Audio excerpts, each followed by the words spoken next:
Hey there, you tired listeners. I know you guys use these episodes for sleep and tomorrow's Thanksgiving, if you celebrate it of course, so let's snuggle up gently. And let me tell you a story here tonight about the Thanksgiving winter storm that froze an entire town in the 1940s. Don't worry though, this will be told in a way where everyone was on the same team once this happened. So if you're new here as always, joining the community is super easy. Just tap subscribe, like the video, and let me know where in the world you're watching from and what time it is for you. Now, get comfortable and let's start. You've been looking forward to this Thanksgiving for weeks now, though you'd never admit it out loud. In Cedar Mills, Massachusetts, anticipation shows itself quietly. In the extra polish you give the good silver. In the way you've checked your pantry 3 times to make sure you have enough butter and flour. November 1942 carries a particular weight this year, with so many boys overseas and the war making itself felt in 1,000 small absences. But Thanksgiving remains, stubborn and necessary as always. Your kitchen smells like cinnamon and possibility. You've been up since before dawn, not because the turkey demands it, that won't go in the oven until tomorrow morning, but because sleep lately comes in fits and starts, interrupted by thoughts of your nephew somewhere in the Pacific and your sister's boy training in England. The radio brings news you'd rather not hear most evenings, so you've taken to turning it off after dinner and finding comfort in more tangible things. Pie dough, for instance. The satisfaction of flour and shortening becoming something entirely new under your fingertips. The kitchen window framed a view of Maple Street in its late autumn undress. Most of the leaves have fallen, leaving the neighbourhood trees looking exposed and somehow dignified in their bareness. Mrs. Kowalski across the street has already hung her pine wreath. She always jumps straight from Halloween to Christmas, skipping Thanksgiving entirely in her decorating enthusiasm. You've learned not to judge. Everyone finds their own way through these uncertain times. Your preparations span 3 days, really, though calling it preparation makes it sound more organised than it actually feels. You've been collecting ingredients slowly, working within the ration books, and trading favours with neighbours. Mrs. Patterson down at number 47 needed help with her Victory Garden clean-up, so you spent a Saturday afternoon pulling up the last of her tomato plants, and she repaid you with a precious pound of sugar from her extra allocation. The Hendersons gave you their butter ration for the month in exchange for watching their daughter while they visited his mother in Rhode Island. This is how things work now. A careful economy of needs and offerings, with nobody keeping strict accounts because that would feel too much like the transaction it is. The turkey came from Johnson's farm 6 miles outside town. You took the bus out there last Tuesday, walking the final mile along a road where frost made the grass crunch pleasantly underfoot. Johnson himself showed you 3 birds, letting you choose, treating the selection with the seriousness it deserved. You picked the middle-sized one, not the largest. That felt greedy somehow, and not the smallest, which seemed too sad for a proper holiday. Johnson wrapped it in butcher paper with twine, the way things were wrapped before the war, before everything became scarce and careful. Tomorrow you'll host 7 people, maybe 8 if your brother can get away from the mill. The dining table, which usually sits against the wall looking decorative and slightly lonely, has already been pulled to the centre of the room. You've polished it until the walnut grain seems to glow from within. The good china, your mother's set, the one she received as a wedding gift in 1911, waits in the hutch, each piece carefully examined for chips or cracks. The gravy boat has a tiny flaw near the handle, practically invisible, that you've been aware of for 20 years. Sometimes you run your thumb over it while serving, a private acknowledgement of all the meals this set has witnessed. Your neighbour's daughter, Betty, stopped by this afternoon to show you her first attempt at pumpkin pie. She's 17, newly married to a boy who left for basic training 2 days after the ceremony, and she'd been crying in her kitchen when you found her staring at a collapsed pie crust. You didn't mention the tears, just rolled up your sleeves and showed her how to work the dough with a gentler hand, how the secret to flaky crust lies in keeping everything cold and not overthinking it. By the time she left, she had 2 respectable pies, and you had the satisfaction of having been useful in a small but definite way. The light outside has gone golden the way it does in late November.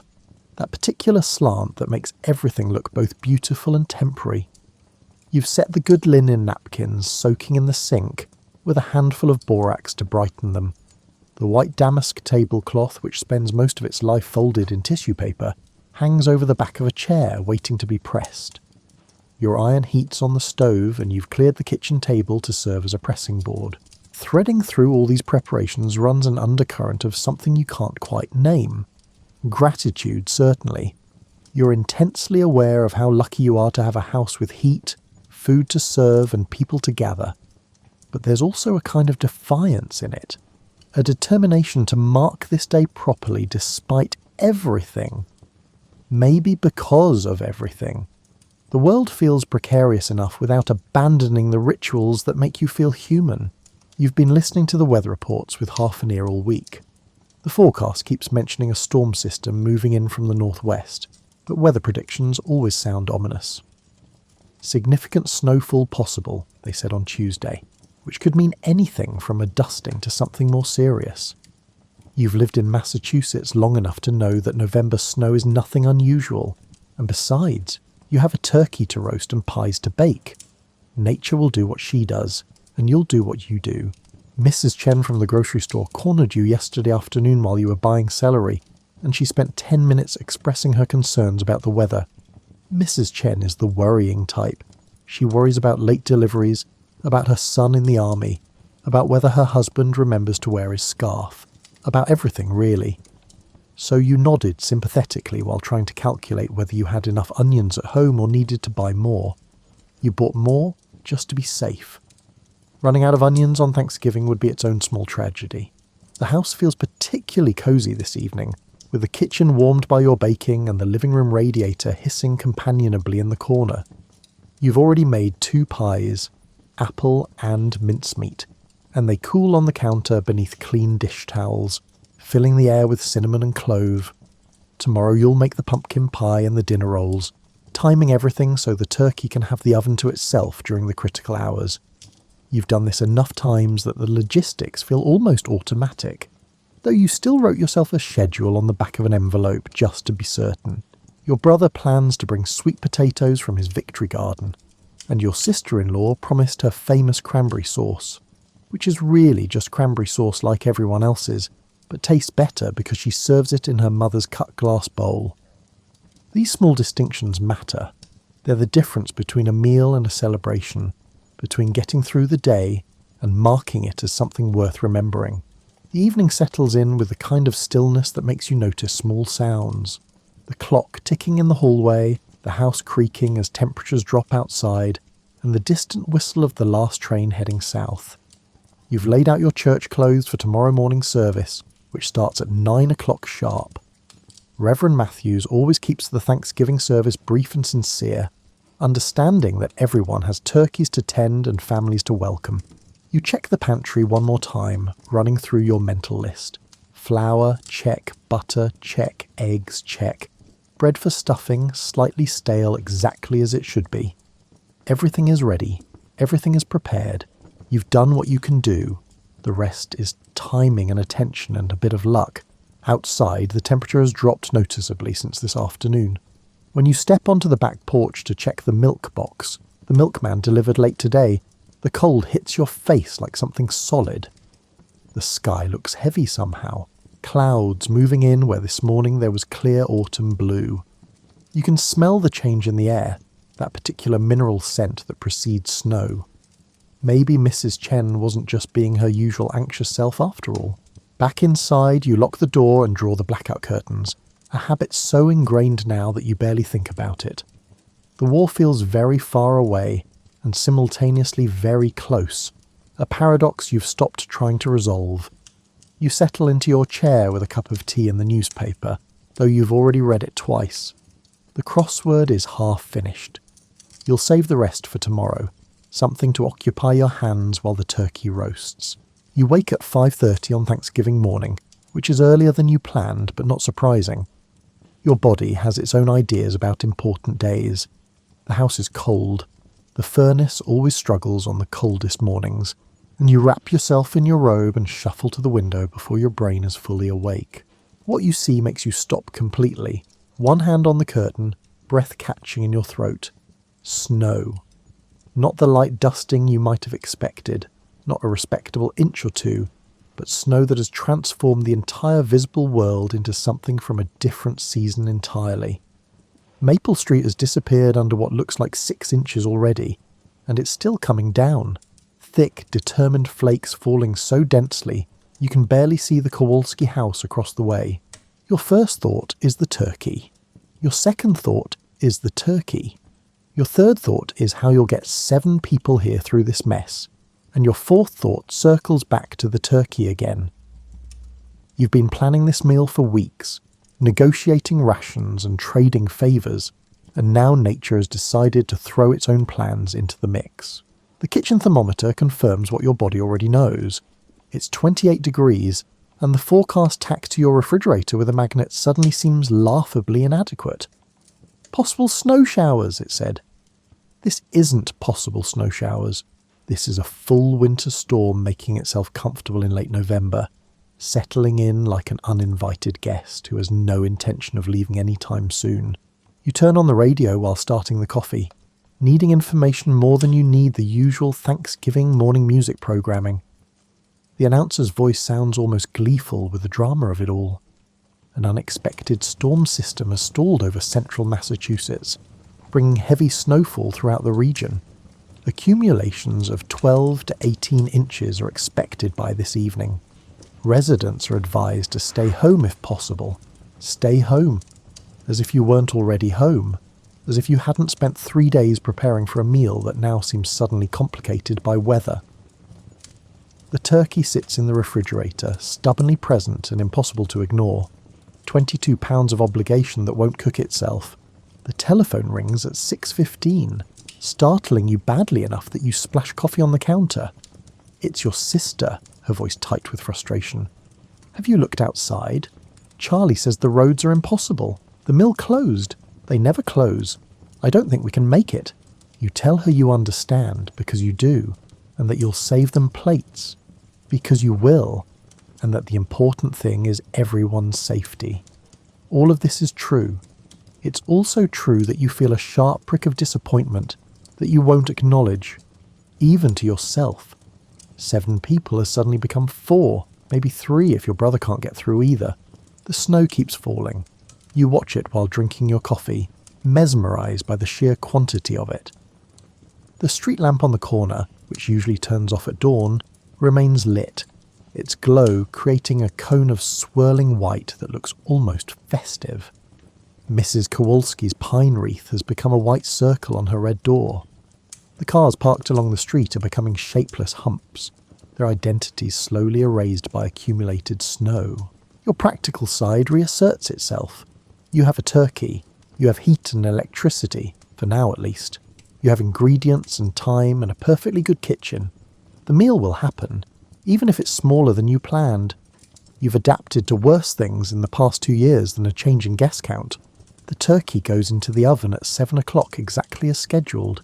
You've stuffed it with bread and onions and celery and sage, the way your mother taught you, the way her mother taught her.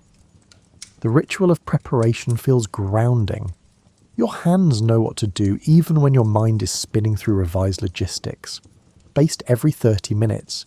Tent with foil if it browns too quickly. Check the internal temperature. These are certainties in an uncertain morning.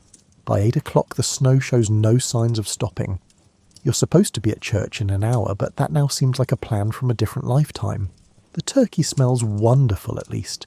That warm, savoury scent of roasting meat and herbs that means Thanksgiving regardless of weather or circumstances. You make yourself another cup of coffee and start peeling potatoes, because what else is there to do? The telephone rings again at 8:30. Your brother this time, apologetic but firm. The roads are completely snowed in. We can't even get the car out of the driveway. I'm sorry, sis. We'll make it up to you. You tell him it's fine. It's absolutely fine. Don't worry about it at all. Your voice sounds convincing even to yourself. When you hang up, you stand looking at the dining table, set for 7, polished and perfect, decorated with the nice china and the good napkins, and feel something shift inside you. Not quite disappointment anymore. something closer to acceptance with a touch of bemused humour. You've prepared a feast for an audience that can't arrive. You're putting on a performance for an empty theatre. The storm intensifies around 9 o'clock, right when you should be sitting in a church pew singing hymns. Instead, you're basting the turkey and watching the wind drive snow against the kitchen window in horizontal sheets. The whole world has narrowed to your house, your street, and this immediate and suddenly intimate space. Everything beyond your front yard has become theoretical. Betty knocks on your back door at 9:30, appearing out of the whiteness like a snow-dusted ghost. She's wearing her husband's oversized coat and boots, and her face is red with cold and exertion. "I walked over," she announces unnecessarily. "Couldn't stand being alone in that house on Thanksgiving watching the snow and thinking about Jim." Her voice cracks slightly on her husband's name.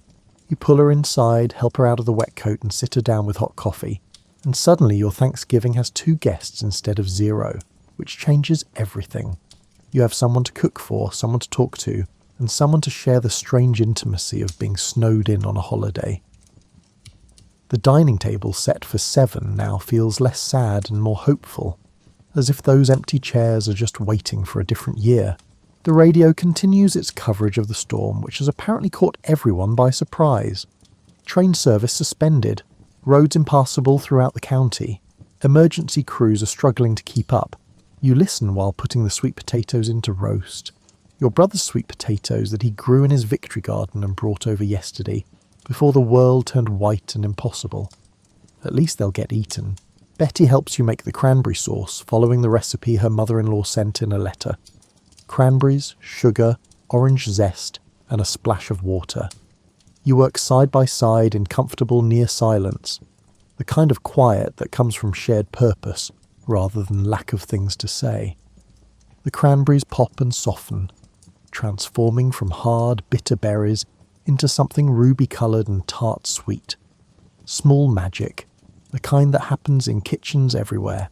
By 10 o'clock, the snow has accumulated to what you estimate is at least 10 inches, with no signs of stopping. The world beyond your windows has become a moving curtain of white, hypnotic in its relentlessness. You've stopped checking the forecast because clearly the forecast is useless. Nature is writing her own story today, and you're all just living in it. The turkey emerges from the oven at noon, golden and perfect, its skin crackling with the kind of deeply satisfying brownness that only comes from careful attention. You've tented it under foil to rest, the way proper turkey protocol demands, and the kitchen smells so intensely of Thanksgiving that it almost aches. All this food for 2 people. It would be absurd if it weren't also somehow exactly right. Betty sets the table while you make the gravy, both of you moving around the kitchen in a dance you've improvised on the spot but feels almost choreographed. She tells you about Jim, about how they met at a church social, and about their 3-day honeymoon at Cape Cod before he left. You tell her about your nephew, about the letters that arrive irregularly, and about how you've stopped watching the newsreels at the cinema because they make your chest feel tight. This isn't the Thanksgiving you planned, but it's becoming the Thanksgiving you're having. There's something freeing in that distinction. The mashed potatoes turn out perfectly, creamy and buttery despite the ration restrictions, because you've learned to make a little butter go a long way with the help of hot milk and plenty of beating. The sweet potatoes emerge from the oven caramelised and sweet. The rolls, which you made from dough you started yesterday, rise beautifully, their tops turning the exact shade of golden brown that makes bread look like a promise. You carry dish after dish to the dining table, which suddenly seems less empty despite all the vacant chairs. You've decided to leave it set for 7, a kind of hopeful acknowledgement of the people who would be here if they could. Their absence feels less like loss and more like postponement, a celebration delayed but not cancelled. The cranberry sauce gleams in its bowl. The stuffing steams when you spoon it into its serving dish. The turkey takes the place of honour at the head of the table, and for a moment you both just stand there looking at it all. A Thanksgiving feast prepared with care and served to an audience of 2 in a town that has been frozen in place by an unexpected storm. It's ridiculous and beautiful at the same time.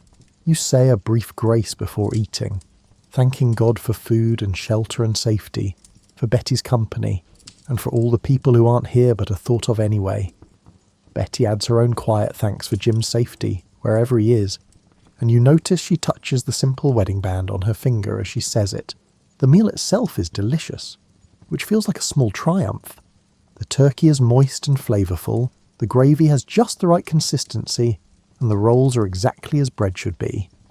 You eat slowly, savouring not just the food, but the strangeness of the whole situation. Outside, the storm continues its patient work of burying the world. Inside, you have warmth and plenty and unexpected companionship. Betty laughs suddenly. A real laugh, not the polite kind, when she tries to take another roll and realises she's already too full. "I'll be eating turkey sandwiches for a week," she says, and you laugh too because you're thinking the same thing. A 22-pound turkey for two people might be the definition of optimism. You're clearing the dessert plates when someone knocks on the front door. Solid, determined knocks that make you both look at each other in surprise. Who would be out in this weather? You open the door to find Mr. Patterson from down the street, snow-covered and slightly sheepish, holding a shovel. "Saw your lights on," he says, breathmaking clouds in the cold air. "Been making sure the elderly folks on the street are all right. Mrs. Chen's furnace went out. We got it working again, but she's nervous about staying alone. She mentioned you might have extra food, and just like that, your Thanksgiving expands again." Mrs. Chen arrives 20 minutes later, escorted by Mr. Patterson through snow that's now easily a foot deep. She brings her appetite and her gratitude and her tendency to worry, which suddenly seems more endearing than annoying. You set another place at the table, heat up more food, and watch Mrs. Chen's face transform when she sees the spread you've laid out. The afternoon unfolds in a way you never could have planned. Mr. Patterson returns with old Mr. Johnson from 2 houses over, who's been widowed since April and was planning to spend the day alone. Then the Hendersons appear, having walked over from their place because their daughter was asking about you and they figured they might as well check if you needed anything. Each arrival brings more snow inside, more voices, more laughter, and more life into your warm house while the storm does its work outside. Your carefully planned dinner for 7 becomes an impromptu gathering for 8, then 9, then 10. The turkey, which seemed absurdly large at noon, begins to make sense. You heat up more rolls, make more gravy, and slice more pies. Your kitchen becomes a warm hub of activity, people moving through it to help or to make coffee, or just to stand near the heat of the stove and watch the snow fall. The dining room fills with conversations that overlap and interweave. Mr. Johnson tells stories about Thanksgivings past, back when his wife was alive and his children were small. Mrs. Chen describes traditional Chinese New Year feasts, making connections between your holidays that you'd never considered before.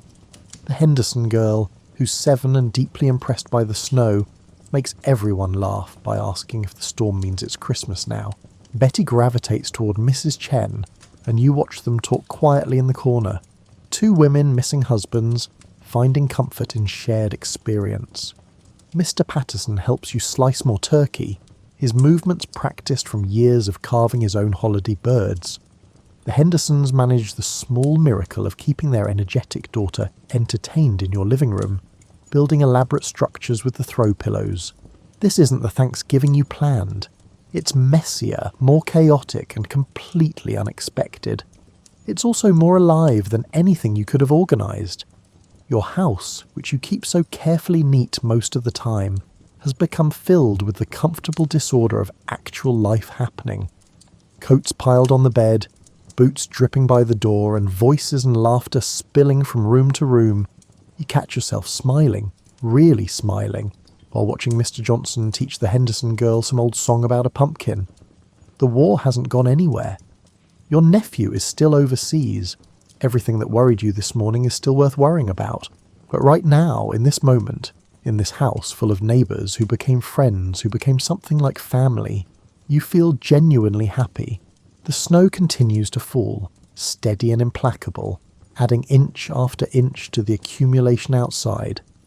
But inside, you're warm and fed and surrounded by people who chose to be here despite, or perhaps because of, the impossibility of the weather. You serve pies with coffee, and everyone insists they're too full but somehow manages to eat a slice anyway. The apple pie in particular disappears quickly, helped along by Mr. Patterson's enthusiasm for your crust recipe.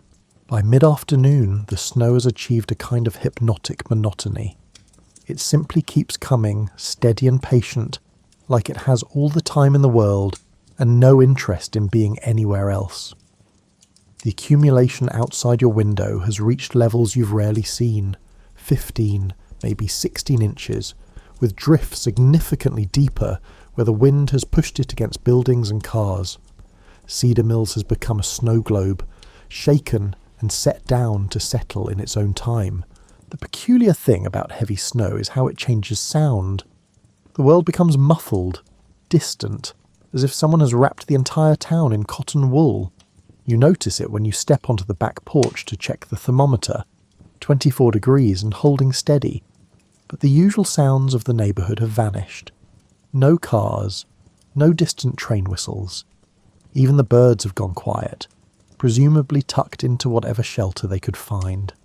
Just the soft whisper of falling snow and your own breathing. Mrs. Chen has taken over your kitchen radio, tuning it to different stations trying to find updates. What she finds is mostly the same information repeated with slight variations. The storm is unprecedented for this time of year. Emergency services are struggling, and everyone should stay inside. One announcer mentions with audible excitement that this might be the heaviest November snowfall since 1898. Mrs. Chen looks at you with raised eyebrows, as if the historical significance makes the current situation somehow better. The gathering in your living room has settled into a comfortable rhythm. People have stopped apologising for being here and stopped asking if they're imposing. Mr. Johnson has fallen asleep in your armchair, his hands folded over his stomach, looking peaceful in a way that makes your heart squeeze slightly. The Henderson girl is teaching Betty a complicated hand-clapping game, both of them laughing when they mess up the pattern. Mr. Henderson has found your husband's old pipe. You forgot you even kept it, and sits holding it unlit, just for the comfort of the familiar shape. You've been thinking about your husband more today than you have in months. He died in the spring of 41, just before everything changed, before the war made its way to your doorstep in the form of ration books and air raid drills. He would have liked this. The unexpected company, the gentle chaos, the way your organised Thanksgiving transformed into something messier and more real. He always said you were too rigid in your planning, that the best moments come from accidents. You're beginning to think he might have been right. The light outside is starting to change, that imperceptible shift from afternoon to early evening. The snow has slowed slightly, not stopping, but easing from its earlier relentless pace. You can actually see individual flakes now, instead of just an undifferentiated curtain of white. The street lamp on the corner is switched on, creating that same cone of illuminated snowfall that you watched this morning. It feels like you've lived an entire week in one day. Betty finds you in the kitchen, where you've escaped under the pretense of making more coffee. "Thank you," she says quietly, "for today, for letting me come over, for all of this." She gestures vaguely at the house, the gathering, and the whole improbable situation. You tell her she's welcome, because she is, but also that she saved your Thanksgiving as much as you saved hers. Being alone in that perfectly prepared dining room would have been its own small tragedy. Having her here made everything else possible. The Henderson girl appears in the doorway, her face serious with the kind of profound question only 7-year-olds ask. Will the snow ever stop, she wants to know. You tell her yes, of course it will, probably by tomorrow morning. But privately you're not entirely sure. This storm has its own logic, its own timeline. It'll stop when it's ready and not a moment before. Mr. Patterson has organised an expedition to check on a few more neighbours, specifically the Kowalskis and old Mrs. Barnes, who lives alone at the end of the street. You loan him extra scarves and mittens and watch him bundle up like he's heading to the Arctic instead of just 3 houses down. He returns 30 minutes later, reporting that everyone is fine, well stocked, and mostly amused by the whole situation. Mrs. Barnes sent back a loaf of bread she'd baked this morning, before the snow got serious, and it's still slightly warm. You slice the bread and serve it with butter, real butter from your Thanksgiving supply, and watch it disappear in minutes. People who claim to be completely full somehow find room for warm bread with butter. It's one of life's small mysteries, right up there with how you always find room for dessert no matter how stuffed you are from dinner. The radio announces that the storm is expected to continue through the evening but should taper off overnight. The official accumulation total is now 18 to 22 inches, which makes this the third largest November snowstorm in recorded state history. Mrs. Chen looks vindicated by this news, as if her earlier worrying has been justified by the storm's impressive statistics. Mr. Johnson, newly awake from his nap, simply grunts and says he's seen worse, though he can't quite remember when. You've moved beyond thinking about the logistics of everyone getting home. That's a problem for tomorrow, for a world with ploughed streets and functioning transportation. Right now, you're existing in this strange suspended time where normal rules don't quite apply. You have enough food for several more meals, the furnace is working, you have blankets and space and a full pantry. If people need to stay the night, well, you'll figure it out. The evening settles in with that particular coziness that only comes from being warm and safe while weather does its worst outside. You've turned on every lamp in the house, creating pools of soft yellow light that make the rooms feel like illustrations from a storybook. The Henderson girl has convinced Betty and Mrs. Chen to play cards with her, though the rules of the game seem to be evolving continuously.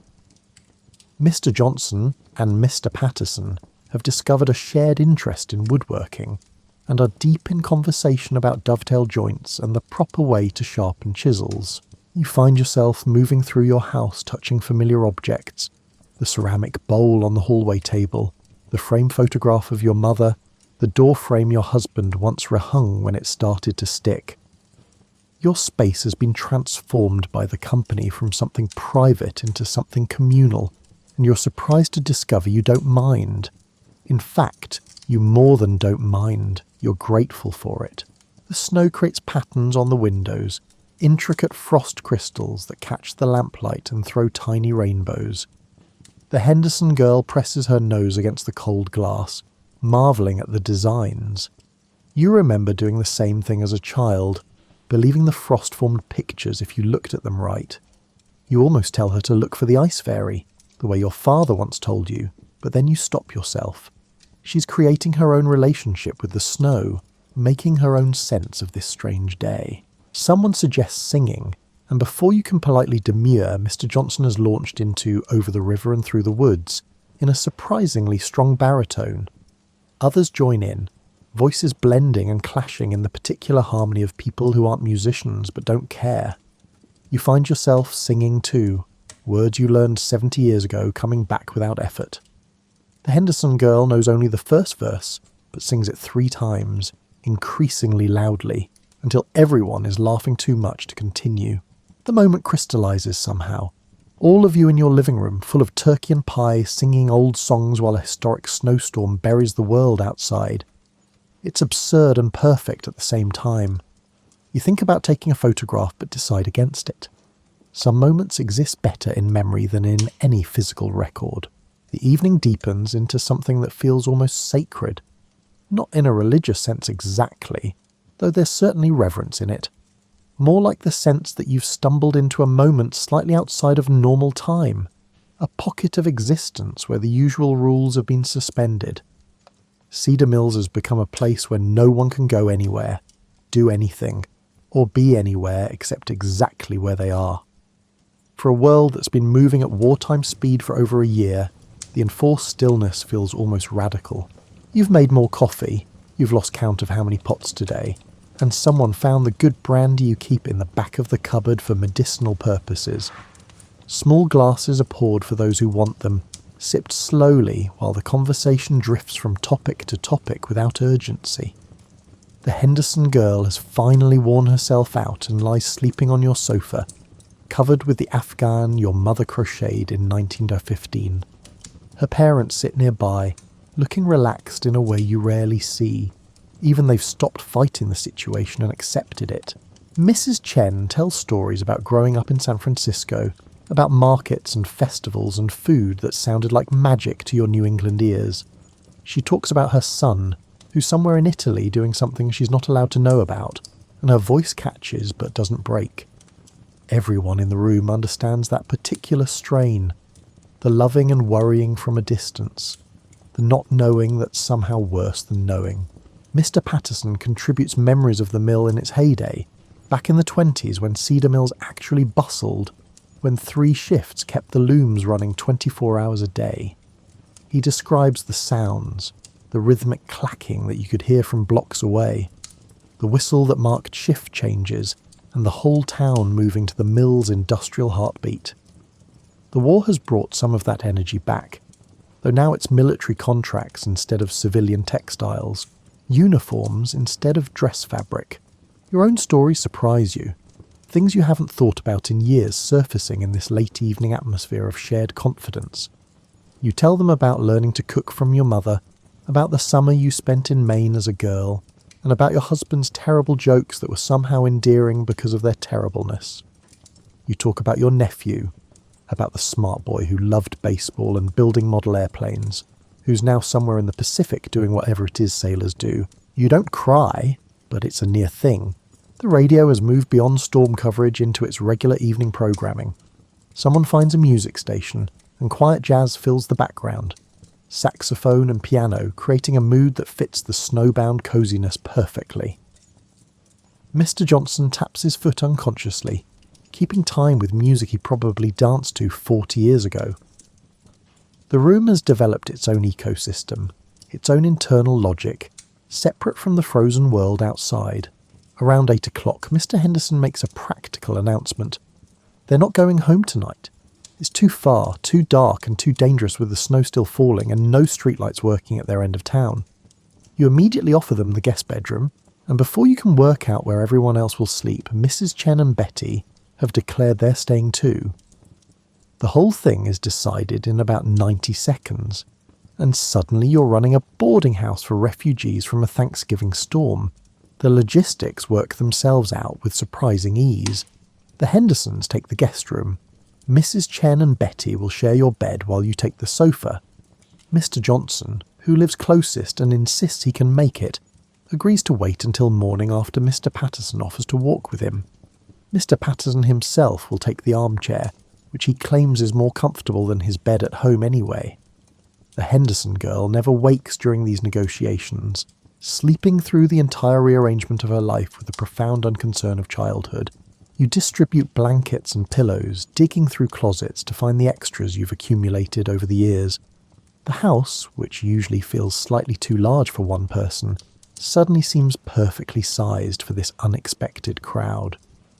People move through rooms claiming spaces, settling in, and making themselves comfortable with the kind of casualness that comes from necessity rather than presumption.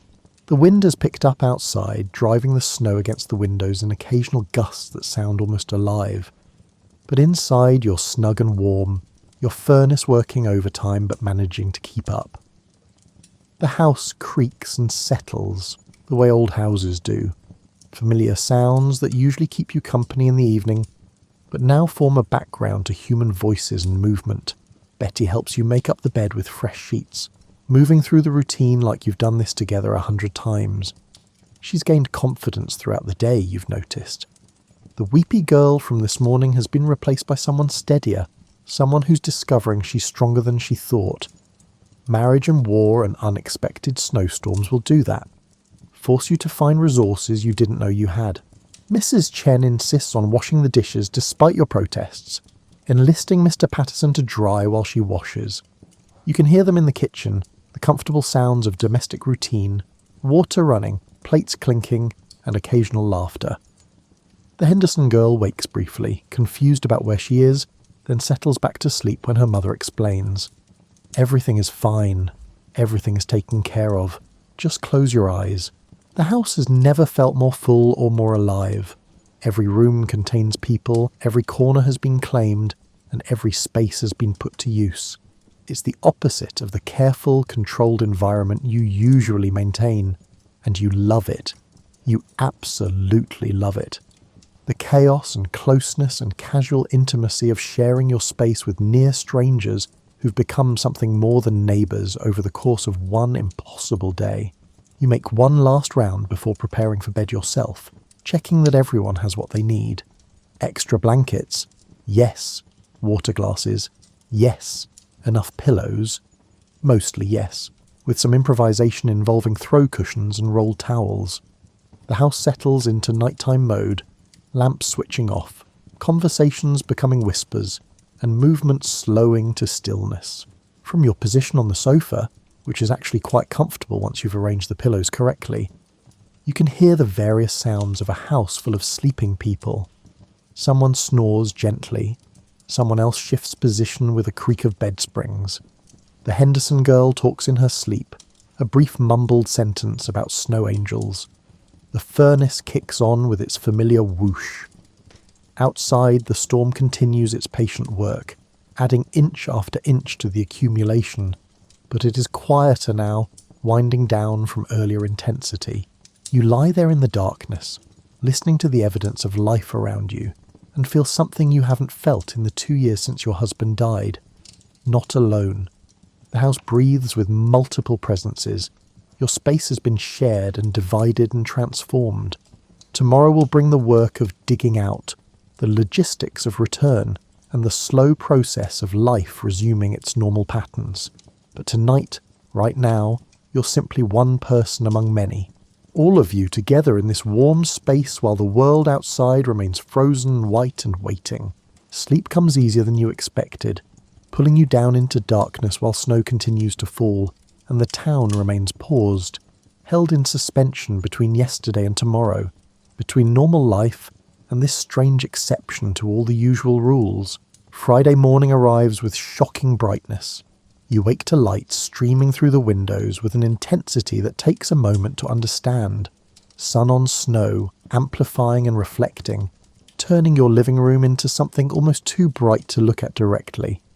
The storm has stopped. The world is silent. And when you pull yourself up to look outside, what you see takes your breath away. Cedar Mills has been completely transformed. Every surface, every angle, every object has been smoothed and softened by snow that must measure close to 2 feet. The cars on the street are indistinguishable white mounds. The picket fences have disappeared entirely. Trees wear thick coatings that make them look like they've been dipped in white paint. And over everything, the sun shines with that particular crystalline brightness that only happens on clear days after heavy snow, each flake catching and throwing light until the whole world sparkles. Your house comes to life slowly, people emerging from rooms looking rumpled and slightly confused, remembering where they are and why. Mrs. Chen appears first, already dressed, and heads straight for the kitchen to make coffee with the assurance of someone who's claimed that particular morning duty. The smell of brewing coffee draws others like a summons. Mr. Patterson from his armchair, Betty from the bedroom, and the Hendersons one by one as they orient themselves to this strange, bright morning.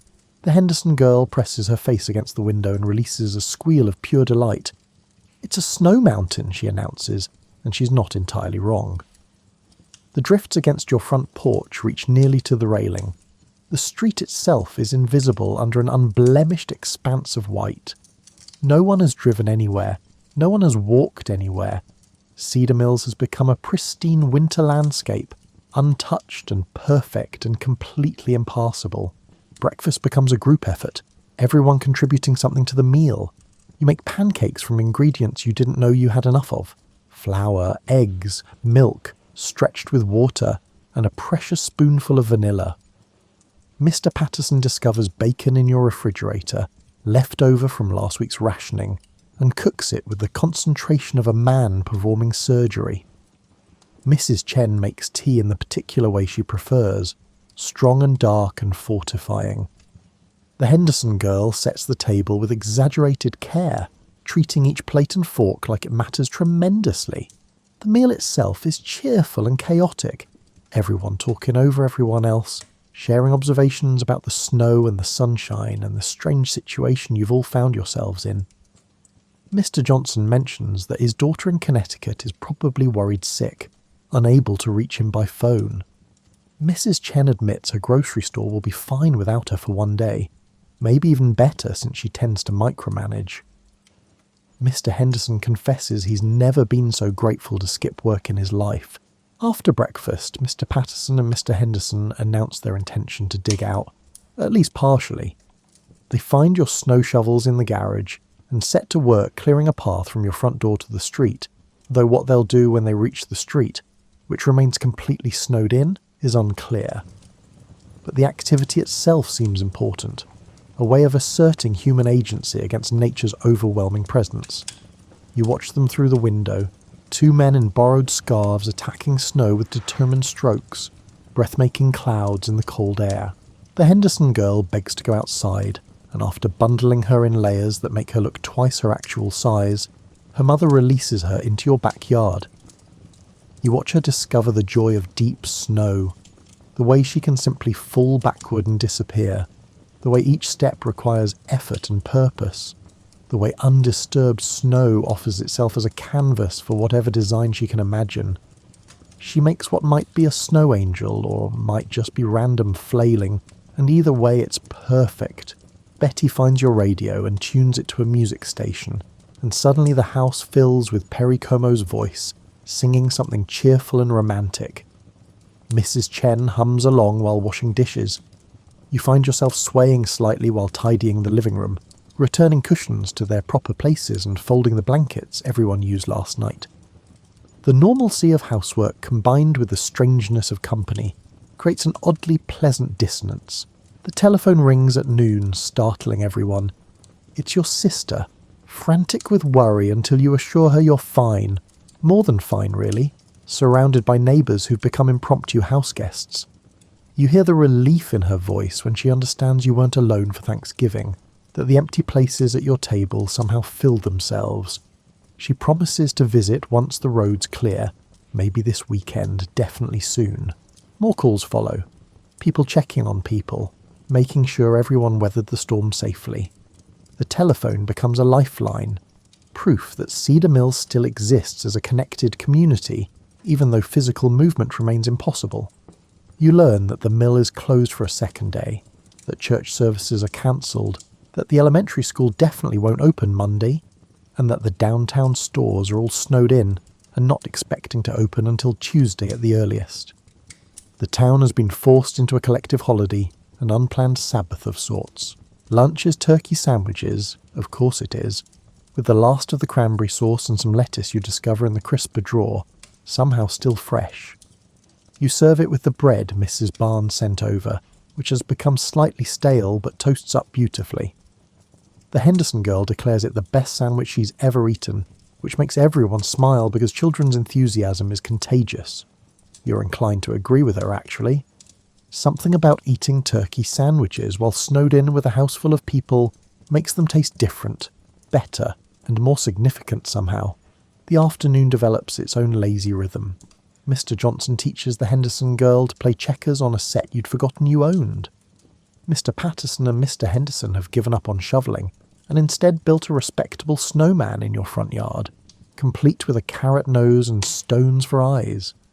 Mrs. Chen and Betty work on a jigsaw puzzle you find in the hall closet, 1,000 pieces depicting some idyllic farm scene that will take days to complete.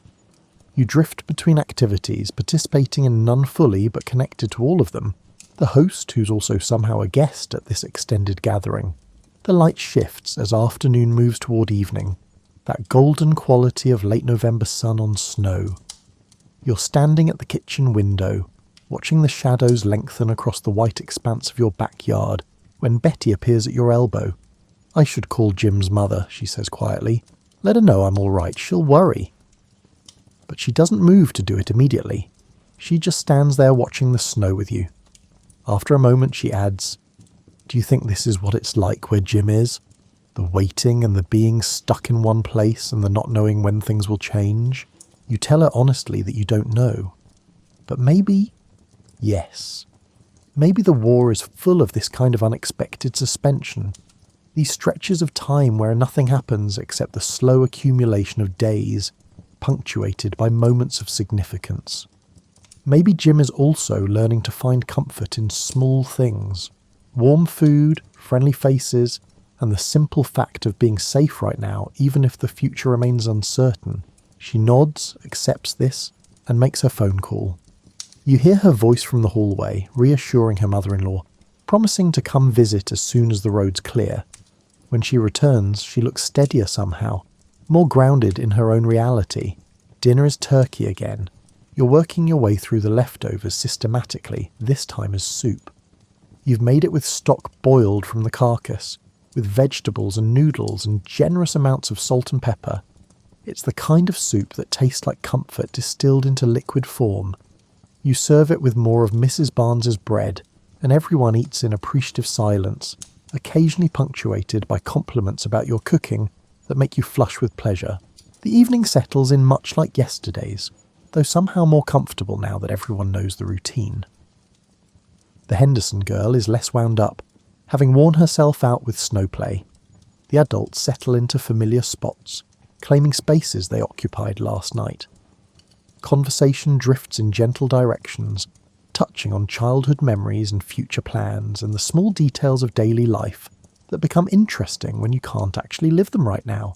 Mr. Johnson tells a story about Thanksgiving in 1923, when he and his wife were newlyweds and she'd tried to cook a turkey in an oven that wouldn't hold a proper temperature. They'd eaten it half raw, half burnt, and laughed so hard they'd cried. "Worst meal we ever made together," he says, "and one of the best days we ever had." His eyes are wet, but he's smiling, and you understand completely how disaster can become joy with the right person, and how the stories we tell ourselves about our lives matter as much as the actual events. The radio brings news that ploughs will start working tomorrow, concentrating on main roads first before moving to residential streets. It might be Sunday before your street sees a plough, and Monday before things return to what passes for normal. No one seems particularly bothered by this timeline. If anything, you sense relief. Permission to remain in this suspended state a little longer. This pocket outside regular time. You prepare for bed earlier than usual, worn out by the emotional intensity of the past 2 days more than any physical labour. The sleeping arrangements have become routine now. Everyone knows where they're going, what they need, and how to move through your house in the darkness without bumping into furniture. The Henderson girl is already asleep, carried to bed by her father without ever fully waking. From your sofa you listen once again to the sounds of your occupied house. But tonight there's something different in the quality of the silence. Not the tentative quiet of strangers unsure of their welcome, but the relaxed silence of people who've become comfortable together. You've shared food and space and stories. You've weathered something together, even if that something is just an unexpected snowstorm.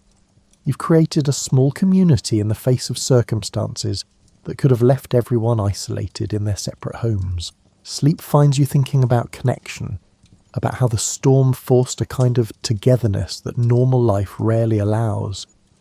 How you've learned the rhythms of Mrs. Chen's humming, and Mr. Johnson's snoring, and Betty's habit of sighing in her sleep.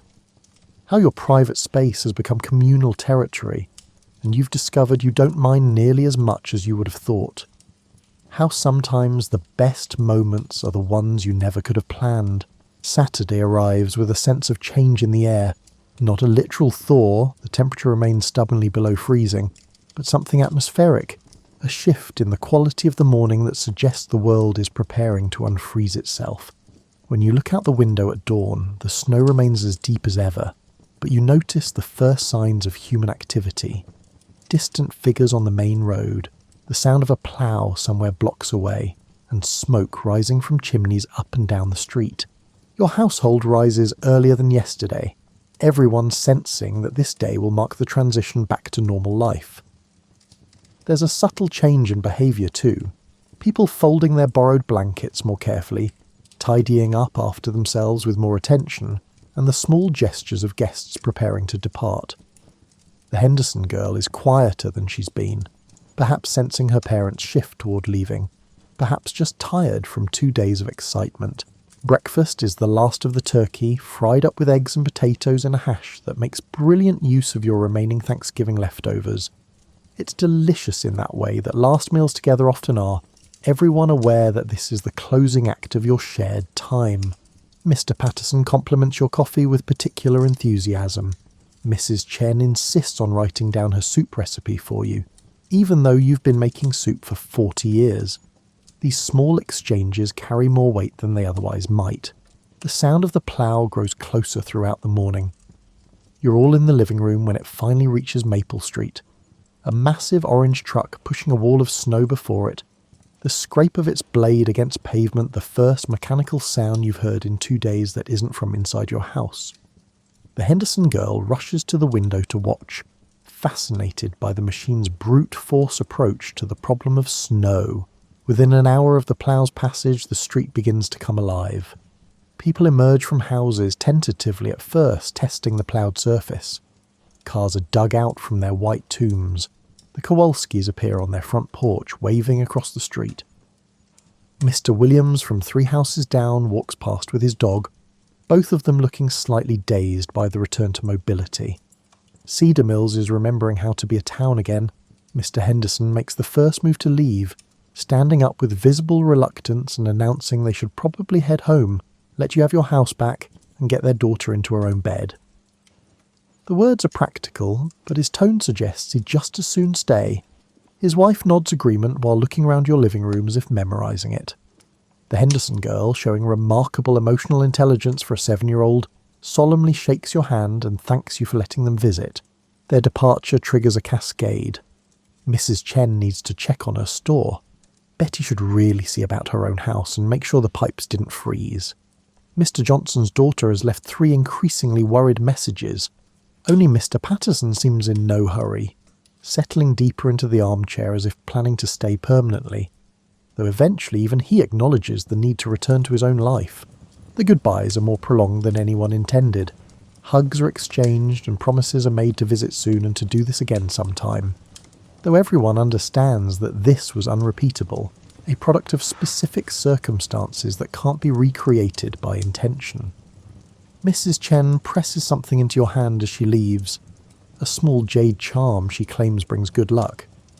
Betty hugs you tight enough to suggest she's holding on to more than just a neighbour who helped her through a hard day. By early afternoon, your house is empty again. The sudden silence feels profound after 2 days of constant human noise. You walk through rooms that still show signs of occupation, a forgotten scarf, an indentation in a cushion, a water glass someone left on the coffee table. The guest bed needs stripping, the bathroom needs cleaning, dishes remain in the sink. The physical evidence of community requires attention, but before you start the work of restoration, you pour yourself a cup of coffee and sit in your living room, just looking at the space. The snowman in your front yard is already listing slightly in the afternoon sun. The puzzle on your dining table is perhaps a quarter finished. Mrs. Chen and Betty made good progress on the border. The house smells like coffee and people and the lingering ghost of a roasted turkey. It smells like life. You think about the past 3 days, how spectacularly they diverge from your plans. The carefully organised Thanksgiving dinner that became an impromptu feast for neighbours. The quiet holiday you'd anticipated that transformed into 2 days of unexpected companionship. The empty house that filled itself with people and noise and warmth. None of it was what you wanted, but all of it was what you needed. The afternoon passes in domestic activity. You strip beds and wash sheets, clean bathrooms and vacuum floors. You return your house to its usual order, erasing the physical traces of your extended gathering. But you can't erase the memory of it, the sound of multiple conversations layering over each other, the Henderson girls' laughter, Mr. Johnson's stories, and Betty's gradual emergence from grief into something more stable. These things have soaked into the walls somehow, becoming part of the house's history. Your sister calls in the late afternoon, and you tell her everything. How the storm stranded you, how neighbours became house guests, and how your lonely Thanksgiving became something entirely different. She listens with increasing amazement, occasionally interrupting with questions or exclamations. When you finish, she's quiet for a moment before saying, "That's the best Thanksgiving story I've heard in years, maybe ever." You realise she's right. It is a good story. More than that, it was a good experience. Difficult and inconvenient and completely unplanned, but good in ways that the smooth execution of your original plan never could have been. You learned something about yourself these past few days, about your capacity for flexibility, and about how much you'd been isolating yourself under the guise of independence. You learned that your house could hold more life than you'd been allowing it to contain. The evening finds you alone again, truly alone for the first time since Wednesday evening. You make yourself a small dinner, soup because there's still plenty, and a slice of bread. You eat at the kitchen table instead of the dining room, and the quiet feels different than it has in months. Not oppressive or sad, just peaceful. The solitude is a choice now rather than a default state. You call your nephew's mother, your sister-in-law, and tell her about the storm, about the gathering, and about how you thought of him throughout the holiday. She shares his latest letter, which arrived Friday, describing some jungle island where the temperatures are sweltering and the food is terrible, but he's safe and thinking of home. You both take comfort in the word safe, even while understanding how fragile and temporary such safety might be. Before bed, you stand at your front window looking out at Maple Street under its covering of snow. The ploughs come through twice more, pushing the accumulation into smaller mountains at the corners. Tyre tracks mark the street surface, evidence of normal life resuming. But the yards remain untouched white expanses, and the trees still wear their winter decoration. The storm's effects will linger for days, maybe weeks, in the shaded areas where the sun can't reach. You think about Monday, when your routine will fully reassert itself. The grocery shopping, the library visit, and the ordinary tasks that fill your days. Part of you looks forward to that return to normal, but part of you, a larger part than you would have guessed, mourns the end of this strange suspended time when your house was full and your life was briefly less singular. From somewhere down the street you hear laughter, children playing in the snow probably, taking advantage of their unexpected vacation from school. The sound carries clearly in the cold air, a reminder that life continues, that other people are living their own versions of returning to normal. Tomorrow the mill will reopen. On Monday the stores will be back in business. Tuesday will feel almost like any other Tuesday, the storm already becoming a memory, the details beginning to blur. But you'll remember this Thanksgiving. You'll remember the panic of waking to unexpected snow, the adjustment of plans and the gradual gathering of neighbours into something like family. You'll remember Mrs. Chen's worrying, and Betty's resilience, and the Henderson girls' pure delight in the snow. You'll remember Mr. Johnson's stories, and Mr. Patterson's helpfulness, and the way your house felt when it was full of life. Most of all, you'll remember that you're not as alone as you sometimes feel. That Cedar Mills is more than just the place you live. It's a community of people who show up for each other when circumstances require it. That your neighbours know where you keep your good brandy, and how you take your coffee and what makes you laugh. That connection doesn't require perfect planning or ideal circumstances. Sometimes it just requires a historic snowstorm and the willingness to open your door. Winter settles into Cedar Mills with the kind of authority that late November snow brings. The Thanksgiving storm becomes the benchmark against which all other storms are measured. Not as bad as that Thanksgiving storm, people say, or almost as much snow as we got that Thanksgiving in 42. The specific details fade for most people, becoming generalised into a story. The year the town froze, the holiday when nobody could go anywhere, and that crazy storm right after Pearl Harbor's first anniversary. But you remember the specifics. You remember them through December, when Betty stops by once a week for coffee and conversation, when the Henderson girl draws you pictures of snowmen that you stick to your refrigerator with magnets. You remember them at Christmas, when Mrs. Chen brings you homemade dumplings, and Mr. Johnson invites you to his daughter's house for dinner, because you shouldn't be alone on Christmas after being such a saint on Thanksgiving. You remember the texture of those 3 days, not just the events, but the feeling of them. The particular quality of time when the normal rules were suspended, the way your house sounded when it was full of voices, the comfort of waking to know you weren't alone, that other people were breathing in adjacent rooms, the strange intimacy of sharing space with near strangers who became something more through simple proximity and shared circumstance. January brings your nephew home on unexpected leave, and you tell him the whole story over turkey sandwiches. You've never completely stopped making turkey sandwiches since that Thanksgiving, always keeping some in the freezer. He listens with the kind of attention that suggests he understands something about the experience you can't quite articulate. "Sounds like my unit," he says finally. A bunch of guys who didn't know each other thrown together by circumstances, figuring out how to be a family of sorts. It's not the same as home, but it's something. You think about that comparison for days afterward. How crisis creates community. How being stuck together, literally in your case, figuratively in his, forces a kind of connection that comfortable circumstances never require. How the storm gave you something you didn't know you needed. Proof that you could open your life to others, that your carefully maintained independence wasn't the only way to live. By February, the snow from Thanksgiving has long since melted. Though other storms have added their own accumulation, life has returned to its normal patterns, work and errands and the small routines that structure days.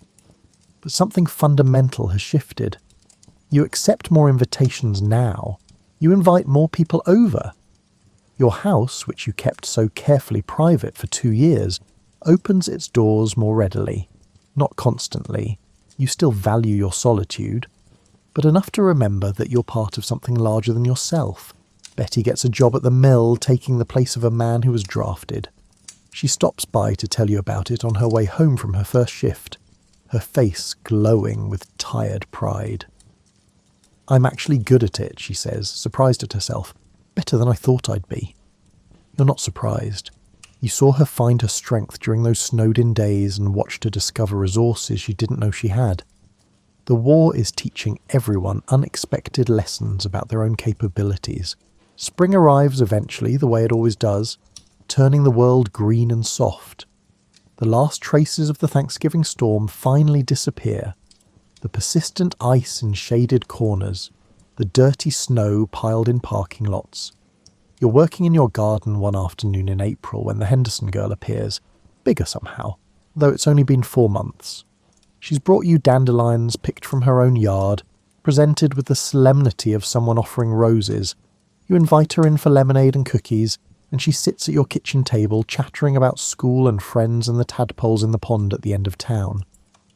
Before she leaves, she asks, with the casual curiosity of children, if you remember that time when it snowed so much they stayed at your house.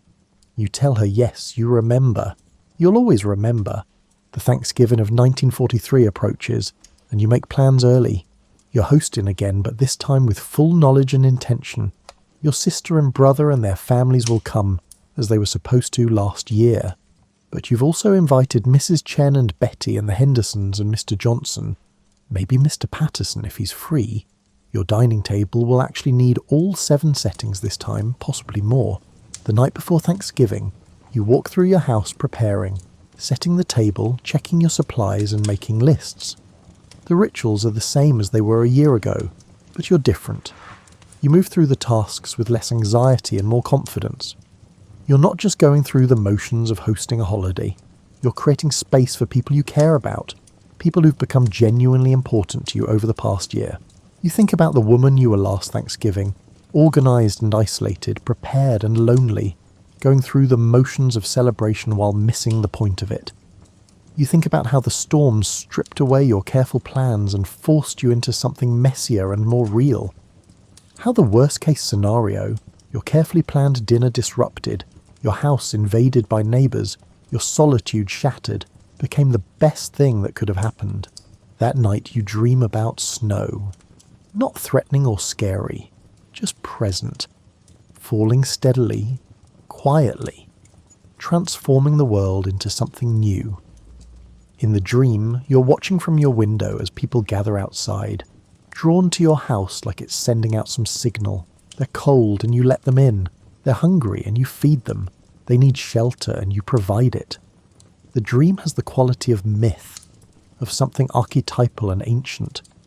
When you wake, you remember the feeling of it more than the details, the satisfaction of having something to give, the joy of being useful, and the rightness of opening your door.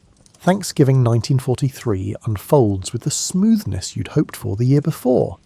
Everyone arrives on time, the turkey cooks perfectly. The conversations flow easily, punctuated by laughter and the comfortable silences of people who know each other well. Your nephew is there, still stationed in the States, training for something nobody talks about, and watching him joke with the Henderson girl while helping Mrs. Chen carry dishes makes something in your chest feel warm and full. At some point during dinner, talk turns to last year's storm. Everyone has their own version of events, their own details they remember. The Henderson girl insists the snow was as tall as Daddy, which is an exaggeration, but not by much. Mr. Patterson describes digging out your driveway with the reverence of someone recounting an epic quest. Mrs. Chen mentions her worry about the store, though she admits it was fine when she finally got back to it. Betty, who's gained confidence along with her job at the mill, raises her glass. Water, not wine, but it doesn't matter. To unexpected blessings, she says, and everyone understands she's talking about more than just the meal. She's talking about the storm, about the way crisis revealed connection, and about how the worst Thanksgiving became the best one. Everyone echoes the toast, and you feel tears prick your eyes though you're smiling. Later, after everyone has left and you're cleaning up, you find yourself standing at the kitchen window in the exact spot you stood a year ago. The weather outside is clear and cold, with no snow in the forecast. Everything is going according to plan, and yet you feel a small pang for last year's chaos, for the way the storm forced you out of your comfortable isolation into something wider and more generous. You realise the storm gave you more than just a memorable Thanksgiving. It gave you a different way of being in the world.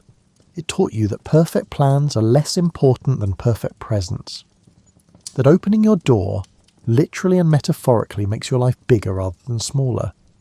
That the things you think you want aren't always the things you actually need. The phone rings as you're wiping down the counters, your sister calling to thank you again and to tell you what a wonderful day it was. You talk for a while about family and food and the small details that make holidays matter. Before hanging up, she says, "You know, I was so disappointed last year when we couldn't make it, but I think that storm might have been exactly what you needed." You agree because it's true.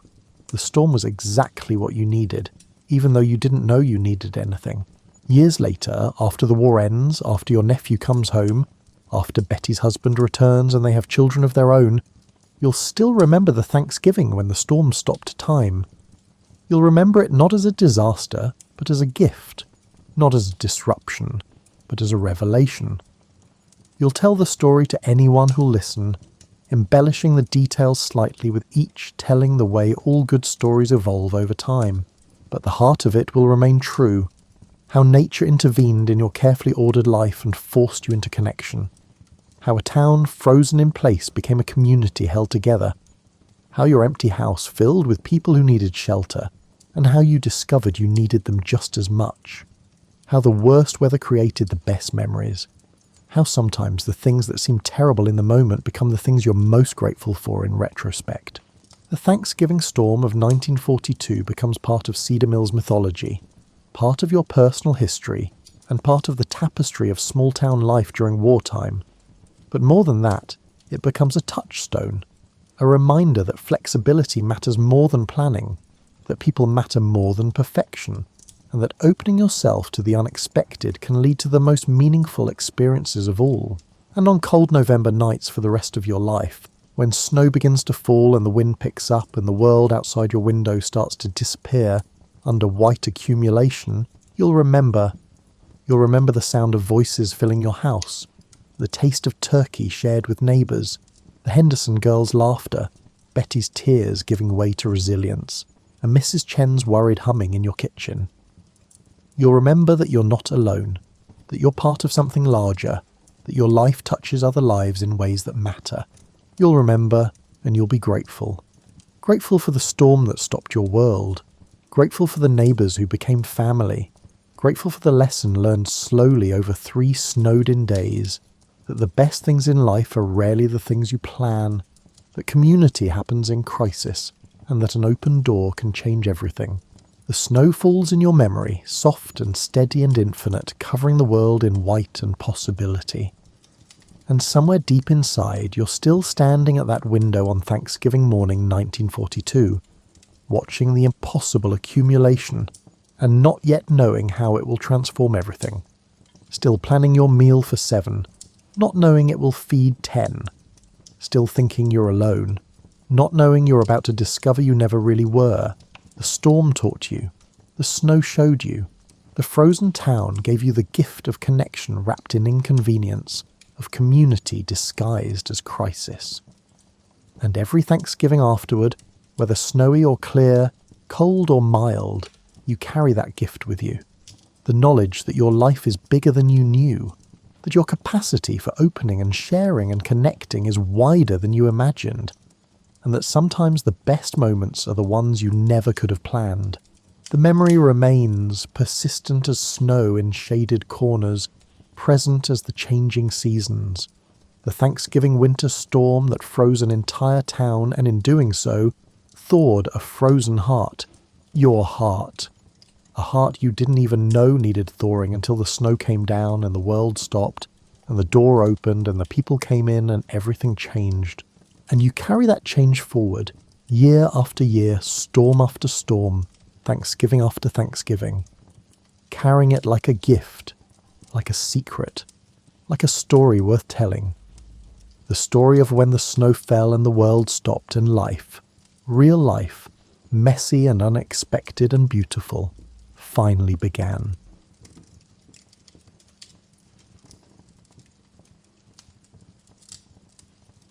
Picture yourself on the front porch of a house in a small town in America on October 31st, 1909. It's about 5 o'clock in the evening, and the light in the fall has that special quality that photographers spend their whole lives trying to get golden slanting, making everything it touches look like it belongs in a painting you'd find in your grandmother's parlour. The air is cool like it is in October, which makes you happy to have a cardigan or wool jacket, but not so cold that you need to hurry inside. You can't make the smell in the air artificially. It's a mix of wood smoke from someone's chimney and the earthy smell of leaves that fell yesterday and got wet in the rain. Underneath it all, there's that smell of autumn that can't be put into words. You could be in any number of towns like Oberlin, Ohio, Concord, Massachusetts, or Galesburg, Illinois. In 1909, these towns all had tree-lined streets with maples that were putting on their annual fireworks show of colour. Houses that were close enough to feel like neighbours but far enough apart for privacy. And a pace of life that modern people would find either relaxing or maddeningly slow, depending on their mood. Most of the houses on your street are made of wood and are painted in sensible colours like white, grey, or sometimes a bold cream. These are not the perfectly restored Victorian homes you see in historic districts today. These are homes that people live in, and some of them need a little paint touch-up, while others have porches that sag a little in the middle from years of use. But they're all well taken care of, with walkways that are swept and windows that catch the evening light like amber. The big party that October 31st, 1909 would become wasn't yet a big deal. People still called it Halloween or Halloween, which is a cute old-fashioned way to say it. But it wasn't a day that needed to be planned weeks in advance or taken off work. Kids went to school like usual, adults went about their daily lives, and the parties that night mostly took place in homes and church social halls instead of turning entire neighbourhoods into haunted displays. At this time of day, the streets are starting to quiet down. Men are coming home from work, stores and offices. They are walking home because in a town like this, most things are close enough to walk to. They're dressed up in suits, but not because it's a special occasion. That's just what men wore to work. They wore dark wool suits with vests, pocket watches on chains, and hats that they would hang on coat racks as soon as they got home. Women can be seen through lit windows, moving around their kitchens in the strange dance of making dinner. In 1909, cooking dinner didn't mean following an online recipe, or reheating something from the store. It was a big deal that needed constant attention, coal or wood stoves, ingredients that had been picked out the day before or that morning, and skills that took years to learn and were passed down through generations like family heirlooms. The kids are all excited, and this is where Halloween starts to show itself. Their parents are trying to keep them calm until after dinner. There will be parties tonight after dinner and the dishes are done. Not the kind you're thinking of, with loud music and lots of people you don't know. These are gatherings in parlours and church basements where games will be played, fortunes will be told, and the line between the normal world and something a little stranger will seem to blur for a few hours. You can tell it's fall from the porch as the evening gets darker. There are things that make it clear that this is fall, no matter what year it is. There are pumpkins on the porches. These are not the carved jack-o'-lanterns that will become popular later. Instead, they are whole pumpkins, some of which are quite large, that were bought from local farms to be used as decorations and eaten later. Some might have simple faces carved into them, but just as many are left whole. The orange colour is enough to make them look like Christmas. People have tied corn stalks to the railings of their porches and the posts of their fences. They're already dry and rustling in the light evening breeze, making a sound that is both sad and somehow comforting. Some homes have put them together in shocks, which are tent-like structures that farmers use in fields but are smaller for decoration. You might also see gourds in different shapes, autumn leaves tied together in bundles, and maybe some pots with late-blooming chrysanthemums in them. The decorations from 1909 are handmade, seasonal and temporary, which shows a different way of thinking about material goods. There are no plastic or mass-produced items here. Everything has been made, bought or found locally. These decorations won't be put away in labelled storage bins for next year when November comes. Instead, they'll be composted, burned or returned to the ground, and new ones will be made in October. When it starts to get dark, which happens around 6 o'clock in late October 1909 without daylight saving time, you can see candles being lit in windows. In 1909 there are electric lights, but they aren't everywhere, especially in small towns and rural areas. A lot of homes still use gas lights or kerosene lamps. Even homes with electricity might choose candles tonight to set the mood. These aren't the fake flameless LED candles you have now, or even the scented candles that come in pretty jars. These candles are made of tallow or beeswax, and some are hand-dipped while others are moulded. They all give off a warm, slightly flickering light that makes every room look like a painting by a Dutch master. The light doesn't fill rooms like electric bulbs do. Instead, it makes pools of light surrounded by soft shadows, which makes homes look both cosy and mysterious. To get a better idea of what Halloween meant in 1909, you need to go back even further in time, to when this night had other names and served other purposes. Don't worry, this won't be a boring history class. Think of it more like figuring out the layers of tradition that have built up on this date over time, like rings on a tree. Each layer adds meaning without completely erasing what came before it. Like many stories from October, this one starts with the ancient Celts, who lived in what is now Ireland, Scotland, Wales, and parts of France thousands of years ago. Samhain was a festival that people pronounced Samhain, like the female pig, not Samhain, which is what most people think. The Celts thought of winter as a time of death, just like they thought of spring as a time of life. Samhain marked the end of the harvest season and the start of winter. But from your cosy spot in the present, here's what makes Samhain interesting. It wasn't mostly a scary holiday. Yes, the Celts thought that the line between the living world and the world of the dead became less clear on this night. Yes, they believed that spirits could cross over, but they didn't respond with fear. Instead, they were friendly but careful.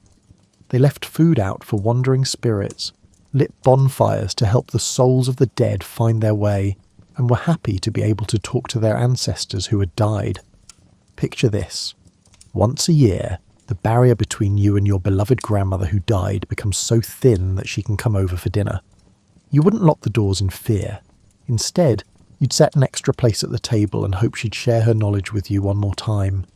That was more like the spirit of Samhain than the scary Halloween we know today. As Christianity spread through Celtic lands, which took hundreds of years and wasn't a single dramatic conversion moment, the church did something smart that they had done with many pagan festivals. Instead of trying to get rid of Samhain completely, they just took it in and made All Saints' Day on November 1st and All Souls' Day on November 2nd. All Hallows' Eve was the night before All Saints' Day. Over time, it became Halloween. This Christian layer didn't get rid of the older traditions. Instead, it baptized them, giving them new meanings while the old ones still echoed underneath. It became a Christian tradition to light candles for the dead, but it wasn't that different from the Celtic bonfires. The idea that the dead were somehow closer on this night stayed the same, but it was seen through a different religious lens. When these customs got to America, mostly through Irish and Scottish immigrants in the 1800s, they had already changed a little from where they came from. The immigrants brought memories of home that were part real folk practice and part romanticised nostalgia. They remembered the parties, the games, the fortune-telling, and the general feeling that this night was special, even if they weren't sure why it had started. Halloween in America is still figuring out who it is in 1909. It won't be a holiday for kids to get candy until the 1950s. Instead, it's mostly an evening for teens and young adults to hang out, play games, and most importantly, tell fortunes about love. One of the most common beliefs about Halloween, which has changed over time, is that it was a good night to find out what your love life would be like in the future. People who celebrated Halloween in 1909 probably didn't know much about Samhain's history, or the complicated theological talks that went on in the medieval church.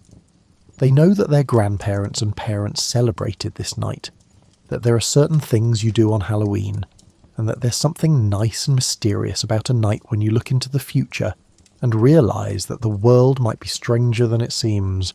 You could say that this is Halloween in the middle of a change. It has changed a lot since its folk roots, but it hasn't yet become the commercial powerhouse of your time. It lives in this interesting middle ground where folk traditions mix with Victorian parlour games, rural harvest celebrations mix with urban social entertainment, and real belief in the supernatural turns into playful superstition. Once the sun goes down in your 1909 neighbourhood, the real work of getting ready for Halloween begins inside the houses. This is where you'd see how people celebrated holidays in the past compared to now.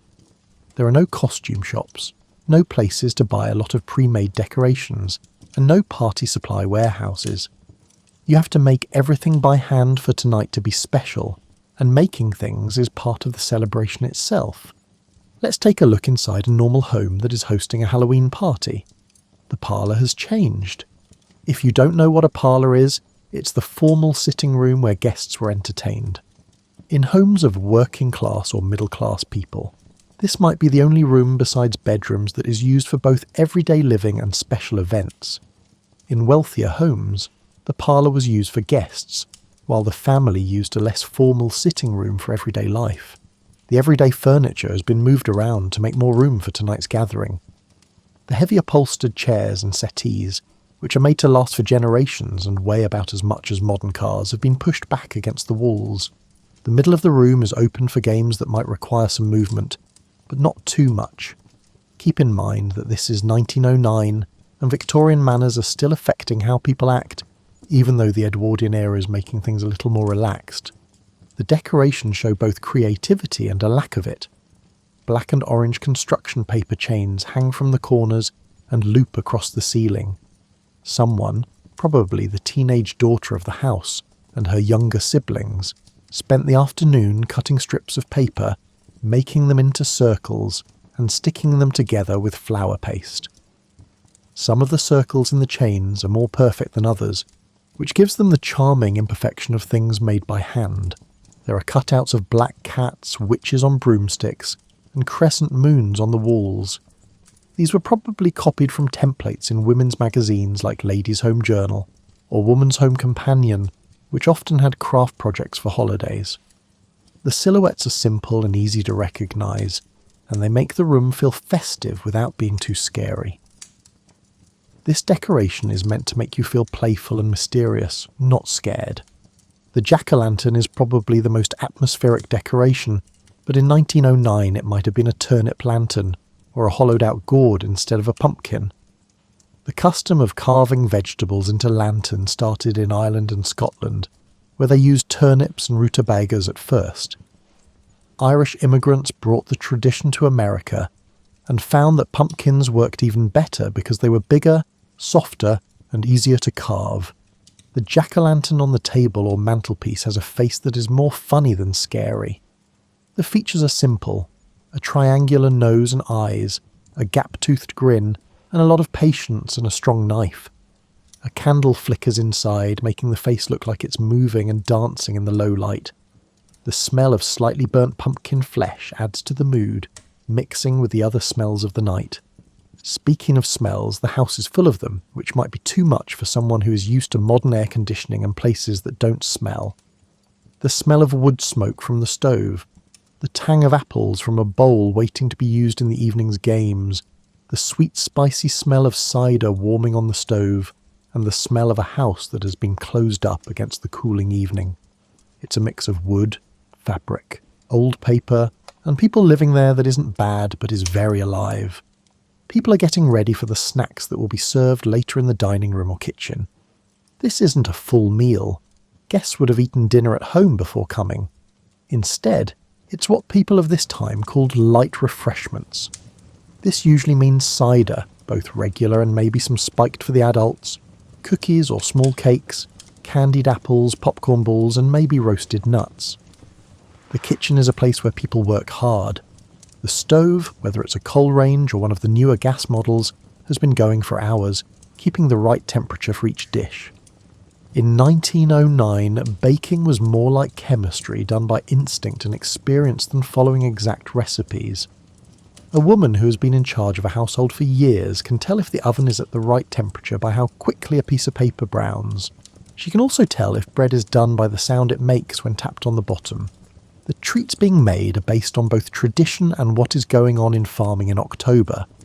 Apples are a big part of this time of year because it's the height of apple season, and they've been a big part of Halloween for hundreds of years.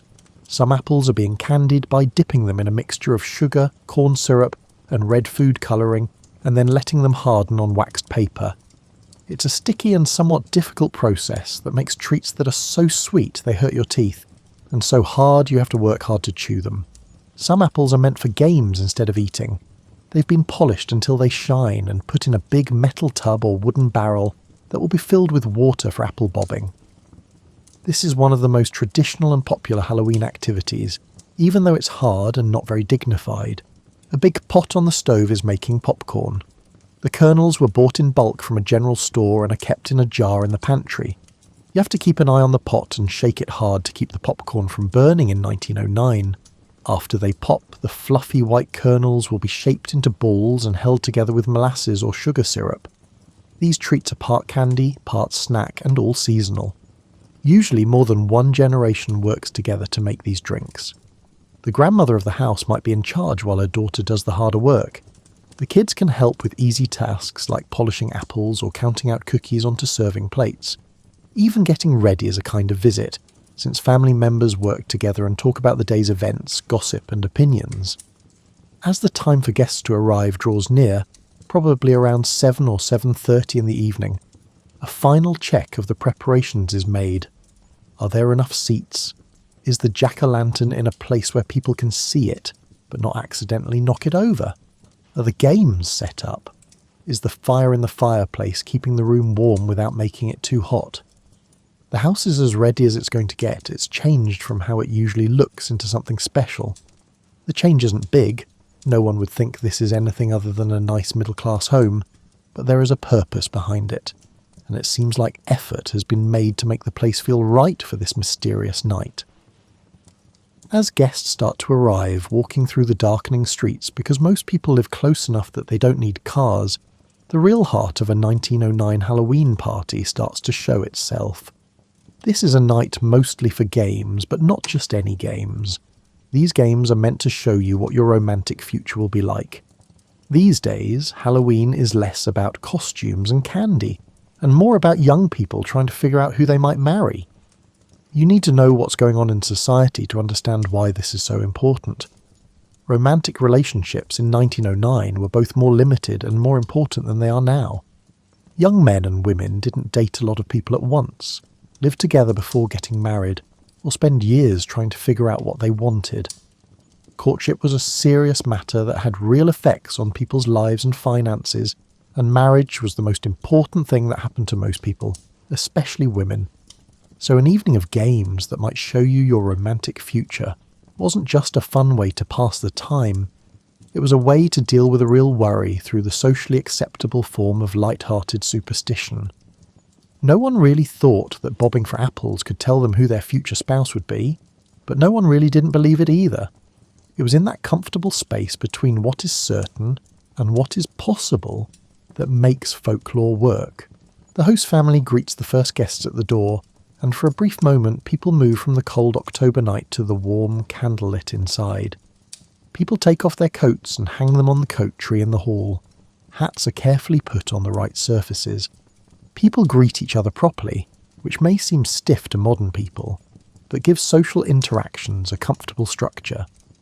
Most of the guests are young people in their late teens and early 20s, but some older friends or family members might come along to keep an eye on them, or just because community social events aren't as age segregated as they will be later. Everyone is wearing their best clothes, which aren't fancy formal clothes, but nicer day or evening clothes that show respect for the event and the hosts. The games start when enough people are there to make a real party, and the first game is almost always apple bobbing, which is an old game that somehow manages to be both silly and serious at the same time. The apples are floating on the surface of the big tub or barrel of water. They bob up and down slowly, making them look like they are easy to catch. The rule is simple. You can only catch an apple with your mouth, not your hands. The truth is that it's a lot harder, especially when you think about how strict fashion and propriety were in 1909. The young women wear blouses or dresses with high collars and fancy fronts that absolutely cannot get wet without causing real social problems. The young men wear collars that will wilt right away if they get wet, ruining the carefully starched look they had before. So the game is all about trying to keep your dignity while you dunk your face into cold water and chase slippery apples around with your teeth. The first brave person to try usually walks up to the tub with confidence, but that confidence quickly fades after the first try. The apple moves away just as your mouth gets to it, pushed by the ripples your own movement makes. You come up sputtering and your friends laugh at you. Your hair is wet and your pride is a little hurt. But social pressure and real fun make you want to try again. And if you're lucky or persistent, you finally win with an apple in your mouth. Tradition says that the first person to bob an apple will be the first person in the group to get married. This is where the romantic fortune-telling part comes from. It doesn't really matter if anyone believes this. The attempt is fun, the success is a small win, and the prophecy gives you something to laugh about for the rest of the night. Another fun game is to hang donuts or apples on strings that are attached to a rod or the ceiling. People have to eat the treat that is hanging without using their hands, which is harder than it sounds because the target moves away with each bite. The good thing about this game is that it keeps everyone's clothes mostly dry, while still being funny and hard. There are also quieter, more mysterious games that use real divination instead of just playing to win. One of the oldest ones is to sit in a dark room in front of a mirror, eat an apple by candlelight, and look over your shoulder into the mirror as midnight approaches. People say that if you look in there, you will see the face of your future spouse. Not many people take this ritual seriously. They usually laugh, make nervous jokes, and feel better when nothing strange happens. But the attempt shows that Halloween is supposed to be a night when the normal rules are broken and you might see something beyond normal reality. Putting nuts on the hearth of the fireplace is another way to tell the future. 2 nuts are named after a couple, and as they heat up, their behaviour is supposed to show what will happen in the future of the relationship. The relationship will be good if the nuts burn quietly next to each other. If they pop and jump apart, the love is over. The fact that nutty behaviour when heated probably has more to do with moisture content than mystical revelation doesn't make anyone less interested in seeing their romantic future supposedly revealed in little explosions. Another way to tell the future is to peel apples. The goal is to peel an apple in one long unbroken strip of skin and then throw the peel over your shoulder. The way the peel lands is said to make the first letter of your future spouse's name. You need to be good at peeling apples and have a lot of imagination to figure out what the shapes mean, since they don't usually look like letters. In between these more traditional activities, people play card games and parlour games. People play games like charades, progressive euchre, and other guessing games that were popular at the time. The games are meant to help people who don't know each other well get to know each other better.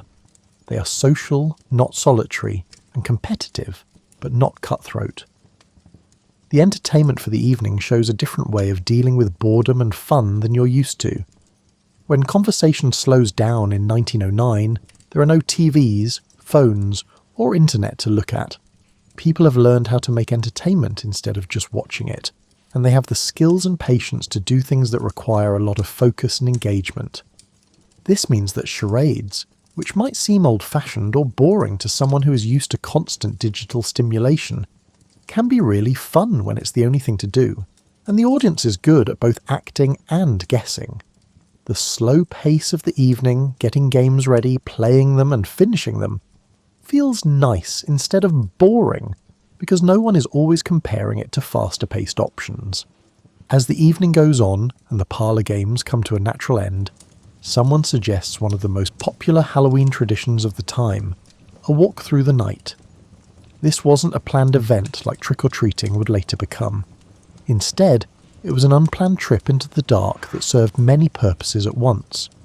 For the teens at the party, a night walk gave them something rare in a time when adults were always watching them, some privacy. Chaperones might go with the group, but once everyone was spread out along a dark country road or village street, couples could drift apart a little and have short conversations without old people watching every move. It wasn't exactly scandalous, but it was a rare chance to be alone with someone in a world where most courtship happened in public. The group meets in the front hall and gets their coats and wraps from where they left them earlier. The women put on wool cloaks or coats, and sometimes shawls to keep warm. The men put on their suits and overcoats, as well as the hats that no respectable person would go outside without. Someone lights a lantern, either an oil lamp or a flashlight if they are lucky enough to have one of those newfangled devices. The moon, if it is visible, also provides surprising light once your eyes get used to it. Going outside is like going to a whole new world. The air has that crisp, clear quality that autumn nights have, and the temperature has dropped a lot since sunset. The cold feels good instead of bad. When you breathe, you make small clouds that quickly disappear. The smells from earlier in the evening, like wood smoke and damp leaves, have gotten stronger. You might even be able to smell frost, even though it hasn't gotten cold enough yet. It's hard to imagine how dark it was in 1909 in most places today. There aren't any streetlights in neighbourhoods, porch lights that stay on all night, or shopping centres or office buildings that give off light. The windows of individual homes let in warm light, but these little spots of light only make the darkness around them seem deeper. If the sky's clear, the stars are beautiful. Lots of light that people in your time usually only see in planetariums. The group leaves without a specific destination in mind. They walk along streets and paths that everyone knows during the day, but that look different at night. Landmarks that are easy to find turn into strange shapes. The tree that marks the edge of someone's property becomes a shadowy figure against the sky, which is a little lighter. You don't notice the fence you pass every day until you trip over it and need to pay attention to it. Voices sound different at night than they do during the day. They sound clearer and farther away. The group's talking makes a bubble of human sound that is surrounded by the sounds of the night, like the rustling of leaves, the barking of a dog in the distance, the hooting of an owl, and the wind moving through bare branches with a sound like running water. These natural sounds aren't scary. They're more like friends, reminding us that the dark is full of life going about its business. While the group is walking, someone might tell ghost stories or stories about the area. In 1909, every town had these things. The house where someone died in a strange way 50 years ago. The crossroads where a headless horseman is said to ride. Washington Irving's story was published in 1820 and had become very popular. And the cemetery where lights are sometimes seen floating among the graves. These stories aren't meant to scare you. Remember, it's a gentle Halloween. They're meant to remind you that there might be mysteries in the world that you don't see every day. The storyteller talks in a low voice, not to scare everyone, but because it seems right to talk quietly about these things in the dark. The people who hear it laugh nervously and shiver a lot, showing fear more than feeling it. If the group goes past a cemetery, which is often close to homes in small towns, they might stop at the fence. Not to go in, because that would be disrespectful to the dead, but to recognise the place and maybe think of friends and family who are buried there. The Victorians and Edwardians had a complicated relationship with death. They were more familiar with it than people today because it happened at home instead of in hospitals and the death rate was higher. They were also more sentimental about it. The walk could take you to a place that is important to the area, like a hilltop with a view of the countryside, a bridge over a stream, or a big old tree that has been a landmark for generations. At these places, the group might stop, not for any planned reason, but just to enjoy the night, the October air, and being young, alive, and part of a community. This night walk gives some of the group a chance to think about the deeper meanings of Halloween. It's easier to believe that the veil between worlds is really thinner, and that those who have died are really closer when you stand in the dark under the stars. These thoughts don't have to be scary. It's comforting rather than scary to think that your grandmother or a friend who has passed away might be nearby. The practical parts of the walk are charming in their own way. Women walk through the dark while wearing long skirts that get caught on plants and shoes that aren't meant for rough ground. Men offer their arms to help women over hard places, which is both practical and romantic. The person carrying the lantern becomes important for a short time. They hold the light that keeps everyone on the path and draw the group's attention. Eventually the group goes home because it's too cold, it's too late, or they're just too tired from all the fun they had that night. The walk back often seems shorter than the walk out, which is what happens when you walk home. People might be talking less now and thinking more, and the energy from earlier in the evening has turned into satisfied tiredness. As they get closer to the house where the party started, the warm light coming through the windows looks especially inviting after being in the dark for a while. The group is grateful for the warmth and light when they come back in, especially since it's so cold and dark outside. This change from dark to light and cold to warm is small, but it touches on something deep down that makes a home feel like a safe place. Once back inside the warm house, with cold cheeks and hair that have been messed up by the wind, the conversation often turns to the spooky parts of Halloween. But in 1909, beliefs in the supernatural are in a strange place between real faith and fun, between old-fashioned beliefs and new-fashioned doubt. You should know that 1909 is an interesting time in history for people who believe in the supernatural. This is an age of growing scientific knowledge, widespread education, and technological progress that is changing how people live every day.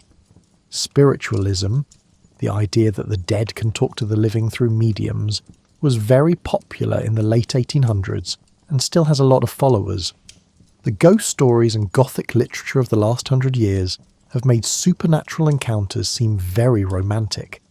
As a result, most educated people in 1909 don't really believe in the Halloween superstitions, but they don't completely disbelieve them either. You might not believe in astrology, but you still know your zodiac sign and feel good when your horoscope says good things are coming. The supernatural is one of those things that probably aren't real but could be, and it's fun to think about them anyway. In 1909, Halloween folklore was mostly about spirits of the dead, not demons or other evil beings. People believe that the night is a time when people who have died can come back to see the people and places they loved in life. Instead of being scary, this is usually shown as a soft, even beautiful chance. The custom of leaving food for the dead, which goes back to Celtic Samhain, is still going on, but in a less strict way. Some families might set a place at the table, or put out a plate of treats to show that their loved ones who have passed away are welcome to come by if they want to. You don't do this out of fear or dread. You do it out of the same kindness you would show to living relatives who might stop by without warning. The stories told at Halloween parties are more likely to be sad than scary. Someone might tell a story about a grandmother who died and whose favourite perfume was in her old room on Halloween night, or about a father who died and whose pocket watch, which had stopped at the moment of his death, rang once at midnight on All Hallows' Eve for no reason. These stories talk about loss and grief, but they also say that love lives on after death. The ghosts in Halloween stories from 1909 aren't the evil ghosts that show up in later horror stories. They're more like kind spirits who might help or comfort you if you treat them with respect. The fortune-telling games that were played earlier in the evening seem to call on these spirits as sources of information about the future. When you look in the mirror and hope to see your future spouse, you're asking the spirits to show you what they know. Even the scary parts of Halloween these days are very mild compared to what they used to be.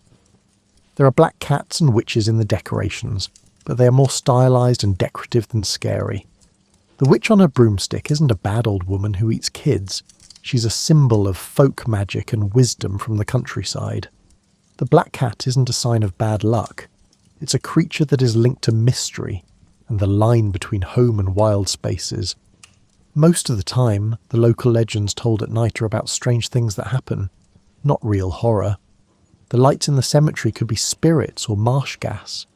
The fact that it's not clear what they are is part of what makes them interesting.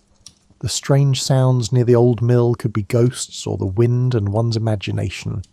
The fact that we don't know for sure is what makes the story interesting instead of just scary. Halloween also has a lot of what we might call protective folklore. There are ideas about how to tell the future, and there are also ideas about how to keep yourself safe from bad things that might happen on this night. Evil spirits will be confused if you turn your clothes inside out. Having a little salt in your pocket will keep you safe. Walking around your house in the direction of the sun, clockwise, before bed will keep it safe. These protective customs are done with a wink and a smile as if to say, just in case, and they don't cost anything and might help. You don't really believe that these things matter, but the ritual of acknowledging them connects you to generations of people who found comfort in these small protective gestures. It's like how you might avoid walking under ladders or feel a small superstitious pleasure in finding a penny heads up. In 1909, Halloween had more religious meaning than it does now when it is more commercialised. The name itself, All Hallows Eve, which means the night before All Saints' Day, keeps the link to Christian tradition, even though the holiday has many older pagan elements. Some families go to special church services on November 1st to remember saints and family members who have died. This makes Halloween part of a longer time of remembering and spiritual reflection. Most people don't seem to mind that Christian and non-Christian elements live together. The Christian calendar has always been open to including local customs and folk practices. By 1909, this mixing of cultures is so common that most people don't even think about it. You can honour Christian saints and also bob for apples to see what your love life will be like in the future without any problems. The lack of light adds to the supernatural feel of the night. Keep in mind that electric lights aren't common yet, and even where they are, people don't use them very often. There are candles, oil lamps, and maybe even the light from the fireplace in the parlour. This makes the kind of lighting that filmmakers spend a lot of money trying to copy. Shadows that change and move, faces that come out of the dark and into pools of light, and corners of rooms that stay mysterious. In this light, it's easy to think that you might see something strange. A shadow that moves in a strange way could be an effect of the candlelight, or it could be something else. That feeling of being there when you're alone in a dark room could be your mind playing tricks on you, or it could be a loved one who has passed away checking in. The uncertainty is part of the experience, and it seems that most people in 1909 are happy to leave it that way, instead of insisting on either total belief or total doubt. The fact that people in 1909 were more comfortable with not knowing about the supernatural shows a bigger cultural difference between then and now. In today's world, there is a lot of pressure to put things into one of two groups: scientifically proven facts or superstitions that aren't true. But in 1909, people are more okay with the idea that some things can't be known, that mystery has value, and that not everything needs to be explained or explained away. As the night goes on and people settle into comfy chairs with cups of warm cider, the conversation might turn to the idea of thin places, which are places where the line between the normal world and something else seems to be very thin. There are such places in every town: the old churchyard, the crossroads at the edge of town, the ancient tree that was already old when the first settlers came, and the spring that never freezes even in the coldest winter. People don't think these thin places are dangerous. Instead, they think they are special and should be respected and given attention. People don't stay away from them. Instead, they go to them knowing that they might find something strange there. Halloween is a time when people believe that the veil between worlds gets thinner. This makes the whole night feel like a thin time when anything could happen. The party is now in its last phase, the calm time before midnight when everyone is tired but not too tired to have fun. The group has enjoyed the snacks, played the games, and had their fortunes told, with varying levels of faith in how accurate they were. Then they went outside into the October night and came back safely. This is the time for quieter activities, for talking that has become more personal as the night went on and people let their guard down, and for thinking about what Halloween means beyond the games and traditions. If the family is rich enough to have a piano, someone might be playing soft music that fits the time of day. There are both popular songs from the time and older songs that have been passed down through the years. If you listen to music from 1909, it will sound very old-fashioned to you. The lyrics are sentimental and the melodies are simple, showing how people thought in the Victorian era, but with a more positive view of the Edwardian era. But in this case, with the October night pressing against the windows and the candles burning low in their holders, the music does its job of setting the mood and giving people something to do with their attention that isn't as demanding as games or deep conversation.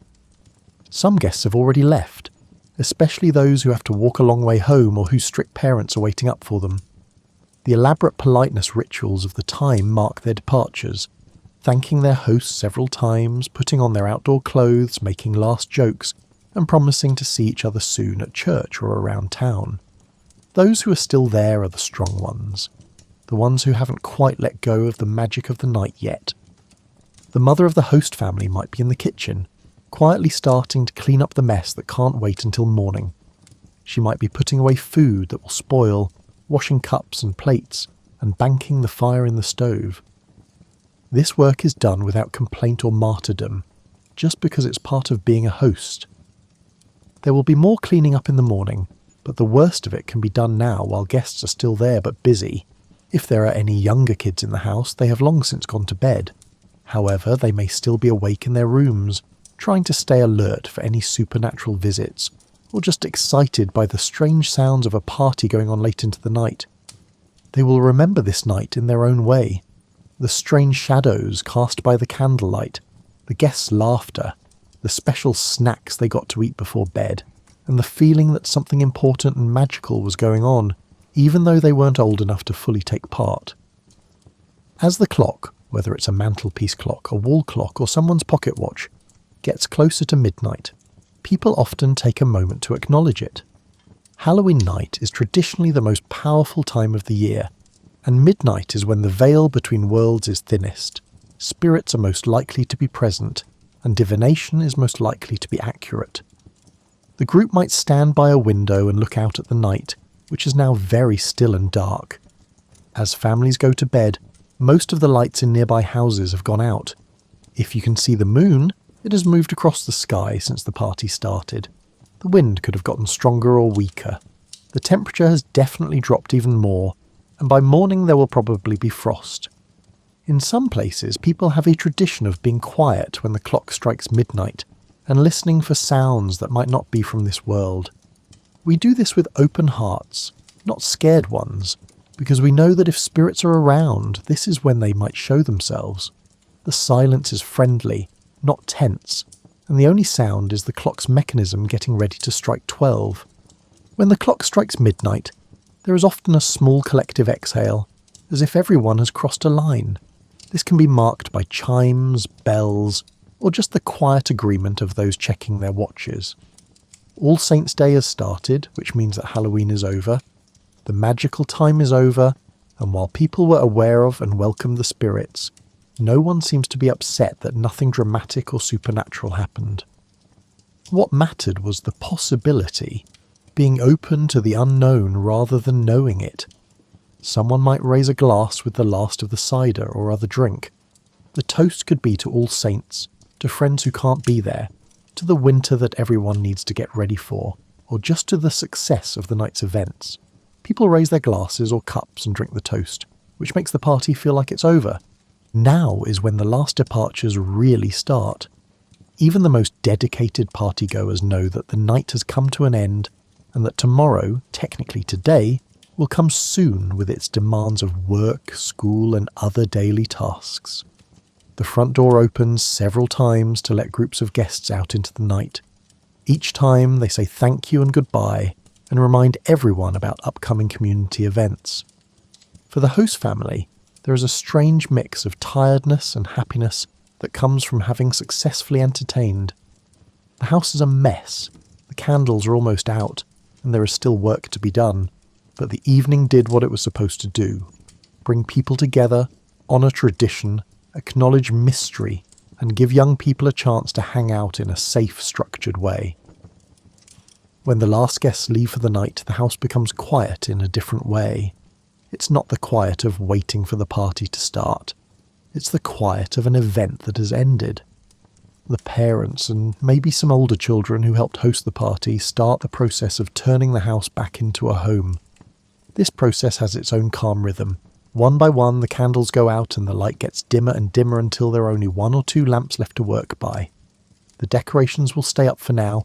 They'll come down tomorrow or in the next few days. The furniture, on the other hand, is starting to move back to its normal places. The cushions are fluffed, the windows are checked to make sure they're properly latched against the night air, and the front door is locked with a solid sound that lets everyone know the house is ready for sleep. The last cleaning in the kitchen is done quickly because of years of practice. The stove heats the water for washing dishes, and the towels that have been warming up nearby dry them off. Then, the dishes are put back in their places in the cupboards. The leftover food is looked at to see what can be saved, what should be eaten tomorrow, and what can be given to the chickens if the family has them. In a world where most families live much closer to the edge of subsistence than we do today, there was no such thing as waste. The mother of the house does one last check of the rooms where guests are, making sure there are no forgotten items, that the candles are really out and don't pose a fire risk, and that she knows what needs to be done in the morning. This isn't obsessive caretaking, it's just the responsible oversight that comes with running a household. It requires a lot more attention to safety and maintenance than modern conveniences do. The father might go outside one last time before bed, partly to make sure everything is safe and partly for that private moment under the October stars that men of his age liked. He might smoke one last pipe on the porch or in the yard, thinking about the night and the season. Everyone can feel that winter is coming in the colder night air. There are still things to do to get ready. Hang storm windows, split and stack wood, and get the garden beds ready for their winter sleep. Climbing the stairs to bed. Most of the time, bedrooms were upstairs in houses with a second floor in 1909, made me feel good about the day. The stairs might creak with familiar sounds. The banister feels smooth under your hand, and the darkness of the upstairs feels cosy instead of strange now that Halloween is over. By today's standards, bedrooms were cold in 1909. Most homes don't have central heating. Downstairs rooms might be warmed by stoves or fireplaces, but upstairs rooms get most of their heat from the rising warmth of daytime fires, which has long since gone away on a late October night. People expect bedrooms to be cold, and they are for sleeping, not lounging around. Getting ready for bed includes both cleaning up and relaxing rituals. People wash their faces by pouring water from a pitcher into a basin. Indoor plumbing is common in cities, but not everywhere. Tooth powder or paste is used to clean teeth. Women especially do the ritual of brushing their hair 100 times, which was thought to be good for hair health. Taking off clothes carefully and either folding them up to wear again if they're clean enough or putting them in the laundry. In 1909, nightclothes were heavy. Women wore long nightgowns, men wore nightshirts, and they might have sleeping caps and bed socks when it was cold. People sleep with more clothes on than you're used to, partly because it's cold and partly because modesty standards apply even when you're sleeping. Earlier in the day, the bed was made with smooth sheets and arranged blankets, and quilts were added or taken away depending on the season. When you slip between the sheets, they are cold at first but will warm up from your body heat. For a moment, your body can finally rest after hours of standing, walking and performing socially. The pillow is just right, the blankets are heavy and warm, and the bedroom is completely dark in a way that modern people don't often experience. There are no LED lights from electronics, no street lights shining through the curtains, and no ambient urban light. In this darkness and quiet, thoughts might go back over the events of the evening, the games and laughter, the talks and flirting, the time spent outside under the stars realizing that life may be more mysterious than it seems, and the comfort of community and tradition. These thoughts mix with the start of dreams as consciousness lets go and sleep comes. Morning comes like it does in November, late and unwilling, with grey light that seems to come from the air itself instead of from a specific direction. The first person to wake up has to start the fire again by cleaning out the ashes, putting down new kindling and coaxing flames from embers or matches. This will gradually build the fire that will warm the house and cook breakfast. The light on November 1st shows that the house is still decorated for Halloween, but in the light of day the decorations look less mysterious and more like what they are: paper and vegetables arranged for a short time. These decorations will be taken down in the next day or two. You could cut the pumpkin up for pies or stews. The paper decorations will be carefully taken down and either stored or burned in the stove, since new ones will be needed next year anyway. But today, All Saints' Day, for those who follow the religious calendar, there's no need to break up the magic from last night right away. Every day people have to make and eat breakfast, do their chores, and go back to their normal lives. But the memory of the party is still fresh, giving people something to talk about at breakfast, and when they run into neighbours and friends during the day. On November 1st, the town feels a little different than it did on October 31st, but someone looking in from the outside might have a hard time figuring out what has changed. It's partly because the calendar has changed to a new month, partly because the weather is getting colder, and partly because the feeling that a holiday, no matter how small, has come and gone and taken its special quality with it. People who went to Halloween parties the night before might be a little tired from staying up later than usual, but it's a nice tiredness that comes from having fun with friends rather than from stress or worry. People will talk about different parties at work and school, share funny stories, wonder if the fortune-telling games were right, and tease those whose romantic futures were supposedly revealed by apples, nuts, or looking in a mirror. For those who go, the church service on All Saints' Day is a more serious counterpoint to the fun of Halloween. This day is for remembering the dead, recognising the communion of saints, and thinking about death and faith. There may be prayers for the dead, hymns that talk about eternal life and meeting again in heaven, and the reading of the names of church members who died in the past year. There is no conflict between the games from last night and the seriousness of this morning. Halloween and All Saints' Day are both ways to remember the dead. Halloween does this with fun and hope, while All Saints' Day does it with respect and prayer. Both of them know that death doesn't end a relationship, it just changes it. As November 1st goes on into the afternoon and evening, the change of seasons becomes more obvious. The sun sets noticeably earlier than it did just a few weeks ago, even though it is already low in the sky at noon. The evening comes on with that special kind of November darkness that isn't as golden as October's but is more complete. This kind of darkness will last for the next few months. Farmers and people with gardens are getting ready for winter. Before a killing frost ends the growing season, the last hardy vegetables need to be picked. You need to dig up and store root vegetables like turnips, carrots and potatoes. You need to get rid of any dead plants in your garden beds. You can either add them to compost piles or let them break down over the winter. The change from October to November also helps people get ready for the holidays. There will be a series of holidays coming up: Thanksgiving, Christmas and New Year's. These will break up the dark months. But on November 1st, those holidays still seem far away. For now, the main thing to do is get used to the fact that winter means shorter days, colder weather, and having to spend more time inside. Families start to think about winter projects, or things they can do when they can't work outside.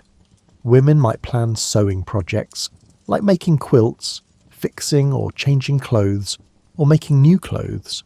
During the winter, when they have to stay inside, men might have to fix things, sharpen tools, or finish projects in barns or workshops. Kids know that school days will start and end in the dark, and that recess might be too cold for them to play outside comfortably. As the months get darker, remembering Halloween night is a bright spot to look back on. The games, the laughter, and the time spent under the stars in October all become stories that can be told again and again, and private memories that can be enjoyed. Depending on your mood and beliefs, the predictions made by fortune tellers can be funny or serious. The party helped people feel like they were part of a community, which makes the coming winter feel less lonely. Now that it's been over 100 years since that Halloween night in 1909, it's worth thinking about what was lost and what was kept, as Halloween changed into the holiday you know today. In many ways, Halloween 1909 was the end of an era. It was the last time the holiday kept its folk character, before commercial interests changed it into something completely different. At first, the change happened slowly. By the 1920s, Halloween was becoming more about kids. Schools and community groups were throwing parties that were like the ones that happened in homes in 1909, but they were more organised and less mysterious. Trick-or-treating as we know it started in the 1930s, but it didn't become popular until after World War II. In the 1950s, Halloween became a candy holiday for kids, with store-bought costumes and decorations. Every change had its pros and cons. Halloween today reaches more people, gives millions of kids fun memories, and makes people really happy and excited. But when folk traditions turned into a commercial holiday, something was lost. The real sense of mystery, the connection to ancestors and traditions that go back hundreds of years, and the focus on fortune-telling and romantic futures that made Halloween special for young adults. The Halloween of 1909 was a part of a cultural history that couldn't last. It needed a slow pace of life so that people could make decorations by hand and play long games.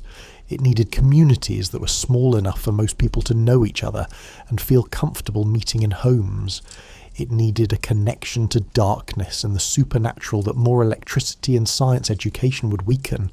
It needed a social structure for dating and marriage that would change because of how gender roles and romantic freedom changed in the 20th century. But the main ideas behind Halloween in 1909 are still there in modern versions of the holiday.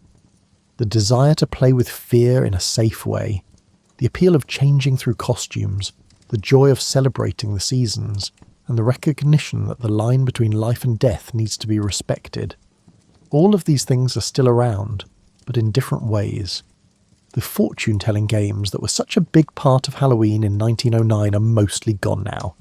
This is because people's views on marriage have changed. People move around more, and people are less likely to believe in divination. But their spirit lives on in the silly superstitions that still surround Halloween, like the idea that some costumes bring good luck, the rituals that go along with eating candy, and the small thrill of staying up late and walking around neighbourhoods after dark. Modern Halloween events like harvest festivals at churches, school parties, and neighbourhood trick-or-treating routes that get people out of their homes at the same time have kept the focus on community gathering. Even adult Halloween parties are like the social events of 1909, but with less fortune-telling and more costumes. The link to the supernatural has changed instead of going away. Modern Halloween focuses on fake scares, like haunted houses, horror movies, and scary decorations, instead of real interactions with the idea of spirits.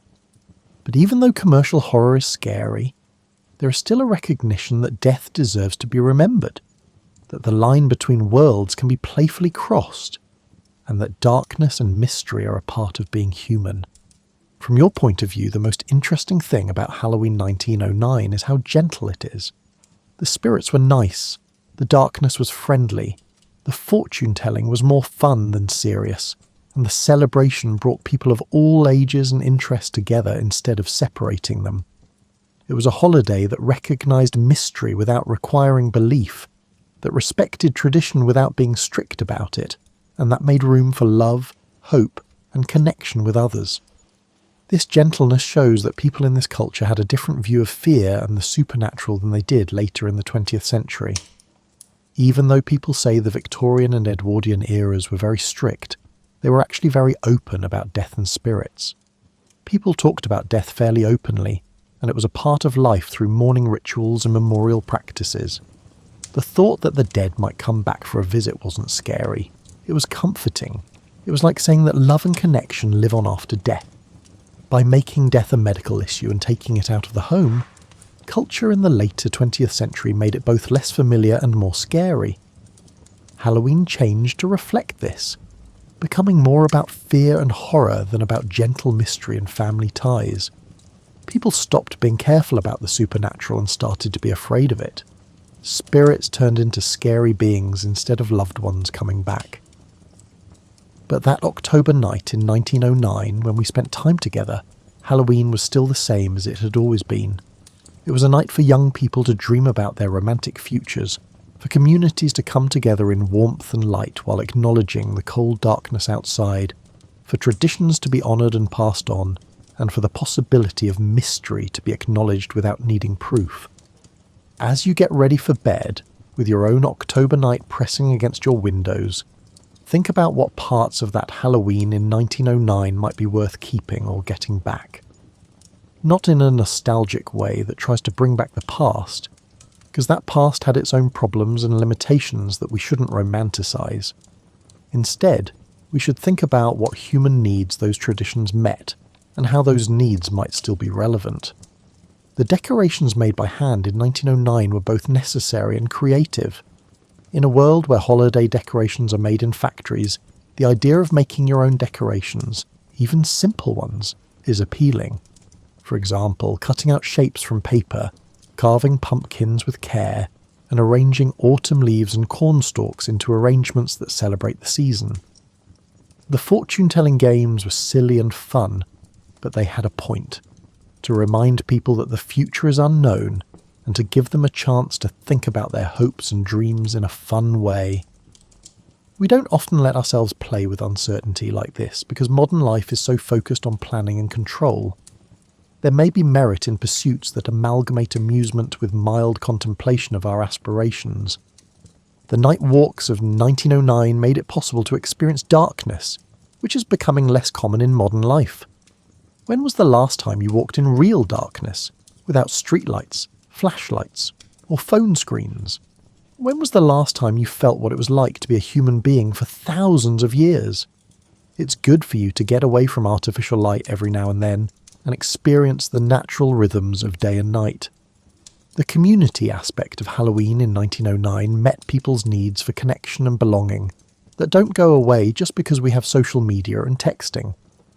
Even in our connected age, it's still worth it to share physical space, play games together, and make memories in real time instead of writing them down and posting them later. The most important thing about the 1909 Halloween is its relationship with the supernatural. It was open to possibilities without needing to be sure, and it accepted mystery without being scared of it. This is a good way to deal with the unknowns in life. We live in a time when everything needs proof and evidence, which is useful in some situations but not in others. Some experiences, such as love, beauty, meaning, and the potential for something beyond everyday reality, elude empirical validation, yet remain significant to human existence. That Halloween night in 1909, with its candles and cider, games and gatherings, walks in the dark of October and back to the warm light, and the idea that spirits might be near without being scary, was a way of being in the world that focused on connection, community, mystery, and gentle joy. You might picture yourself at that 1909 party as you fall asleep. After coming in from the cold night, you can feel the warmth of the parlour. Apple cider has a sharp sweetness that you can taste. Listen to the laughter as someone tries to bob for apples with more enthusiasm than skill.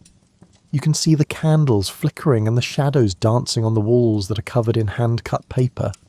You can smell the wood smoke, the fall air, and that hard-to-describe smell of a house full of people celebrating. You're part of a tradition that goes back hundreds of years.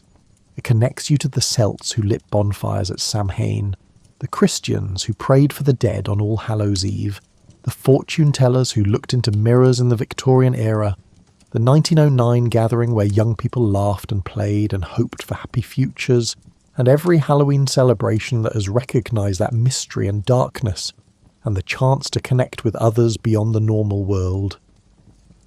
November will keep moving toward winter tomorrow, but tonight, in the space between waking and sleeping, you can rest in the kind spirit of that Halloween in 1909, when spirits were friendly darkness was kind, and the future was uncertain but full of hope. Sleep well, surrounded by the customs of those who came before and those who will come after. These customs connect us across time because we all need to mark the changing of the seasons, gather together to stay warm against the cold, hope for good things to come, and remember that the world may hold more mystery and magic than we see in our daily lives.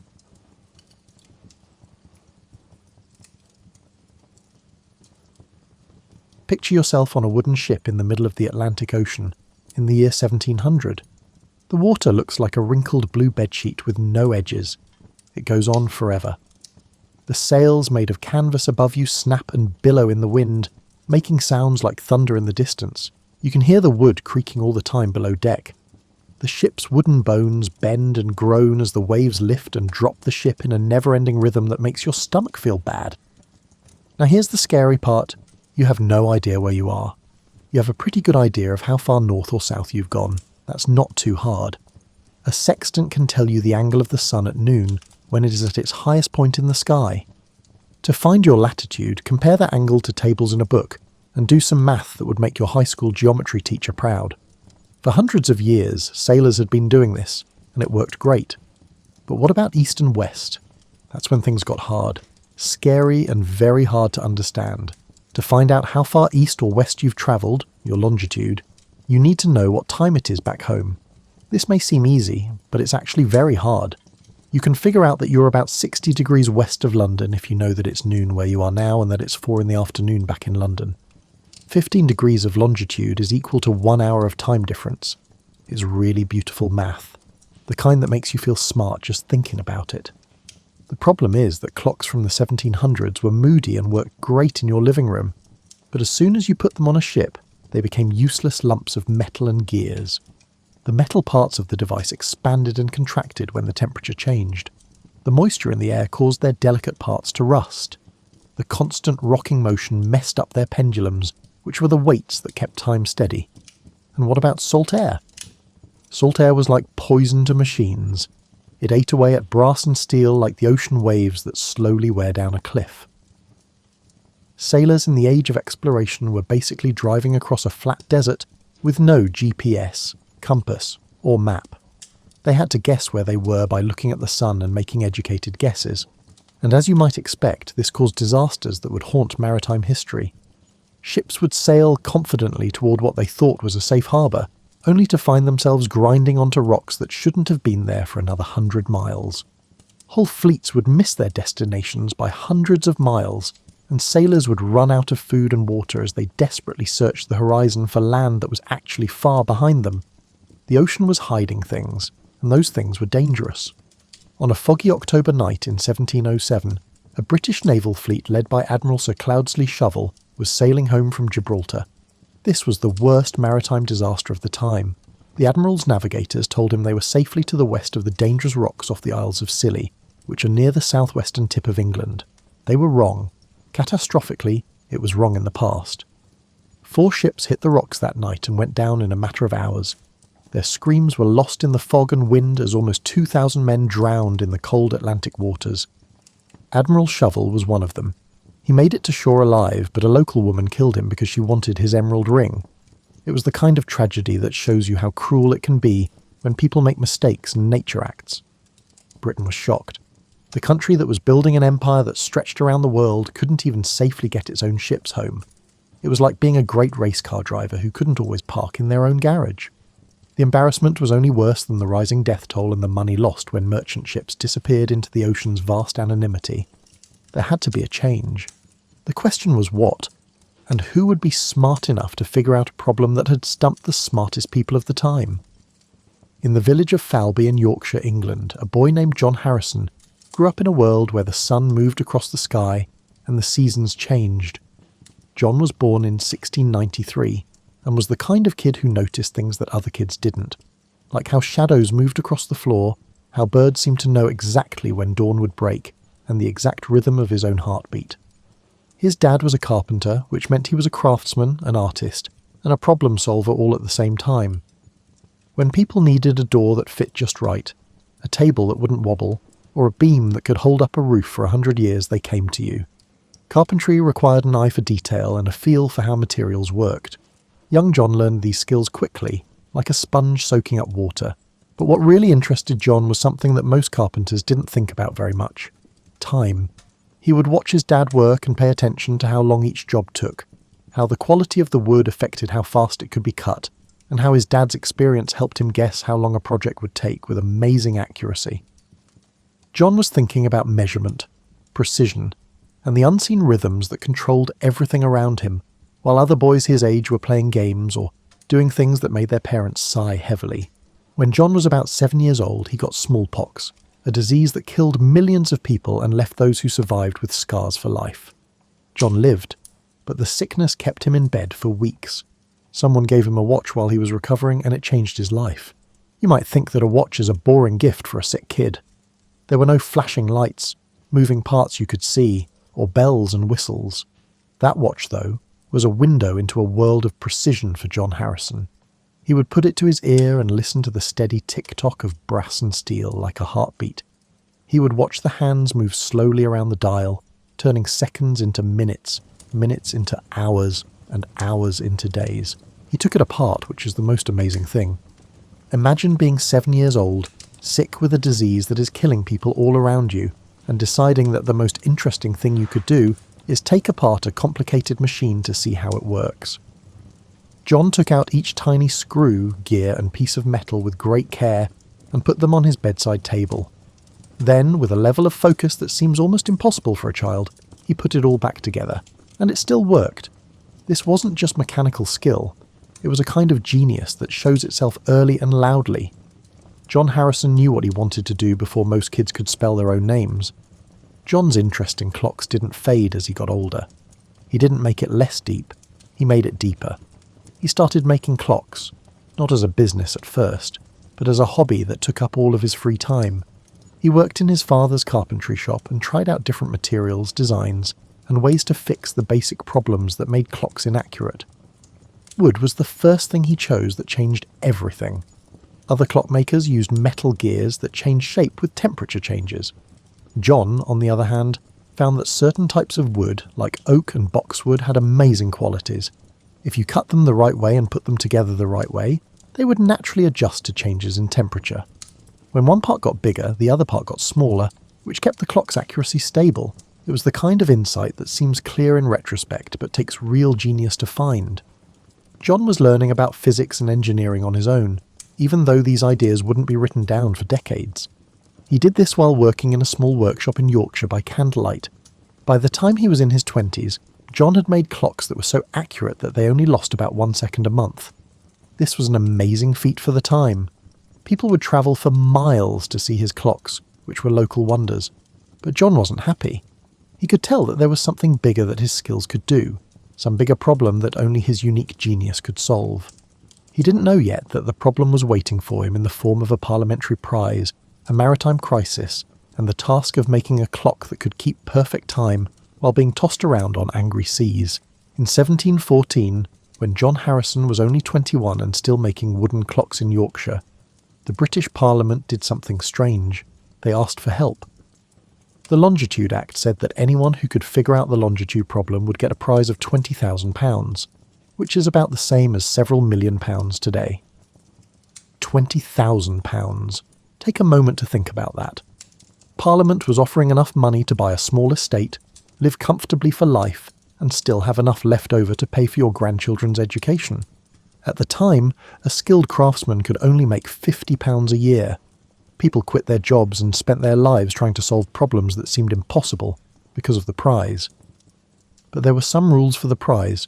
Your solution had to be able to figure out the longitude to within half a degree after a ship had sailed to the West Indies and back, which could take months. That might not sound very exact until you remember that half a degree of longitude at the equator is about 34 miles. Your method had to tell a ship's captain where he was to within the distance a person could walk in a day after months at sea, through storms and calm, heat and cold. Parliament set up the Board of Longitude to look at the proposed solutions. This group of scientists, naval officers and government officials would decide who should get the prize. Some of the smartest people in Britain were on this board, including astronomers who liked the lunar distance method for finding longitude. The lunar distance method was beautiful in math and very hard in astronomy. Theoretically, navigators could figure out their longitude by measuring the exact position of the moon against background stars and comparing that to tables made by astronomers. It took clear skies, accurate tools, complicated math, and at least an hour of work for each measurement. Astronomers were happy with the solution, but sailors who were practical wanted to throw their sextants overboard. A lot of the board members, especially the astronomers, thought that the answer to the longitude problem had to come from the stars. After all, navigation has always been about looking at the stars. They thought it was unlikely at best and ridiculous at worst that someone could fix this problem with a mechanical device, which was basically a very fancy clock. John Harrison would have to deal with this bias for most of his life, but he didn't know that yet.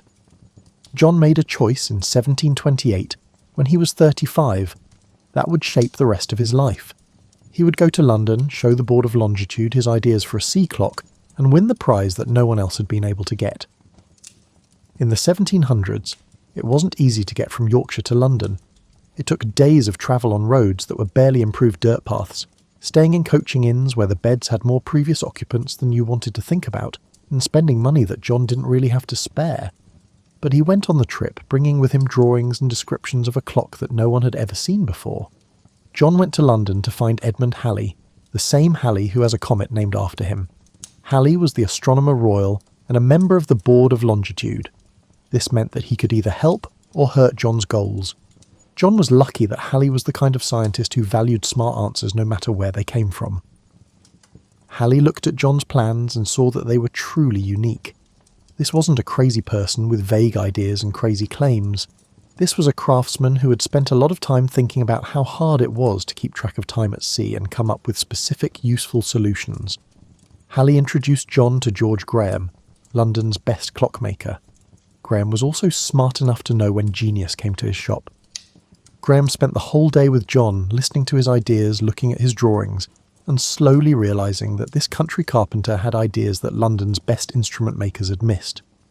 Graham did something amazing by the end of their meeting.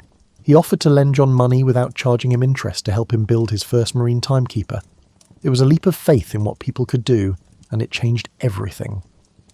John went back to Yorkshire with enough money to start building a clock that could work at sea. He was about to enter a part of his life that would last for decades, drive him insane and change the world. But first, he had to make the thing. Think about how long it would take to make just one clock. Not as a hobby or a side project, but as your main focus for 5 years of calculating, adjusting, testing, and improving. That's what John Harrison did from 1730 to 1735. He made his first marine timekeeper, which would later be called H1. H1 was not a delicate pocket watch. It was a huge machine that weighed about 75 pounds and was about 2 feet tall. Your first thought when you saw it in a museum today would probably be that it looks like a steampunk sculpture with all the brass gears and strange moving parts. But every part of H1's design had a specific purpose in the fight against the forces that had stopped every other attempt at making a sea clock. John's main problem was figuring out how to make a clock that keeps accurate time even when it is moved, shaken, heated, cooled, and hit by salty air all the time. It was like asking someone to play a violin while riding a roller coaster during an earthquake. The main task is hard enough without all those extra things getting in the way. John's ideas were brilliant because he had spent years thinking about how mechanisms work when they are under stress. John used a balance mechanism with 2 weighted bars connected by springs instead of a pendulum. A pendulum needs gravity to work all the time, but it didn't work on a ship that was tilting. One bar would swing one way, and the other would swing the other way when the ship rolled, which stopped the ship from moving. It was a mechanical genius that was turned into brass and steel. The 2 balances were like dancers moving in perfect opposition, their movements so perfectly timed that the ship's rocking didn't matter. The ship pitched and rolled through the waves, but inside H1's mechanism, time moved forward with calm precision. The temperature was another problem. When you heat metal, it expands, and when you cool it, it shrinks. You may have noticed this when you run hot water over a jar lid to make it easier to open. These tiny changes in size can mess up the timing of a clock so much that it stops working. John used bimetallic strips to fix this. These strips were made of brass and steel, and reacted to changes in temperature in opposite ways, making up for each other. Then there was friction, which is bad for all moving parts. friction was trying to slow things down and make them less accurate every time gear teeth meshed together or a bearing turned in its housing. Most clockmakers of the time used oil to reduce friction, but oil thickened in the cold, thinned in the heat, and eventually turned into sticky residue that gummed up the works. John's answer was to use lignum vitae, a very hard, heavy wood that has its own natural oils. His bearings were made from this wood that doesn't need oil, so he didn't need any at all.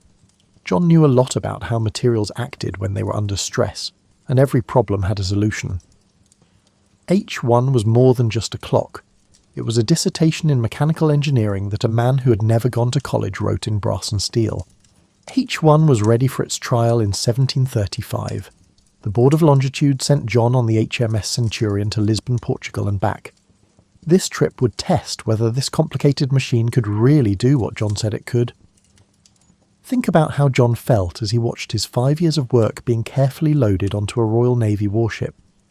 The open ocean was about to judge everything he had given up, every hour he had spent in his workshop and every calculation and adjustment he had made. The trip was hard. The Atlantic doesn't care about your precise tools or the work you've done for the rest of your life. The Centurion's deck was covered in waves, and the ship rolled at angles that made even experienced sailors hold onto the railings. Below, in the captain's cabin, H1 sat quietly ticking away, seemingly unaffected by the chaos around it. The ship's navigators thought they were getting closer to England from a certain place on the way back. John's clock said they were really about 90 miles east of where the navigators thought they were. John told the captain that they were getting close to England near the dangerous waters around Start Point. He did this with the confidence of someone who trusted his own work more than what most people thought. Roger Wills, the captain, believed what John said enough to change course, and when the fog cleared, Start Point was right where John's clock said it would be. The navigators had made a mistake that could have easily sunk the ship by almost 100 miles. H1 was correct. You might think that this successful trial would have won John the Longitude Prize right away. His clock had just shown that it could do exactly what Parliament had promised to pay £20,000 to do. But you would be underestimating how hard it is to convince experts who are doubtful that someone has solved a problem they thought was almost impossible. The Board of Longitude said that H1 had potential, which in bureaucratic language means, this is interesting, but we're not ready to give you all that money yet. They gave John £500 to keep working on it and make a better version. It was both encouragement and a clear message, show me again and do it better. John might have been feeling down. He went back to his shop and started making plans for H2 instead. You might think that H2 would take less time now that John knew how to do it because it took him 5 years to build H1. You would be very wrong. It took John almost 20 years to finish H2, but not because he worked slowly, he kept coming up with better ideas. This is the time in John Harrison's life that will test your patience just to hear about it. Imagine spending your whole adult life trying to solve one problem, getting close, and then realising you could do better and starting over and over, for 40 years. H2, which was finished in 1741, was heavier than H1, about 86 pounds. But it had changes that made it more accurate in theory. John had fine-tuned his temperature compensation system, improved his balance mechanism, and made a lot of small changes that, when added together, made a difference. It was like seeing a perfectionist change a document, changing the words and punctuation until each sentence was as clear as glass. But before H2 could be tested at sea, John realised something that worried him. He had already come up with ways to make it better. The world of ships was also changing. The Board of Longitude had paid for the creation of a new way to measure the distance to the moon, and astronomers were publishing tables that made navigating by the stars easier. John's chance to prove his mechanical solution was running out. John started working on H3 in 1749. It would take him 17 years to finish this version. During that time, he hardly left his workshop, rarely saw friends, and focused so hard that his friends and family were worried. William, his son, who had grown up watching his father's obsession, became his assistant and later his advocate when he had to deal with the Board of Longitude. H3 was smaller than the ones that came before it, but it was much more complicated. John added new features like a bimetallic strip to adjust for temperature and a caged roller bearing mechanism. This design was so ahead of its time that it wasn't rediscovered and widely used until the Industrial Revolution, more than 100 years later. You benefit from something John Harrison came up with while trying to solve the longitude problem every time you ride in a car or use a machine with roller bearings. But there was a problem with H3 that John couldn't completely fix. It was more sensitive to the ship's movement than his other designs. The changes he made in some areas had made other areas weaker. It was the kind of trade-off in engineering that keeps perfectionists up at night. And John was definitely a perfectionist. John was in his 60s by the middle of the 1750s. He had been working on sea clocks for more than 30 years. His first try was good enough to show that the idea worked, but not good enough to win the longitude prize. His later attempts had been better in some ways, but he still hadn't reached the level of perfection he wanted. A lot of people would have given up. The right thing to do would have been to admit that he had made important contributions, take whatever money the Board of Longitude was willing to give him, and then retire knowing that he had helped people learn more. John Harrison was not like most people, and he was not being reasonable about this problem. John made a choice in his workshop that must have seemed a little crazy even to him. He would stop working on H3 and start over from scratch with a very different method. His new clock would be nothing like the big, complicated machines he had spent years building. It would be small, elegant, and based on ideas he had learned while working on the other ones but had never fully used. He would make H4, which would be a watch. Think of a pocket watch from the 1700s, like the kind you might see in a period drama, as hanging from a gold chain on a gentleman's waistcoat, fancy, classy, and small enough to fit in your hand. Now picture this watch being so accurate and well made that it will lose less than a minute after months at sea, through storms and calm, heat and cold.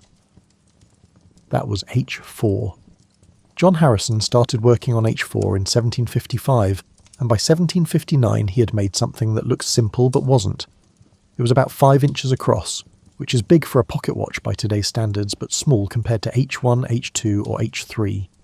It was only 3 pounds heavy. You could easily hold it in both hands and admire its clean white face, elegant Roman numerals, and the way its hands moved smoothly to mark seconds and minutes with perfect timing. But the ease was a trick.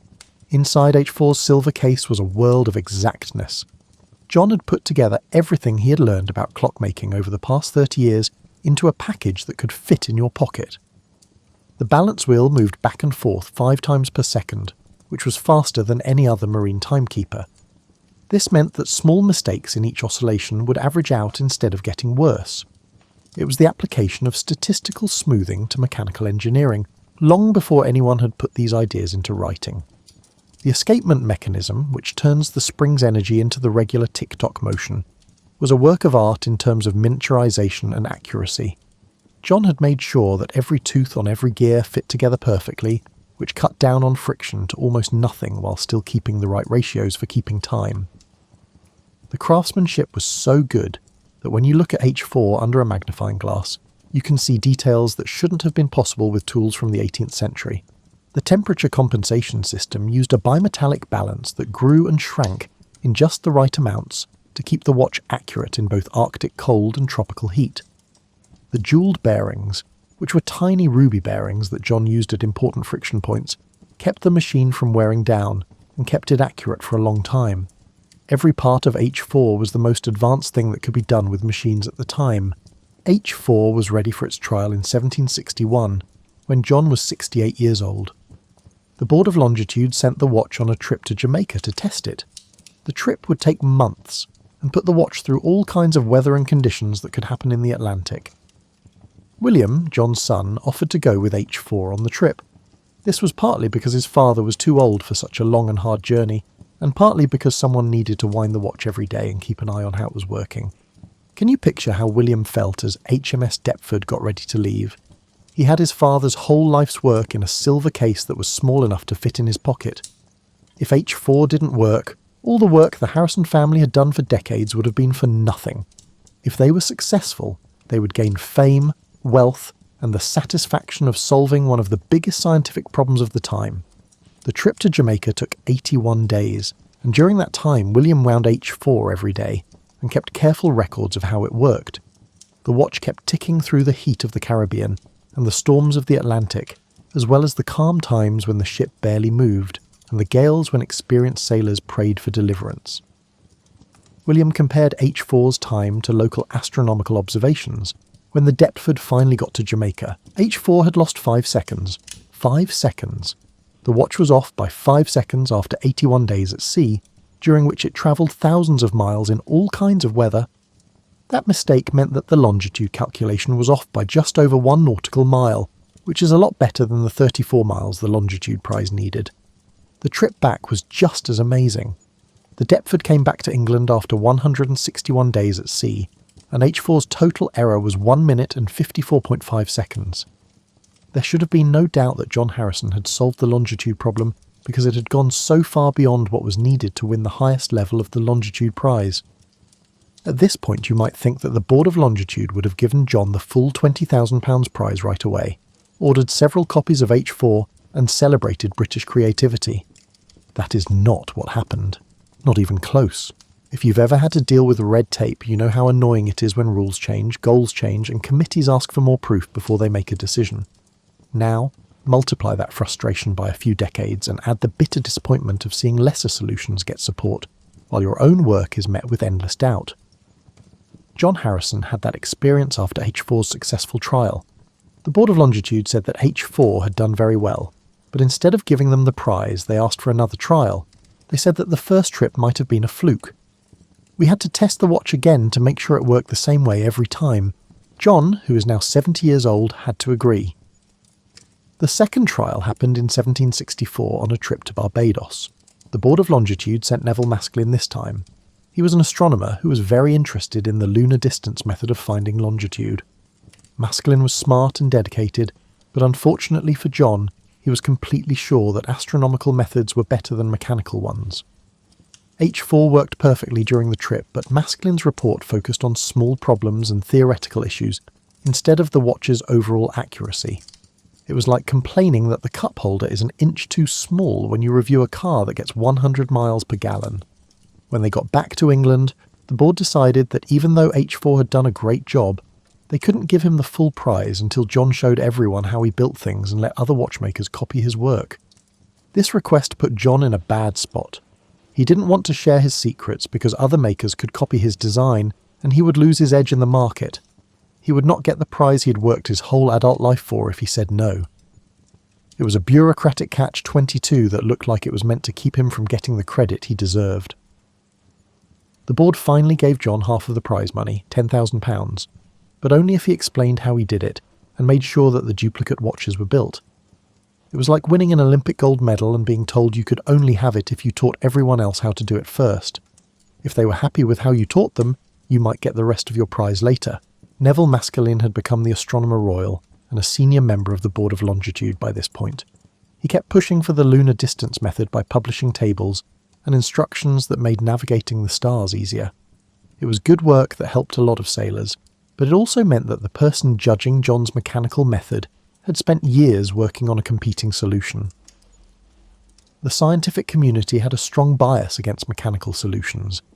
A lot of astronomers thought that navigation was an astronomical problem at its core and should be solved with astronomical tools. They were offended that a craftsman, who wasn't even a real scientist or mathematician, could use gears and springs to figure out longitude. For years, John built duplicate watches under the board's watchful eye. He showed other watchmakers how to do it and gave them more and more detailed explanations of his work.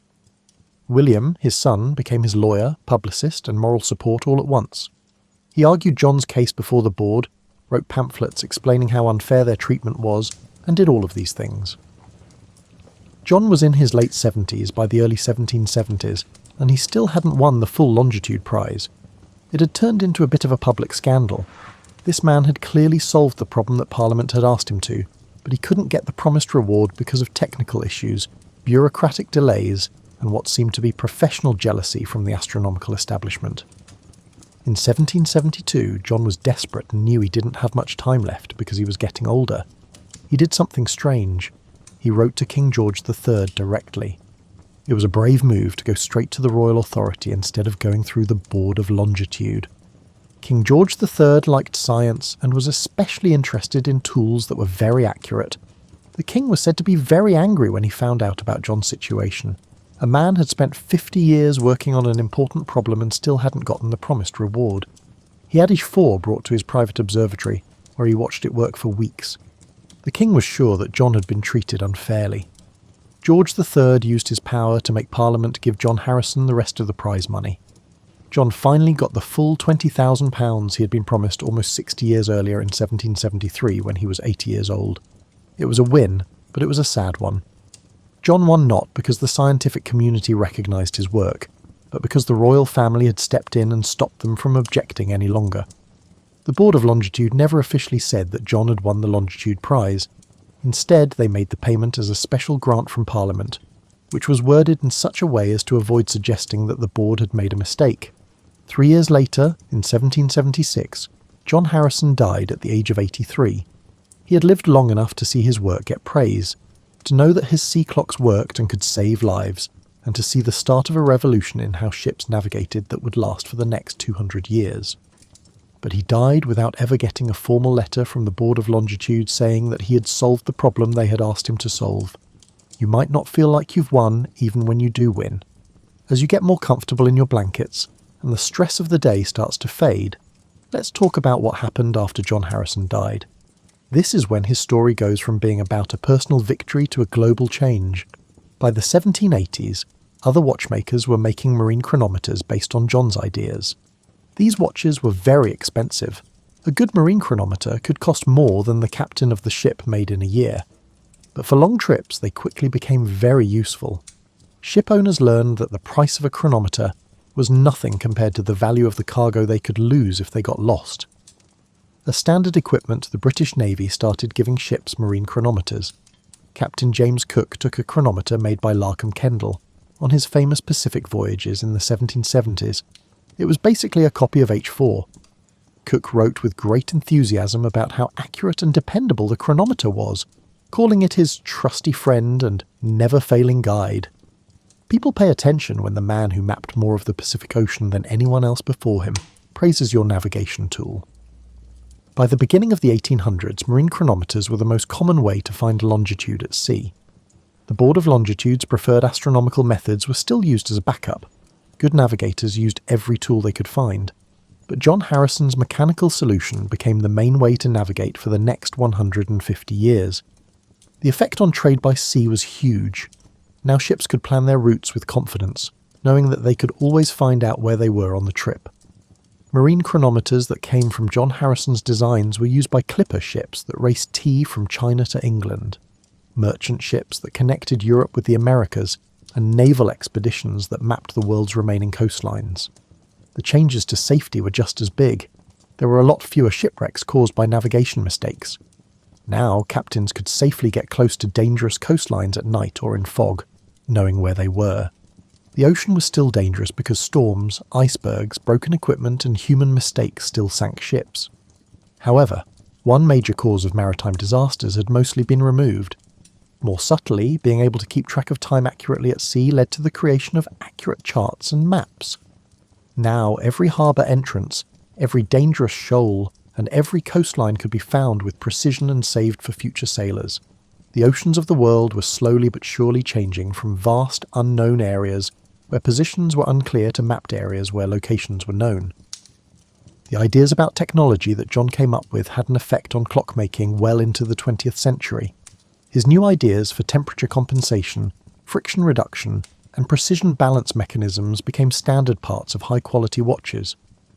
Watchmakers studied his designs the same way musicians study Bach or architects study old temples, as examples of how to use basic ideas with genius-level skill. Lieutenant Commander Rupert Gould said that restoring the original Harrison sea clocks, which had fallen into disrepair, was one of the best things that ever happened to him. When I opened H1 and saw John's wooden gears and carefully planned mechanisms, it was like talking to a master craftsman from hundreds of years ago. The clocks were more than just old things. They were also working examples of ideas that were still useful. The Harrison sea clocks made it through World War II in London. They were kept safe in a vault during the Blitz, when German bombs fell on the city every night. They were cleaned, restored, and then put on display at the Royal Observatory in Greenwich, where they still are today. You can see them ticking away just like they did hundreds of years ago if you ever go to London. H1 through H5 and a few of John's other clocks are there. But the marine chronometer was not the best navigation tool for all time. By the end of the 20th century, GPS systems that use satellites started to take the place of mechanical navigation tools. Ships could now tell where they were within feet instead of miles, and they could do it all the time instead of having to do it once a day. The change happened slowly, but by the early 2000s, marine chronometers were no longer the main tools for navigation. They were used as backups and safety devices. But even this technological advancement doesn't take away from what Harrison did. GPS satellites need very accurate clocks, like atomic clocks that make John's chronometers look rough by comparison. But the basic idea is still the same. To navigate correctly, you need to keep track of time correctly. John Harrison knew this truth so well that he spent his whole life trying to make it better, and every navigation system since then has been built on that. The story of Harrison also changed how we think about scientific recognition, and the link between practical skills and theoretical science. John was not a mathematician, with a degree from a university, or a natural philosopher from the upper class. He was a working-class craftsman who solved a problem by trying different things over and over, using his mechanical intuition and being very stubborn. His success called into question the idea that only traditional academic sources can lead to important scientific breakthroughs. Historians have been both embarrassed and fascinated by the way the Board of Longitude treated Harrison in the last few decades. How could smart, well-meaning people not see that the answer to the problem they had defined was so clear? The answer has to do with class bias, jealousy among professionals, institutional inertia, and the fact that people tend to prefer solutions that come from people who are like them instead of people who are not. Today, several museums have working copies of Harrison's chronometers that were made by skilled craftsmen who followed his original plans. These replicas still work as well as they did in the 1700s, losing only a few seconds a month even though they were made with tools and methods from that time. It shows how well John's designs worked, and how well he understood the underlying ideas. The story of Harrison has inspired books, movies, and even a best-selling novel by David Sobel called Longitude, which told millions of people about John's fight and victory. Students learn about him as a role model for hard work and new ideas. Engineers look at his mechanisms as examples of how to solve problems in a smart way. And anyone who has ever felt like an expert didn't believe in them can find something inspiring in his refusal to give up. As you start to feel sleepy, let's take a step back and think about what John Harrison's work really means in the grand scheme of things. It's not just about one man making fancy clocks, it's also about how we as people relate to time, space, and our place in the universe. Time was mostly a local thing for most of human history. Noon was when the sun was at its highest point where you were standing. The sun's path across each village, city, and valley's sky set the time for each place. This worked well when most people didn't go more than a few miles from where they were born. But as societies grew and communication got better, this way of keeping time caused problems. What time does the morning coach leave?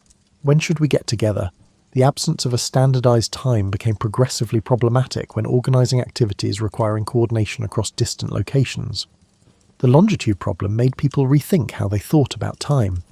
To use Harrison's chronometers to find your way, you needed to know the time in both your area and at a reference point. Greenwich, England, became that reference point, and this is how we got Greenwich Mean Time. All of a sudden, time wasn't just something that people in one place could see, it was a global standard that linked faraway places on Earth. This change in how people thought about time eventually led to the time zones we use now. In the 19th century, when railroads started linking far-off cities, it became impossible to keep track of local times. It was a nightmare to coordinate a train schedule that used dozens of different local times. The answer was to break the world up into time zones, each of which was set to a standard time. Greenwich was the main meridian, which is the point from which all other longitudes are measured. When you look at your watch to see if you're late for a meeting, or to help a friend on the other side of the world figure out what time it is, you're using a way of thinking that came from John Harrison's work on the longitude problem. Standardization of time was necessary for navigation, which is why it became the same all over the world. Harrison's chronometers were also an important step in the history of human precision. Before the Industrial Revolution, most things were made by hand. It fit the frame of the door. The wheel was round enough. People used their eyes and experience to make measurements instead of exact tools. The work of John Harrison required and showed a level of accuracy that was not needed before and was almost impossible to imagine. It was necessary to shape each gear tooth in H4 to within a few millimeters, Every spring had to have the right amount of tension. Each bearing needed to be the right size. This wasn't rough craftsmanship. It was precision engineering before that word even existed. John had to come up with new ways and tools to get the accuracy his designs needed. This focus on accuracy spread from clockmaking to other areas. The Industrial Revolution was based on machines that got better and better at making parts that fit together better and better. The tolerance standards that modern manufacturing takes for granted. Parts machined to thousandths of an inch. Components designed to fit together with minimal gaps. These ideas came about in part because of the precision culture that clockmakers like Harrison started. Harrison's life also shows how strong people can be, which is very moving. He started making sea clocks when he was in his 30s, but it wasn't until he was 80 that he got full credit for them.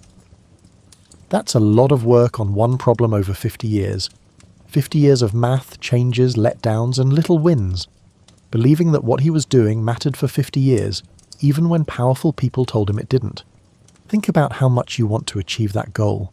Most of us have trouble staying focused on a project for a few months.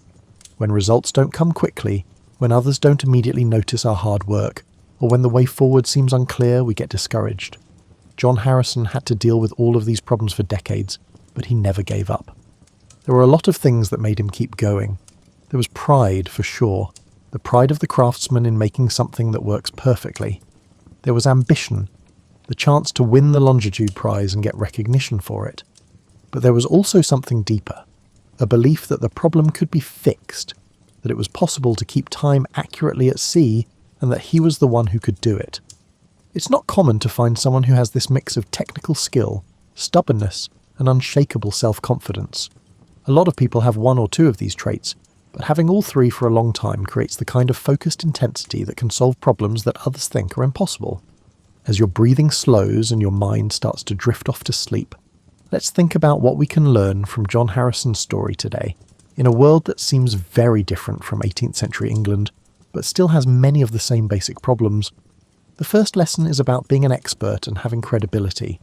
There were a lot of smart people on the board of longitude, like royal astronomers, mathematicians, and naval officers. They really thought they knew the best way to solve the longitude problem. They weren't mean or dumb. But they were so sure that astronomy had to be the answer that they couldn't fully see the value of a mechanical answer, especially one suggested by someone who wasn't in their field. We see this happen a lot in history. Experts in a field become so attached to certain methods that they refuse to consider other options, especially those suggested by people who aren't experts.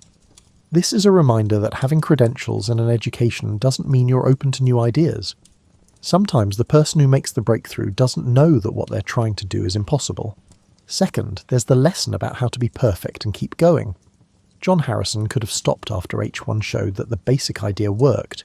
He could have taken his partial payment and fame and lived comfortably in his later years. Instead, he kept asking for better, more polished, and more perfect answers. H4 was his fifth major try at fixing a problem that his first try had mostly fixed. It's good that you're trying to be perfect, but it's also a little worrying. When does the search for improvement make it hard to put a good enough solution into action? Harrison worked on his designs for decades, but sailors kept dying because of navigation mistakes that H1 could have fixed. People who work on hard problems have to deal with the tension between wanting everything to be perfect and being practical. Third, there's the lesson about getting credit and being recognised. John Harrison needed outside proof that he had solved the problem, like the Longitude Prize or official recognition from the board. He got most of what he wanted, but not always in the way he wanted. The board never said he was the winner in an official way. Instead of being recognised by the institution, the prize money came from the royal family. His vindication was both complete and incomplete. Many of us spend our lives looking for recognition for our work, whether it's getting a promotion, getting good reviews, making a lot of money, or just getting praise from people we look up to. Harrison's story shows that validation can come in surprising ways and may not be as satisfying as we thought it would be. The work itself, the joy of solving the problem and making something that works well, might have to be the reward. Fourth, there's the lesson about how things get better. There wasn't one brilliant idea or lucky find that solved the longitude problem. It was fixed over the course of decades of small changes, each one building on the last. Harrison's first clock taught him things that he used to make his second clock, which taught him things that he used to make his third clock. Progress was made up of a lot of small steps forward, not one big jump. This pattern holds true for most major accomplishments. We like to think that breakthroughs happen in dramatic eureka moments, but real progress usually looks more like John Harrison's workshop. Years of careful testing, countless small changes, and slowly building up knowledge and skill. Fifth, there's the lesson about picking your problems. John Harrison could have made a good living as a clockmaker by making regular clocks for regular people. Instead, he decided to take on one of the hardest technical problems of his time. This decision shaped his whole life, leading him to victory but also to years of anger and disappointment. We all pick problems to work on, even if we don't mean to. Some people pick problems that are both solvable and rewarding. Some people choose problems that are hard but important. Some people, like Harrison, pick problems that seem almost impossible but are very important. There isn't one right answer for what kind of problem to solve, but the choice you make will affect the way you live. Last but not least, there's the lesson about time. John Harrison devoted his life to accurately measuring time, recording its passage through springs and gears, and making its flow visible and measurable. But his own sense of time was shaped by decades of hard work, the slow accumulation of skill and knowledge, and a level of patience that most of us can't even begin to imagine. In this age of instant communication and quick change, it's hard to believe that Harrison would spend 50 years on one problem. We're used to getting quick results, quick feedback, and instant satisfaction. Harrison's story reminds us that some goals take a different kind of time. Instead of days or months, they take decades, and progress is slow. Recognition may not come until the end, if at all. As you start to fall asleep, picture yourself visiting John Harrison's workshop in the 1750s. The room would smell like metal filings and oil, wood shavings, and the smell of a place where people work hard. Candles and the little bit of sunlight that came through the small windows would give off light. It was so dim that it barely lit up the incredibly fine work John did, squinting at tiny gears and springs. You would hear the ticking of many clocks, not just one. Each clock marked time in a slightly different way as John tested, changed, and improved his designs. The sounds would mix and get in each other's way, making complicated rhythms that never quite fit together. Tick-tock, tick-tock, a dozen different voices are measuring the same invisible river that flows by all the time. And there would be John himself, probably in his 60s or 70s by the time Ch4 was being built. His eyesight wasn't what it used to be, but his hands were still steady, his mind was still sharp, and his determination was still strong. He would have tools he made himself for jobs that no one else had ever done before, like specialised files, custom-made measuring tools, jigs and fixtures to hold small parts while he worked on them. If you asked him why he kept going after 30 or 40 years without full recognition, he probably wouldn't have a dramatic answer. He might just say that the problem could be fixed, that he knew how to fix it, and that the world needed the fix. It might have been that easy for John Harrison. His story is ultimately about what people can do, what can happen when intelligence, skill, and determination come together and stay together for a lifetime. It's about believing in your own work even when others don't. About trying to be perfect, not for the sake of being perfect, but because lives depend on getting it right. And about being happy with the work itself, even when you don't get recognition right away. The marine chronometer changed navigation, which changed exploration, which changed trade, which changed how people in different parts of the world interacted and connected with each other. These changes sent waves through time that changed many lives in ways that can never be fully traced. John Harrison's legacy lives on in every ship that arrived safely at its destination, because its captain knew where he was. Every person who crossed oceans with confidence instead of fear, and every map that was drawn correctly because positions could be determined exactly. The Harrison sea clocks are still ticking with the same accuracy they did hundreds of years ago. They are now in glass cases at Greenwich. People stand and watch the hands move, counting seconds that turn into minutes that turn into hours. The clocks have been around for hundreds of years longer than their maker, and they will probably outlive everyone who sees them today. It's deep that a device made by human hands can keep measuring time long after those hands have stopped working. Maybe the only real kind of immortality is to make something so well that it keeps working, serving its purpose, and showing off its creator's skill and vision long after the creator has passed away. Let that thought drift with you into dreams as you finally give in to sleep, that John Harrison's clocks are still ticking somewhere in London right now, keeping time with accuracy that seemed impossible when he first started working on them. The problems he fixed are still fixed, the rules he found still hold true, his dedication is still inspiring, and maybe the most comforting thing of all is that his story shows us that patience, hard work, and skill can help us solve even the hardest problems, that it is possible to make progress, that with enough time and effort people can measure the unmeasurable, find their way through the unfindable, and do the impossible. Sleep well, knowing that while you sleep, countless descendants of Harrison's clocks are measuring time all over the world. Each tick-tock is a small echo of a Yorkshire carpenter's son who refused to believe that anything was truly impossible, and proved himself right through 50 years of hard work in a small workshop, solving a problem that had stumped everyone else. John Harrison made the world easier to understand. He didn't give up, which made the ocean safer. One man thought with complete certainty that gears and springs could measure time so accurately that they could guide ships across trackless seas. Tick-tock, tick-tock. The measurement goes on as it has for hundreds of years and will for hundreds more. It is a legacy of accuracy left behind by a man who knew that solving impossible problems is mostly a matter of patience, skill, and not believing in the impossible. Have good dreams. May your own problems seem easier to solve in the morning, and may you find a little of John Harrison's quiet, stubborn determination to see things through to the end when you need it. Picture this. You wake up on a sweltering July morning and your first instinct is to reach for that blessed thermostat. But imagine just for a moment that there's no thermostat to reach for. No gentle hum of central air. No window unit rattling away like a mechanical cricket. Welcome to the world your great-grandparents knew intimately. A world where summer meant something entirely different than it does for you today. Before 1902, when a young engineer named Willis Carrier first figured out how to control humidity in a Brooklyn printing plant, humans had been dealing with heat the same way for thousands of years. They got creative, they got resourceful, and honestly, they got pretty good at it. You might think they were just sweating it out in misery, but you'd be surprised at how ingenious people became when comfort depended on cleverness rather than electricity bills.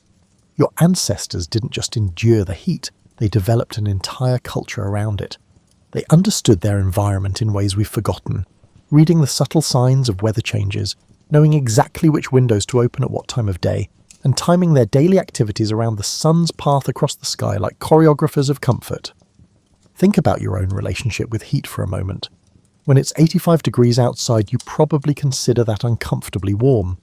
Your great-grandmother would have called that a pleasant day and maybe even worn a light sweater in the morning. The human body's tolerance for temperature was remarkably different when it was regularly exposed to natural variations, much like how your eyes adjust to darkness when you're not constantly staring at bright screens.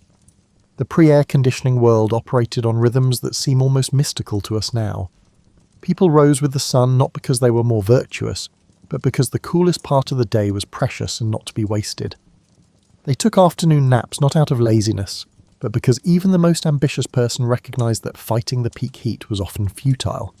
Evening activities began later and lasted longer, creating social patterns that persisted well into the night when the air finally offered some relief. Communities were shaped by heat in ways that went far beyond personal comfort. Cities looked different. You'll discover more about this soon. But the social fabric was different too. Neighbours knew each other better, partly because everyone spent more time outside on porches and stoops, seeking whatever breeze might be available. The evening constitutional wasn't just exercise, it was social networking, news sharing, and communal heat management, all rolled into one pleasant tradition. You've probably noticed how quiet your neighbourhood gets when everyone retreats indoors to their climate-controlled environments. In the pre-AC era, neighbourhoods came alive during the cooler hours. Children played in the streets until well past dark, adults lingered on front porches with glasses of sweet tea or lemonade, and the boundaries between private and public space blurred in the most wonderful ways. Food culture, clothing choices, architectural decisions, work schedules, social gatherings, and even romance. Everything was influenced by the simple fact that when it got hot, you had to deal with it using nothing but human ingenuity and natural resources. Your ancestors became masters of reading air currents, understanding thermal dynamics, and working with nature rather than against it. This isn't a story about how tough people used to be, though they certainly were resourceful. It's about how different life was when humans lived in closer harmony with the natural cycles, when comfort was something you actively created rather than passively consumed. It's about communities that formed around shared challenges and clever solutions that often worked better than our modern brute force approach of simply cranking up the AC and hoping the electric grid holds. As you settle in for this journey through the pre-air conditioning world, you'll discover that our ancestors weren't just surviving the heat, they were thriving in it, creating beauty and comfort and community in ways that might surprise you and maybe even inspire you. So let's step back in time together, when staying cool was an art form, and summer evenings was something people actually looked forward to. Your ancestors were essentially climate engineers, and they didn't even know it.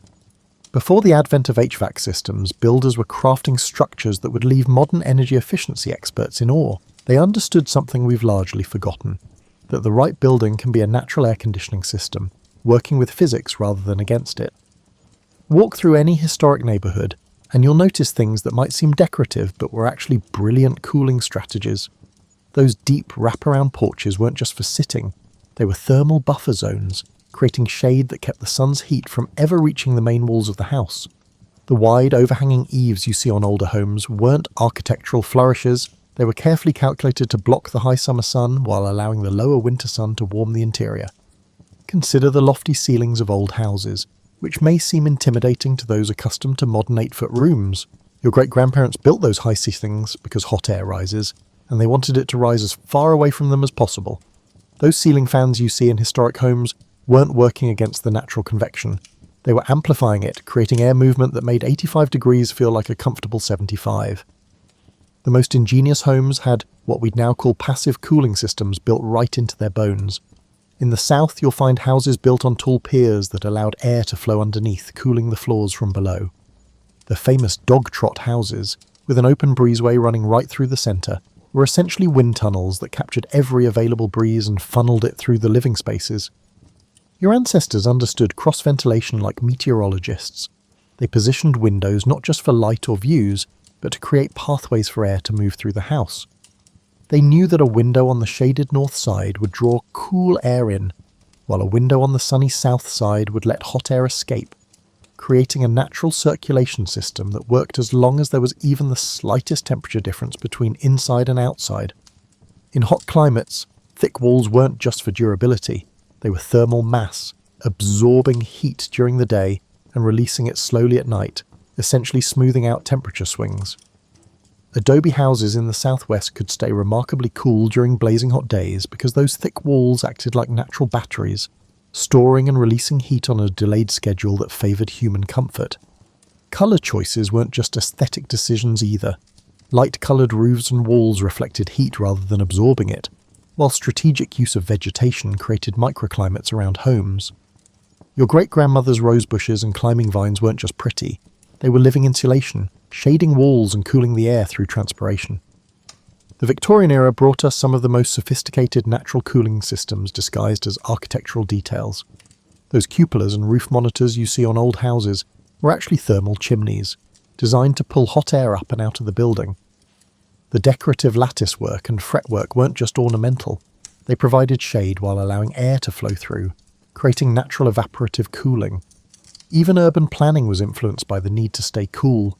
Cities were laid out with wide streets to allow air circulation, and generous setbacks between buildings prevented them from creating heat islands. Tree-lined streets weren't just beautiful, they were essential infrastructure, providing shade and cooling the air through evaporation. Your ancestors also understood the power of thermal zoning within their homes. The kitchen was often separate from the main house or located in a basement or outbuilding, keeping the heat from cooking fires away from living spaces. Bedrooms were typically on upper floors where breezes were stronger, while daily activities happened in the cooler ground floor rooms during hot weather. They selected the materials based on their cooling properties and aesthetic appeal. Hardwood floors stayed cooler than carpets, high-quality plaster walls had better thermal properties than thin drywall, and natural materials like stone and brick had thermal mass that helped regulate temperature naturally. These weren't just practical decisions, they created homes that were genuinely more comfortable than many modern houses. The constant air movement, the natural temperature regulation, and the connection to outdoor breezes and seasonal changes created living environments that worked with human physiology rather than trying to override it completely. Your great-grandparents' homes breathed in ways that our sealed, climate-controlled boxes simply don't.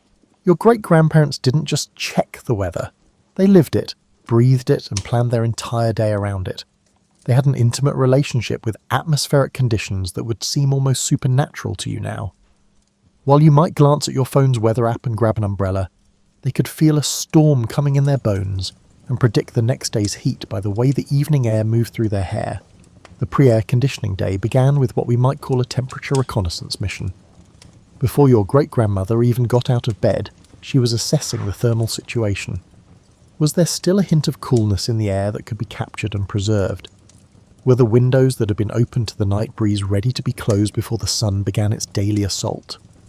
This wasn't casual observation, it was a survival strategy disguised as a morning routine. You probably think of your daily schedule as being controlled by work hours, appointments and social obligations. Your ancestors organised their days around the sun's path and the thermometer's climb. The heaviest work, laundry, cooking and cleaning, happened in the early morning hours when the air was still cool and energy levels were high. By the time you settled in for your second cup of coffee, your ancestors had already accomplished what might take you all morning simply because they understood that working with the cool was far more efficient than fighting the heat. Midday brought what we might call the ultimate hibernation. Between 11 a.m. and 3 p.m., when the sun was most merciless, sensible people found shady spots and settled in for activities that required minimal movement. This wasn't laziness, it was physics. Your great-grandfather understood that his body was a heat-generating machine, and adding human-generated warmth to the day's natural furnace was simply poor engineering. The siesta, which we often think of as a quaint foreign custom, was actually brilliant thermal management. While you might power through the afternoon heat with air conditioning and iced coffee, your ancestors recognized that the human body naturally wanted to slow down during the hottest part of the day. They worked with their biology rather than against it, conserving energy for the cooler evening hours when productivity could resume. But here's where it gets interesting. Your ancestors didn't just endure these daily heat cycles, they found genuine pleasure in them. The evening awakening, when temperatures finally began to drop and life resumed its normal pace, was a daily celebration. Imagine the relief and joy of feeling that first cool breeze after hours of stillness, the way evening air felt like silk against skin that had been warm all day. These thermal rhythms also influenced the scheduling of social life. Dinner parties began later, when the air had cooled enough to make cooking and eating pleasant again.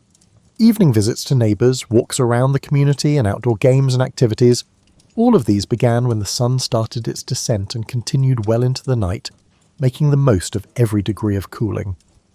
Your great-grandmother became a master of microclimate management within her own home. She knew which rooms stayed coolest at which times of day, which windows to open to catch the morning breeze, and which ones to close to keep out the afternoon heat. She understood that opening windows on the shady side of the house while closing those on the sunny side created natural air conditioning, pulling cool air through while allowing hot air to escape. The evening ritual of opening up the house was a precise science. As temperatures dropped, windows throughout the home were strategically opened to capture every available breeze and encourage air circulation. Your ancestors could feel the subtle pressure changes that indicated when outdoor air was finally cooler than indoor air, the exact moment when natural ventilation would begin working in their favour rather than against it.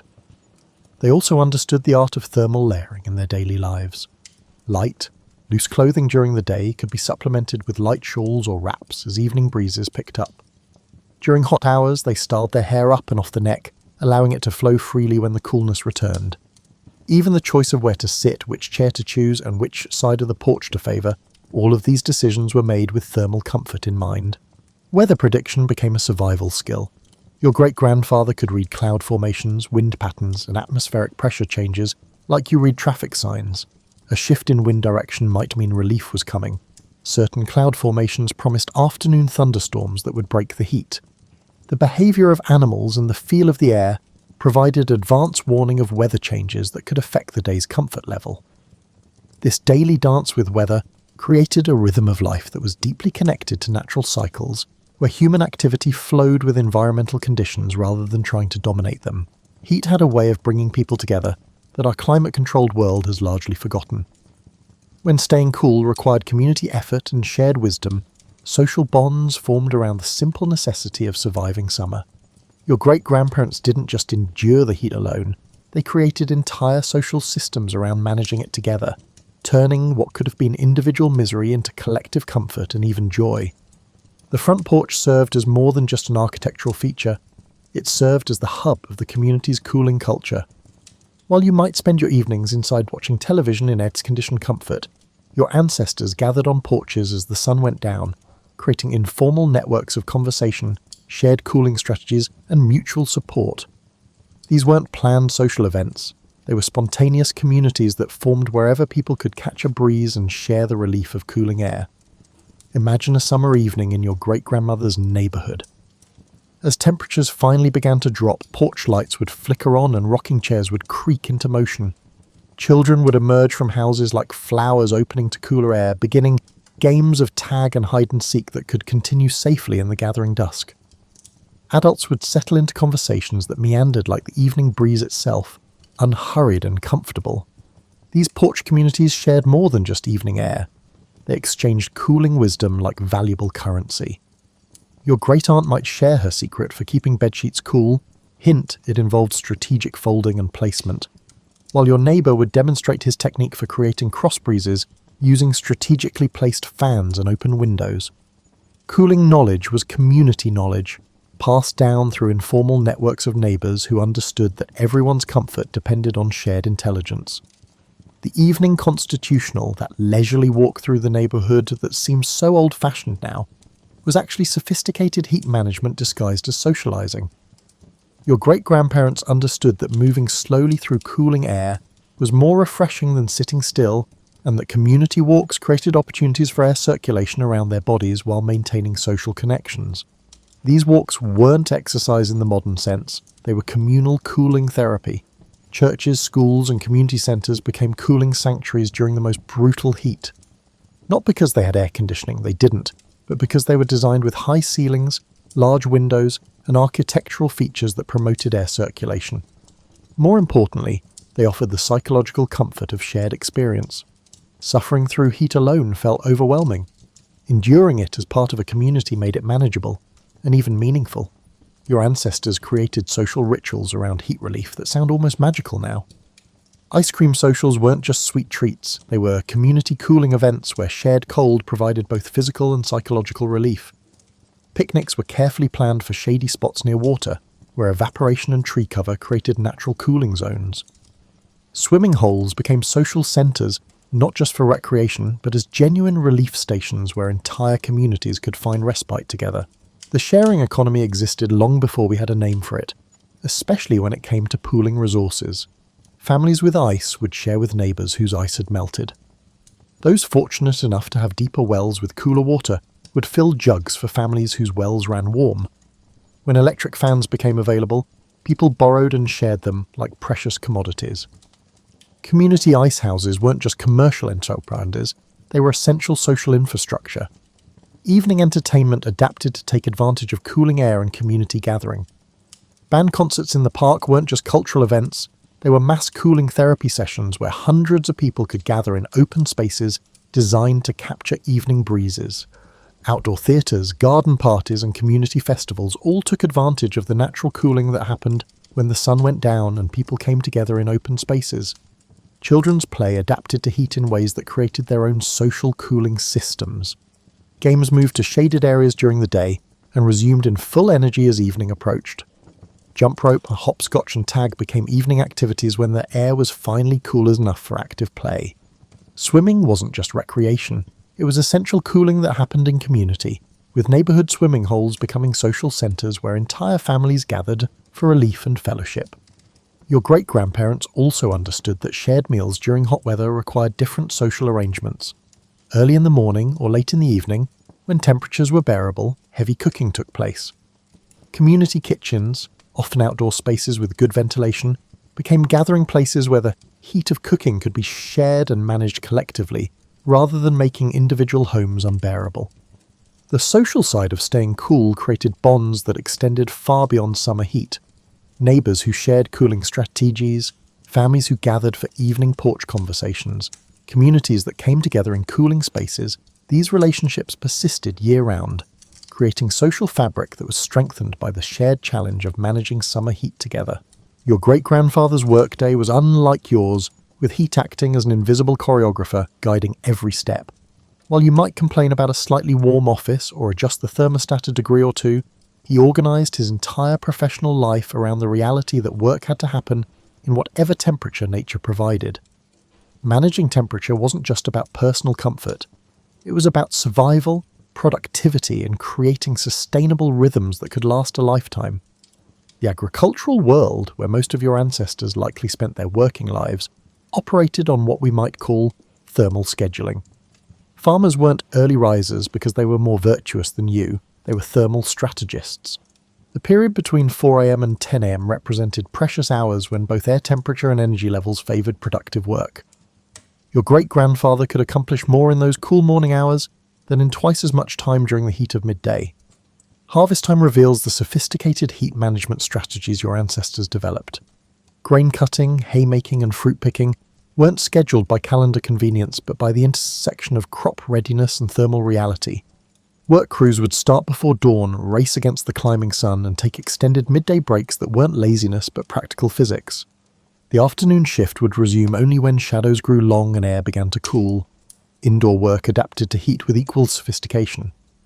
Your great-grandmother's kitchen operated on thermal logic that would impress modern efficiency experts. Bread baking happened in the early morning, using retained heat for multiple batches before the day became unbearable.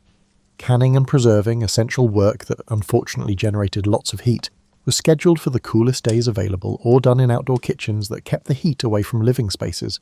Laundry day was perhaps the most thermally challenging work your ancestors faced. Heating water, boiling clothes, and using hot irons could turn a house into a furnace.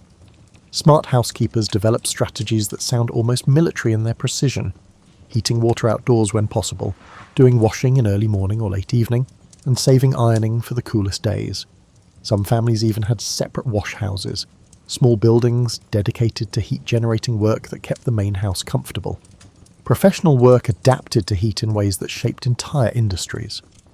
Blacksmiths and metalworkers, who dealt with extreme heat as part of their craft, developed techniques for managing both the heat of their forges and the ambient heat of summer.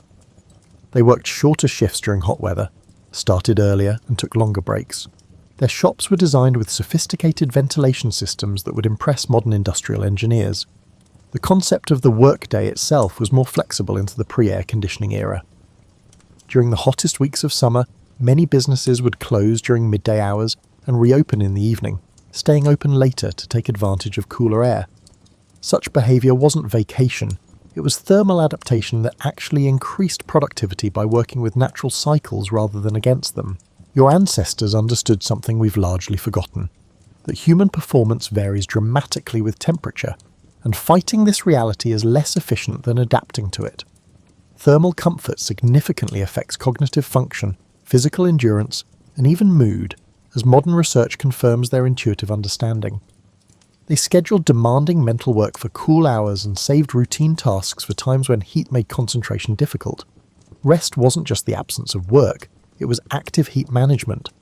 The afternoon siesta, which we often dismiss as laziness, was actually a sophisticated recovery strategy.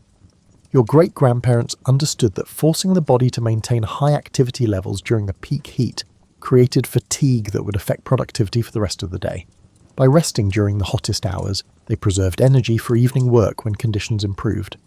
Sleep itself required thermal strategy. Your great-grandmother didn't just go to bed. She prepared for sleep with the same attention to cooling that you might give to adjusting your thermostat. Beds were positioned to catch evening breezes, bedrooms were open to night air, and even sleep schedules shifted with the seasons. Summer bedtimes were later, taking advantage of cooler evening hours, while wake times were earlier to capture the cool of dawn. The social aspects of work also adapted to heat. Quilting bees, barn raisings, and community work projects were scheduled for cooler weather when possible, or organised to take advantage of shared cooling strategies. Group work meant shared cooling wisdom. Someone always knew which areas stayed coolest, when breezes were strongest, or how to organise tasks to minimise heat generation. Your ancestors developed what we might call thermal efficiency, the the ability to accomplish necessary work while generating and absorbing the least possible heat. Such efficiency wasn't just about personal comfort, it was about sustainable productivity that could be maintained throughout long, hot summers without exhaustion or heat-related illness. Your great-grandmother's wardrobe wasn't just about looking proper, it was an engineering marvel designed to make summer heat bearable while maintaining social respectability. Every fabric choice, every style decision, and every accessory served a dual purpose, keeping cool and looking appropriate. While you might throw on shorts and a t-shirt for hot weather, she had to work within social expectations that required much more coverage, making her cooling strategies far more sophisticated than yours. The fabrics your ancestors chose reveal their profound understanding of thermal properties. Linen, cotton, and other natural fibers weren't selected just because synthetic materials didn't exist. They were chosen because they breathed, absorbed moisture, and allowed air circulation in ways that kept the body cooler. Your great-grandmother knew that loose-weave fabrics created tiny air pockets that insulated against heat, while tight weaves trapped hot air against the skin. Colour science played a crucial role in pre-air conditioning fashion. Light colours weren't just fashionable in summer, they were essential technology, reflecting heat rather than absorbing it. Your great-grandmother's white cotton dresses, light-coloured parasols, and pale summer hats were essentially wearable cooling systems that modern research has confirmed as remarkably effective heat management. The layering strategies your ancestors developed would impress modern outdoor gear designers. They understood that multiple light layers could be adjusted throughout the day as temperatures changed, allowing for fine-tuned thermal control. A light chemise, followed by a cotton dress, topped with a removable shawl or jacket, created a flexible system that could adapt to morning coolness, midday heat, and evening breezes. Your great-grandfather's summer work clothes tell their own cooling story. Those loose overalls weren't just practical for farm work, they allowed air circulation around the body while protecting skin from the sun. The wide-brimmed hats that seemed purely functional were actually sophisticated cooling devices, creating portable shade while allowing heat to escape from the head. Even suspenders served a cooling purpose, holding the pants away from the body to allow air circulation. Hairstyling in the pre-air conditioning era was as much about temperature management as it was about fashion. Your great-grandmother's elaborate updos weren't just decorative, they lifted hair off the neck and allowed air to circulate around one of the body's most effective cooling zones. Those intricate braids and buns that look so complicated in old photographs were actually practical cooling technology disguised as beauty routines. Undergarments of the era reveal the sophisticated understanding your ancestors had of thermal regulation. While the idea of corsets and multiple petticoats might seem stifling to you, these garments were designed to create air pockets and allow circulation while maintaining the silhouette that social expectations demanded. Summer undergarments were made from the lightest possible materials and designed to wick moisture away from the body. Thermal reality completely shaped food culture in the pre-air conditioning era. Your great-grandmother didn't avoid using the oven in summer because she was trying to save energy. She avoided it because heating the kitchen could make the entire house unbearable for days. Summer menus were essentially cooling strategies disguised as meals. Cold soups, fresh salads, and uncooked foods weren't just refreshing, they were thermal management. Your ancestors understood that digestion itself generates body heat, so summer meals were lighter, easier to digest, and required less internal energy to process. Those elaborate cold salads and chilled soups that seem so elegant in old cookbooks were actually sophisticated cooling technology. Preservation methods adapted to heat in ingenious ways. Root cellars, spring houses, and ice houses weren't just food storage, they were community cooling infrastructure. Your great-grandmother might plan her weekly menu around what could be stored without generating heat, what could be prepared without cooking, and what would actually help cool the body from the inside. Beverages became medicine in the pre-air conditioning world. Sweet tea, lemonade, and other cooling drinks weren't just refreshments, they were thermal therapy. Your ancestors understood that certain ingredients could actually help the body cool itself, while others would make heat worse. Mint, cucumber, and citrus served not only as flavouring but also as internal cooling agents. Even social dining adapted to heat management. Summer entertaining moved outdoors not just for ambiance but for thermal practicality. Garden parties, picnics, and outdoor dining took advantage of breezes and shade while keeping the heat-generating cooking activities away from living spaces. Your great-grandmother's summer dinner parties were carefully choreographed to minimise heat generation while maximising cooling opportunities. The timing of meals shifted with thermal reality. Breakfast might be substantial, taking advantage of cool morning air for cooking and eating. Lunch became lighter and simpler, while dinner was often delayed until evening, when both cooking and eating could happen in more comfortable temperatures. Your ancestors didn't eat by the clock, they ate by the thermometer. These weren't just survival strategies, they created a culture of elegance and sophistication that worked within natural limits rather than trying to overcome them. Your great-grandmother managed to stay cool, look beautiful, and maintain social standards without ever touching a thermostat, creating a lifestyle that was both practical and genuinely stylish. As you settle into your climate-controlled bedroom tonight, consider how different your great-grandparents' relationship with sleep was during the sweltering summer months. Night wasn't just a time for rest. It was the daily reward for surviving another day of heat, a precious opportunity to cool down, recharge, and prepare for whatever thermal challenges tomorrow might bring. The evening hours held a special magic that our artificially cooled world has largely forgotten. The transition from day to night was something your ancestors savoured like wine. As the sun finally began its descent, the entire household would shift into evening mode with the precision of a well-rehearsed orchestra. Windows that had been strategically closed during the heat of the day would begin opening in careful sequence, each one positioned to catch the first hint of cooling air and encourage it to flow through the house. Your great-grandmother had an intimate knowledge of her home's thermal personality.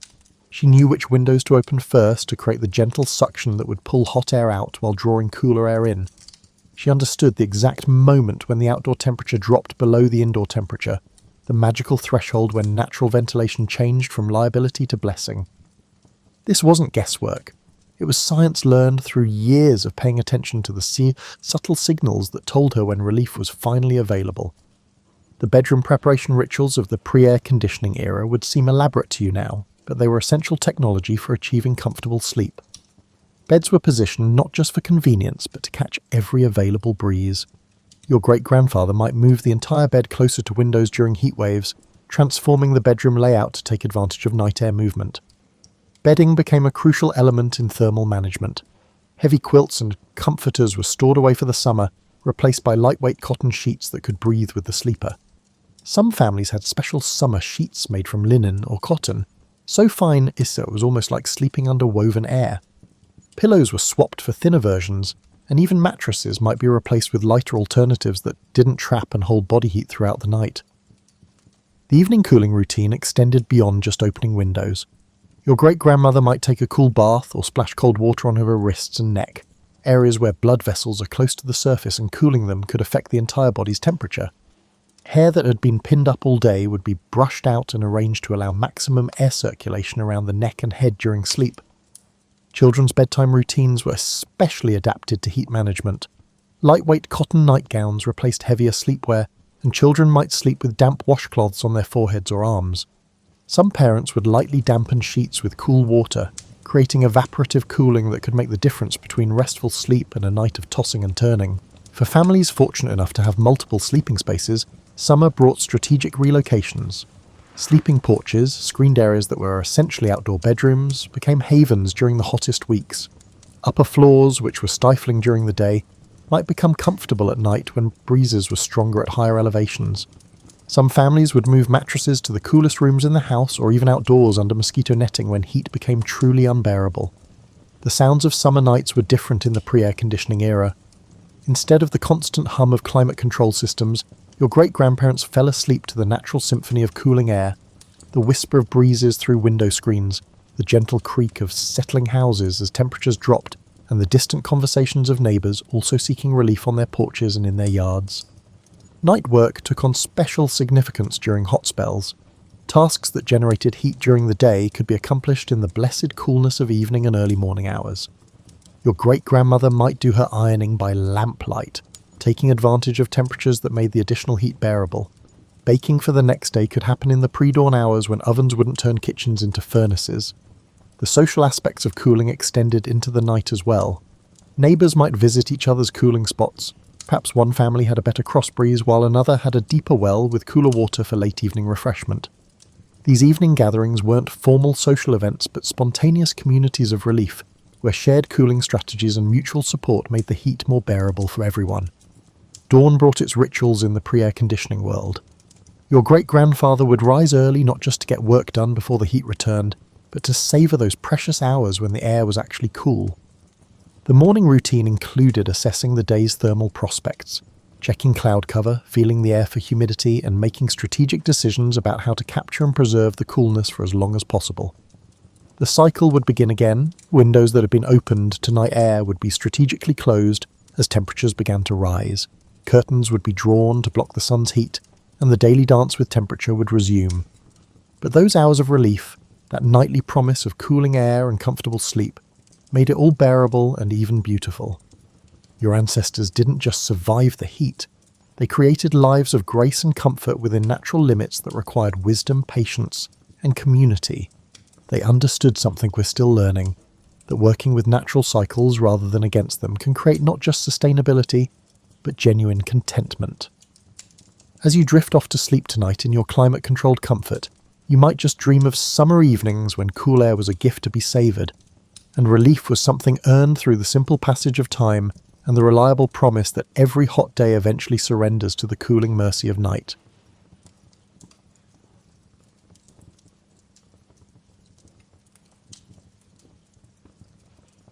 Imagine standing on a hillside in Lancashire, England, where the grass grows thick and sheep graze with that particularly English stoicism that suggests they've seen everything and remain unimpressed. Before you rises Pendle Hill, a distinctive landmark that dominates the landscape like a sleeping giant.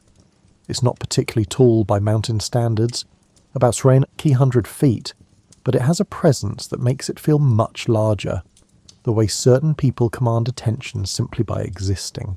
The hill's shape is peculiar and memorable. From some angles it looks like a massive whale breaching from an ocean of green fields. From others, it resembles a giant's shoulder, hunched against the northern weather. Local people have lived in its shadow for thousands of years, and the hill has accumulated that quality of permanence that only ancient landscapes possess. The sense that it was here long before humans arrived, and will remain long after we're gone. In the early 1600s, when our story takes place, this landscape was quite different from modern England.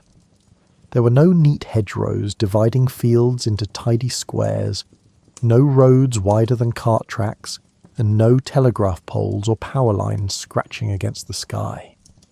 The villages scattered around Pendle Hill were small clusters of stone and timber buildings, often just a dozen families living close enough to share each other's smoke and gossip. The weather in Lancashire has always been dependably unpredictable. Rain sweeps across the hills with the regularity of a postal service, bringing that particular dampness that seems to seep into everything. Your clothes, your bones, your sense of what constitutes a nice day. The mist that gathers around Pendle Hill creates an atmosphere that makes the familiar suddenly strange, transforming a landscape you know into something mysterious and slightly otherworldly. This was a region where people lived close to the land in ways we can barely imagine today. You couldn't simply go to a supermarket when food ran low. If your crops failed, you went hungry. If your cow stopped producing milk, your children's nutrition suffered. If disease struck your livestock, your livelihood vanished. Every aspect of survival depended on things largely beyond human control: weather, disease, the fertility of soil, and the health of animals. The forests around Pendle were darker and more extensive than they are today. These weren't parks for Sunday strolls, but working woodlands where people gathered fuel, foraged for food, and encountered the kind of isolation that modern people rarely experience. Walk into these woods at dusk, and you'd find yourself in a world of shadows and sounds where your imagination could easily transform a rustling leaf into something more sinister. The villages had names that felt like they'd grown naturally from the landscape: Newchurch, Barley, Roughly, and Goldshaw. Small communities where everyone knew everyone else's business, along with their parents' business, and probably their grandparents' business too. Privacy was a luxury that didn't exist. Your neighbours knew when you ate, when you slept, who visited, and what you argued about. Life here moved at the pace of seasons rather than clocks. People rose with the sun because candles and rushlights were expensive, and they retired when darkness made work impossible. Time was measured by the position of the sun, the flowering of certain plants, or the behaviour of animals. You might arrange to meet someone after milking or when the blackberries ripen, and everyone understood these imprecise measurements perfectly.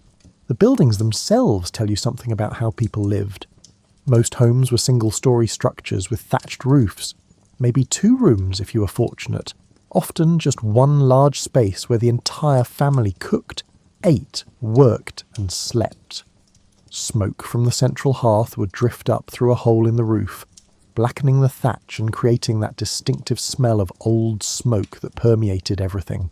Winters were genuinely harsh in ways that central heating has helped us forget. You'd wake to find frost patterns on the inside of whatever served as your windows, if you had windows at all. Many homes simply had shutters that you'd close against the cold, choosing between freezing and darkness. Chilblains were so common that people barely mentioned them, just another minor misery of winter like wet boots or perpetually cold feet. The fields around Pendle were divided not by ownership in the modern sense, but by complex systems of common rights that had evolved over centuries. Different families had rights to graze certain numbers of animals, to gather specific types of wood, and to fish in particular streams. These rights were rarely written down but understood through tradition and enforced by community consensus. It was a system that worked reasonably well until someone tried to change it or challenged established customs. Spring brought relief from winter's hardships, but also anxiety about whether crops would grow successfully. You'd see women and children walking the fields, picking stones from newly ploughed earth, a task that seems futile until you realise that rocks you remove this year won't damage your plough next season. Every aspect of farming required this kind of long-term thinking and constant physical labour. Summer was briefly glorious when it wasn't raining. The hills would bloom with wildflowers whose names have mostly been forgotten. Folk names that described their appearance or supposed properties. Heal-all, self-heal, eyebright, and woundwort. Plants that promised relief from the various ailments that afflicted people without access to modern medicine. Autumn meant harvest, and harvest meant the difference between a tolerable winter and a desperate one. Everyone worked during harvest, from the smallest child who could carry a sheaf of grain to the oldest grandmother who could tie knots. It was exhausting, back-breaking work, but it came with a sense of shared purpose and the hope that this year's efforts would sustain everyone until next year's harvest. This landscape, these rhythms of life, these patterns of work and worry, this was the world of the Pendle witches. Not a gothic horror setting, but a real place where real people struggled with the same basic challenges that humans have always faced. How to survive, how to protect their families, and how to make sense of a world that often seemed hostile and inexplicable. To understand what happened in Pendle in 1612, you need to travel inside the minds of people who lived in a world entirely different from ours. Not different in the sense of being primitive or less intelligent. These were people just as clever and capable as anyone today, but different in their fundamental assumptions about how reality worked. Imagine living in a world without scientific explanations for natural phenomena. When your child develops a fever, you don't think about viruses or bacteria, concepts that won't exist for another 2 centuries. Instead, you wonder what caused this illness. Did someone curse your family? Did you offend God? Did your child encounter something malevolent while playing near the old oak tree that everyone says has an odd feeling about it? This wasn't superstition in the dismissive sense we often use that word today. These were people constructing reasonable explanations based on the information available to them. If your cow suddenly stops producing milk, and you remember having an argument with your neighbour yesterday, and then someone tells you that your neighbour's grandmother was known for having the sight, you've got what seems like a logical chain of causation. It's wrong, but it's not stupid. Magic in this world was less like Harry Potter, and more like an extension of natural philosophy. Educated people genuinely believed that certain individuals might have special knowledge or abilities, just as they believed in the 4 humours, in the influence of planetary movements on human health, and in the power of the king's touch to cure disease. The line between what we'd call medicine and what we'd call magic was blurry at best and often non-existent. The church, of course, had opinions about all of this. England in 1612 was officially Protestant, having broken with Rome about 80 years earlier. But Old Catholic beliefs persisted, mixed with even older folk traditions that probably dated back to before Christianity arrived in Britain. People would attend Protestant services on Sunday, while also touching wood for luck, throwing salt over their shoulders, and carefully observing which direction a magpie flew, because everyone knew that mattered somehow. The Bible, which most people couldn't read but knew through sermons and common culture, was quite clear that witches existed. The Old Testament explicitly stated, "Thou shalt not suffer a witch to live," which seemed pretty unambiguous if you took scripture seriously. If the Bible said witches were real, then denying their existence was essentially questioning the word of God, a dangerous position to take in any era, but particularly in post-Reformation England, where religious orthodoxy was literally a matter of life and death. But here's where it gets interesting. The kind of witchcraft that most concerned ordinary people wasn't the devil-worshipping, soul-selling variety that troubled theologians and authorities. Most accusations of witchcraft at the local level involved what we might call neighbourhood disputes taken to supernatural extremes.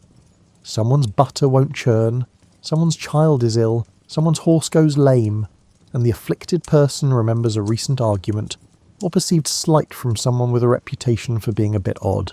The people most often accused of witchcraft fit certain patterns. They were frequently women, often elderly, usually poor, sometimes cantankerous, and generally on the margins of village society.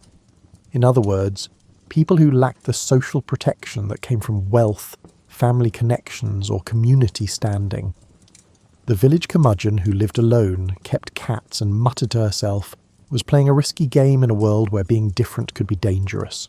Yet these same communities also relied on people who claimed special knowledge. The cunning folk, or wise women, who knew which herbs helped with which ailments, who could predict weather patterns, and who understood the mysteries of childbirth. These were valuable community resources.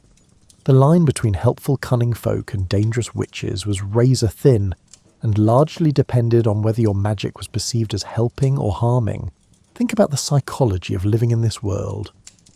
When misfortune strikes, and misfortune struck regularly in an era without modern medicine, reliable crops, or any form of social safety net, people needed explanations. Bad luck, or natural causes, are psychologically unsatisfying answers when your child is dying, and you can't do anything to help. The idea that someone caused this through malice at least provides a target for your grief and anger, and more importantly, suggests that something might be done about it. This worldview also provided a form of social control. If everyone believes that harming others through witchcraft is possible, and that witches can be identified and punished, then there's an incentive to maintain good relations with your neighbours. The fear of being accused served to discourage the kind of antisocial behaviour that could tear apart small communities where cooperation was essential for survival. Dreams and visions carried weight in this world that we've largely lost. If you dreamed that your neighbour transformed into a hare and drank from your cows, that wasn't just a random nightmare. It might be a genuine glimpse of hidden reality. The modern distinction between objective reality and subjective experience was much less clear. Inner and outer worlds blended together in ways that made perfect sense to people at the time. Children absorbed these beliefs naturally, the way children today absorb ideas about technology or popular culture. A 6-year-old in 1612 would know which plants were lucky, which days were unlucky for starting new ventures, and probably several rhymes or charms for warding off evil. This knowledge wasn't taught formally, but picked up through observation and participation in daily life. The concept of proof was also different. Today we expect evidence that can be objectively verified. In the 17th century, eyewitness testimony was considered highly reliable, even when describing supernatural events. If 3 people said they saw Goodwife Smith's spirit flying through the air, that counted as solid evidence. The fact that human perception is unreliable, and that people can genuinely believe they saw things they didn't, wasn't yet understood. This was also a world where authority figures, magistrates, ministers, and educated gentlemen believed in witchcraft just as firmly as illiterate farmers. King James I himself had written a book about witchcraft called Demonology. arguing for the reality of witches and the necessity of prosecuting them. When your king, your minister, your social betters, and your neighbours all agree that something is real, doubting it requires an extraordinary level of independent thinking that few people in any era possess. Now we come to the people themselves, not abstractions or symbols, but actual human beings who lived in the shadow of Pendle Hill, and whose names we still remember over 400 years later, though for reasons they could never have imagined. The Device family lived at Malkin Tower, a name that might sound picturesque until you realise that Malkin was old dialect for a dirty, untidy woman or a scarecrow. Imagine a decrepit building, probably more hovel than tower, in a remote part of the Pendle landscape. This was home to Elizabeth Southern, known as Old Demdike, who was somewhere around 80 years old in 1612, an extraordinary age for the period that probably contributed to her reputation as someone with unusual knowledge. Demdike, the name itself sounds like something from folklore, had a granddaughter named Elizabeth Device, who in turn had children including Alison Device, a young woman about 20 years old when our story unfolds. This was a family living in poverty that would shock modern sensibilities, not the kind of picturesque rural poverty you see in period dramas, but genuine grinding destitution, where every day presented challenges to basic survival. Living nearby was another family headed by Anne Whittle, known as Old Chattox, who was probably in her 80s. The name Chattox might derive from chatterbox, suggesting someone known for talking, though it's equally possible it had other origins now lost to history. Chattox had a daughter named Anne Redfern, and these two families, the Devices and the Chattoxes, had the kind of relationship that makes modern family feuds look like minor disagreements. These weren't wealthy families arguing over inheritance or social position. These were people at the absolute bottom of the economic ladder, competing for scarce resources in a harsh environment. When you're that poor, every small advantage matters, and every perceived slight can become a major grievance. The Device and Chattox families apparently had a long-standing mutual antagonism, possibly involving accusations of theft, definitely involving accusations of witchcraft, and generally characterised by the kind of bitter enmity that develops when people who dislike each other cannot escape each other's presence. Picture Old Demdike as she might have been, a very elderly woman, probably nearly blind. Sources mention her poor eyesight, with the kind of face that 8 decades of hard living creates.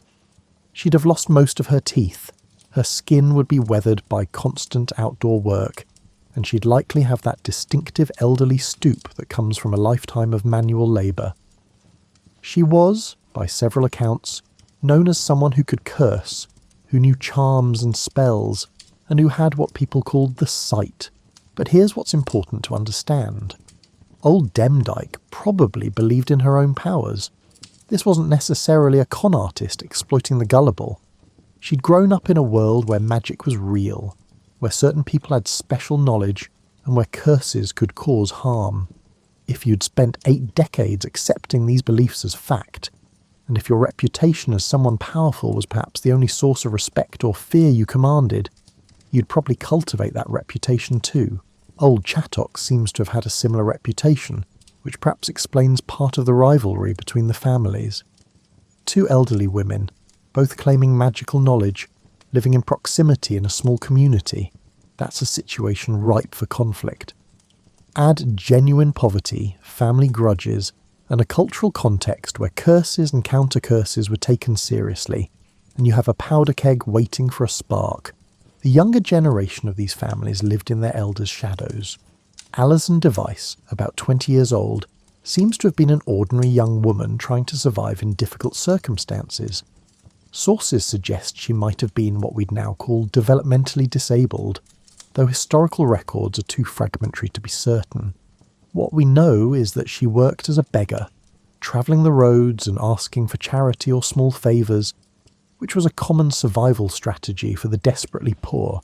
Anne Redfern, Chattox's daughter, was married to a man named Thomas Redfern, and seems to have been trying to maintain a slightly more respectable existence than her mother. This was the constant tension for families with reputations for witchcraft, wanting to be accepted by the community while also being associated with people whose reputations made acceptance difficult. Living among these families were others who became caught up in the events of 1612. Alice Nutter, a woman of somewhat higher social status whose involvement in the story remains puzzling to historians. Jane Bulcock and her son John, Catherine Hewitt and several others. Each of them was a real person with hopes, fears, daily routines and relationships that the historical record barely captures. What these people shared was life in a small community where everyone knew everyone else's business, where reputation was currency, and where the line between getting by and destitution was frighteningly thin. They lived in a world where a bad harvest could mean hunger, where illness usually meant death, and where your survival often depended on the goodwill of neighbours who might also be your rivals. The houses these people lived in would shock modern sensibilities. Earthen floors that turned to mud when it rained, roofs that leaked, walls that let in drafts, and smoke-filled interiors from cooking fires. Privacy didn't exist. Families slept together in whatever dry corner they could find, with perhaps a curtain to separate sleeping areas if they were fortunate. Sanitation as we understand it didn't exist. Water came from streams or wells, and every bucket had to be carried by hand. Their clothes would have been rough wool, probably homespun, patched and repatched, and worn until they literally fell apart. Shoes were expensive enough that many people went barefoot in warm weather to preserve them. Personal possessions would be minimal, perhaps a few cooking pots, some basic tools, and bedding that probably consisted of straw-stuffed sacks and rough blankets. Yet these were people, not just historical figures. They laughed at jokes we'd probably understand, worried about their children, enjoyed pleasant weather, and complained about their neighbours. Old Demdike might have had a favourite spot where she liked to sit on sunny days. Alison Device probably had friends she gossiped with. Anne Redfern might have had ambitions for her children that circumstances made impossible to achieve. The events that would lead to tragedy began on a road near Colne on March 18th, 1612. This wasn't some dark and stormy night perfect for Gothic drama. It was probably just an ordinary late winter day, cold and damp in the way that northern England excels at being cold and damp. Alison Device was out begging, which wasn't shameful in the way we might think of begging today, but was a recognised survival strategy for the destitute. She encountered John Law, a pedlar from Halifax, travelling along the road with his pack of pins, needles, laces and other small goods that pedlars carried from village to village. These travelling salesmen were important figures in rural England, bringing not just goods, but also news and connection to the wider world. What happened next depends on whose account you believe, but the basic facts seem to be these. Alison asked Law for some pins. He refused, either because he wanted payment she couldn't provide, or because pedlars sometimes did give small items to beggars, and he simply didn't feel like it that day. Shortly after this encounter, John Law collapsed with what appears to have been a stroke. Now, if you're a modern person reading this, you understand that strokes happen for physiological reasons. Blood clots, burst vessels, and high blood pressure. John Law was a pedlar who walked long distances carrying heavy loads, probably ate poorly, and lived a stressful existence. He was, in other words, a prime candidate for cardiovascular problems regardless of whom he met on the road. But if you're John Law, or his son Abraham Law, or anyone in the community hearing about this incident, the sequence of events looks very different. Alison Device, from a family with a reputation for witchcraft, asked for something. Law refused. Immediately afterward, Law suffered what appeared to be a magical attack. The cause and effect seems obvious. What makes this story particularly intriguing is that Alison herself apparently came to believe she had caused Law's collapse. When questioned later, she confessed to cursing him, though whether this confession came from genuine belief, from pressure during questioning, or from some combination of both, we can't know. Living in a world where everyone around you believes in witchcraft, and you've been raised by a grandmother who claimed magical powers, you might well internalise those beliefs and interpret events through that lens. The Law family lodged a complaint with Roger Nowell, the local magistrate. Nowell was a justice of the peace, part of the local gentry whose job involved maintaining order and investigating crimes. He was, by all accounts, a literate, educated man who took his responsibilities seriously. He was also a man of his times, which meant he believed in witchcraft as surely as he believed in the authority of the king and the truth of scripture. Nowell began his investigation the way any magistrate would, by gathering testimony. He questioned Alison Device, who apparently confessed not only to cursing John Law, but also provided information about the magical practices of other family members. This is where the story begins to expand from a single incident into something much larger. Once the investigation began, old grievances surfaced like debris floating up from a flood. People who had long suspected their neighbours of witchcraft now had an official audience for their suspicions. The Device and Chattox families, already enemies, began accusing each other of various magical crimes stretching back years. Every unexplained illness, every dead cow, every batch of butter that wouldn't churn. All of these suddenly had explanations in the form of malicious witchcraft. The testimonies that emerged reveal a community that had been living with these suspicions and fears for years. Old Demdike allegedly confessed to having sold her soul to the devil some 20 years earlier, meeting him in the form of a boy named Tib. Chattox supposedly admitted to similar practices. These confessions raise all sorts of questions. Were they true? Were they extracted under pressure? Did these elderly women genuinely believe their own stories?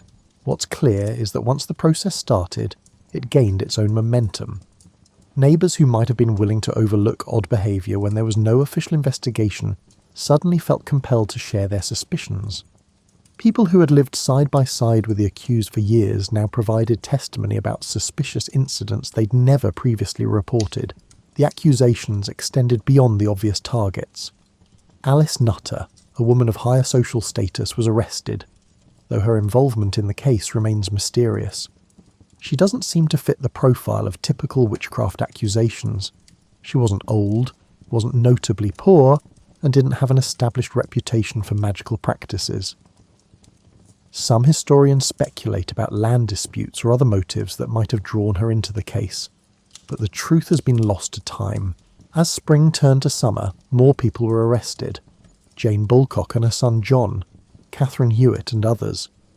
The local jail, which was probably a deeply unpleasant place even by the standards of 17th century prisons, began to fill with accused witches from the Pendle area. Meanwhile, something happened that Roger Nowell would later consider crucial evidence. A meeting at Malkin Tower on Good Friday, April 10th, 1612. Various members of the Device family and their associates gathered, allegedly to plot the destruction of Lancaster Castle to free the imprisoned family members. Whether this meeting was actually a rescue plot or simply an ordinary family gathering blown out of proportion by frightened imaginations, we cannot know.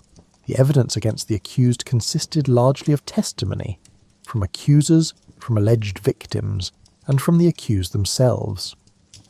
By modern standards, this evidence would be laughable.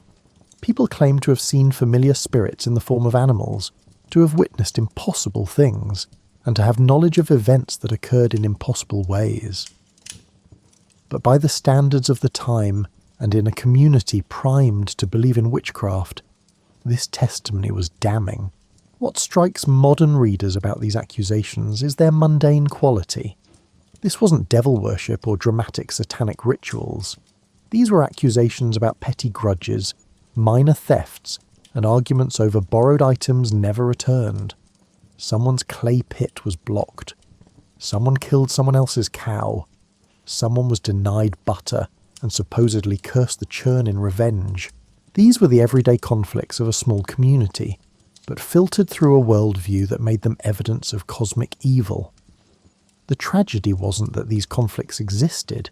Every community has disagreements, but that the cultural context transformed ordinary human pettiness into capital crimes. Lancaster Castle in the summer of 1612 was hardly the Gothic fortress you might imagine when you hear the word castle. By then it was serving as a courthouse and prison, its military importance long past, its stones weathered by centuries of rain and wind. But it was still an imposing building, a physical symbol of royal authority and legal power that would have intimidated anyone dragged before its courts. The assizes, the travelling courts that periodically visited major towns to try serious criminal cases, arrived in Lancaster in mid-August 1612. These events were significant occasions, bringing judges from London and attracting crowds who treated trials as a form of public entertainment. Imagine something between a court proceeding and a theatrical performance, conducted in a world where public executions were considered family outings. The presiding judges were Sir James Altham and Sir Edward Bromley, men educated in law but also fully subscribing to contemporary beliefs about witchcraft. They weren't ignorant or cruel by the standards of their time. They were following established legal procedures and examining evidence according to contemporary standards. The fact that those standards would horrify modern sensibilities doesn't mean these men were monsters. It means they were products of their era. The star witness was young Janet Device, perhaps 9 years old, daughter of Elizabeth Device and younger sister of Alison. The law at the time allowed children as young as 7 to give testimony, and Janet provided detailed evidence against her own mother, sister and grandmother. For centuries, historians have debated whether Janet was coached, whether she was seeking attention, or whether she genuinely believed what she was saying. Imagine being in that courtroom, the smell of unwashed bodies, of damp stone, of fear. The accused would have been dirty from weeks or months in prison, where conditions included things that would violate every modern standard of human rights.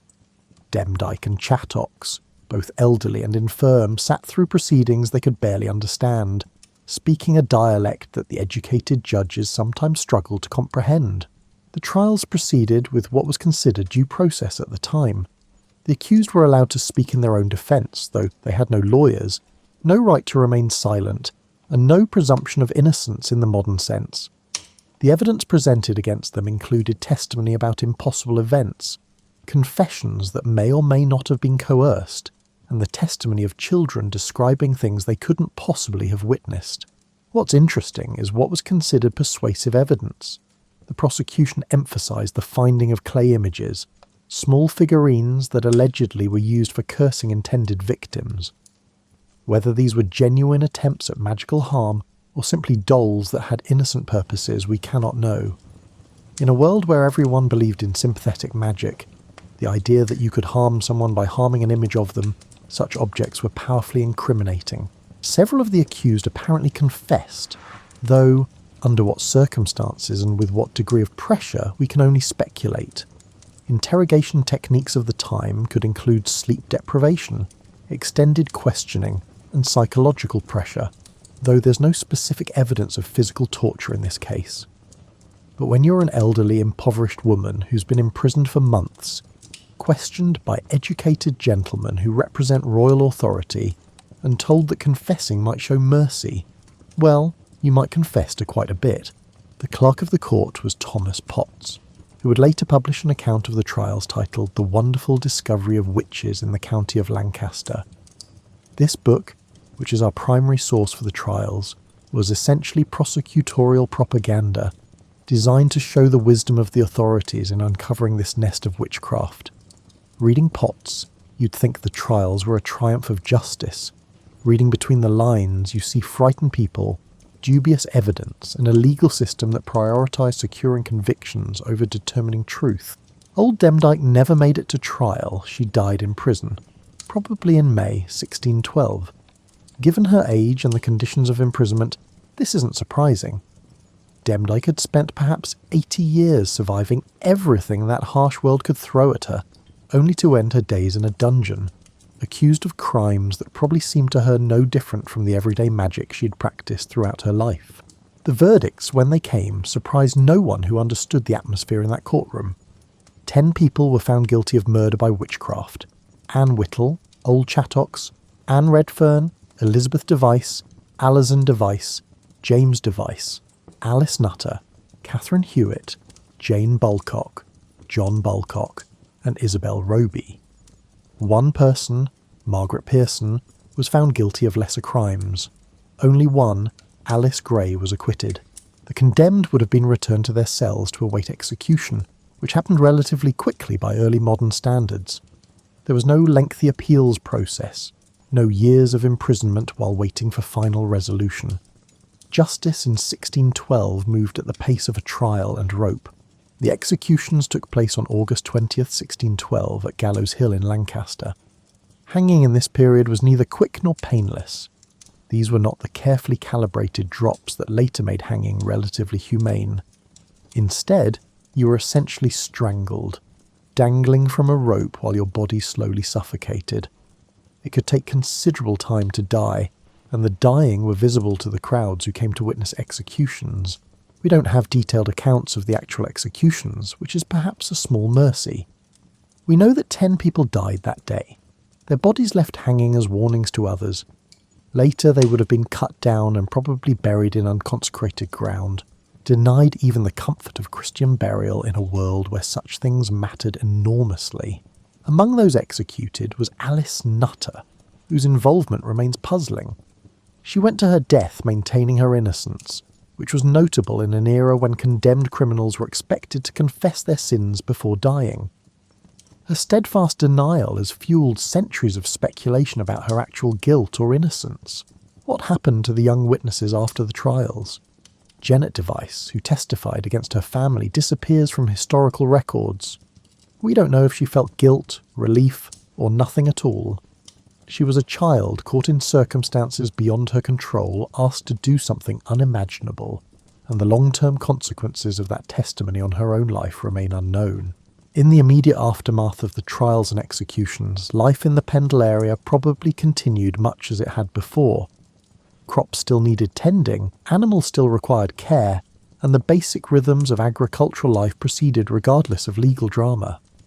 But something had shifted in the community consciousness. The executed witches became cautionary tales, their stories told and retold, growing with each retelling the way stories do. Mothers probably warned their children about the fate of those who practiced witchcraft.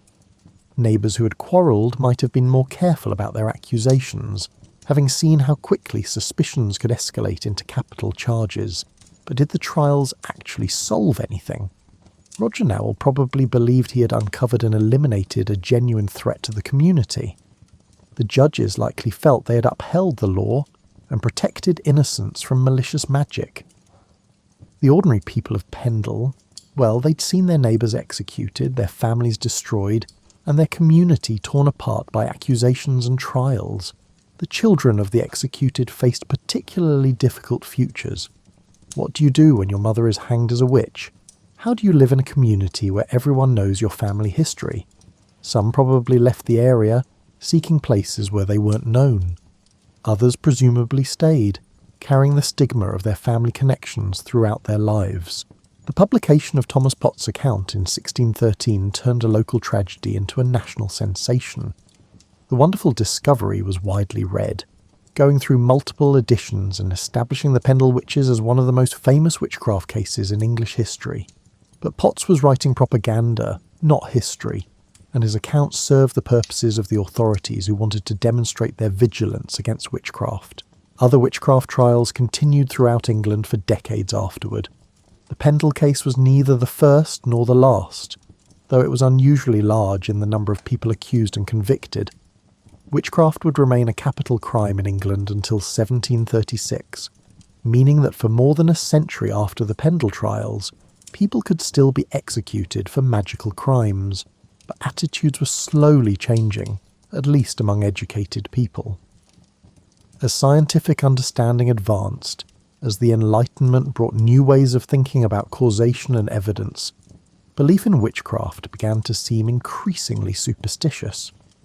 By the early 18th century, you could still find people who believed in witches, but you could also find educated people who questioned such beliefs. The Pendle case itself began to be re-examined through different lenses. Was the accused actually guilty of any crime, magical or otherwise? Were they victims of community hysteria, personal grudges, or judicial overreach? Had Roger Nowell been a diligent magistrate uncovering genuine evil, or an overzealous prosecutor destroying innocent lives? These questions remain debated among historians. Some see the Pendle trials as straightforward examples of persecution of the poor and marginal by authorities. Others argue that the accused genuinely practiced what they considered magic, even if such magic was objectively harmless. Still others focus on the complex social dynamics that allowed accusations to flourish and destroy lives. What's undeniable is that real people died. Elizabeth Device was executed, leaving children behind. Old Chattox, in her 80s, ended her long life on a gallows. Alice Nutter, whatever her actual involvement, was killed by the state based on testimony of dubious reliability. These weren't abstract examples of injustice. They were human beings whose final moments we can only imagine. The landscape itself holds memories, if stones and hills can remember. Pendle Hill still rises above Lancashire, looking much as it did in 1612. Malkin Tower is long gone, crumbled into ruins and forgotten, though historians still debate its exact location.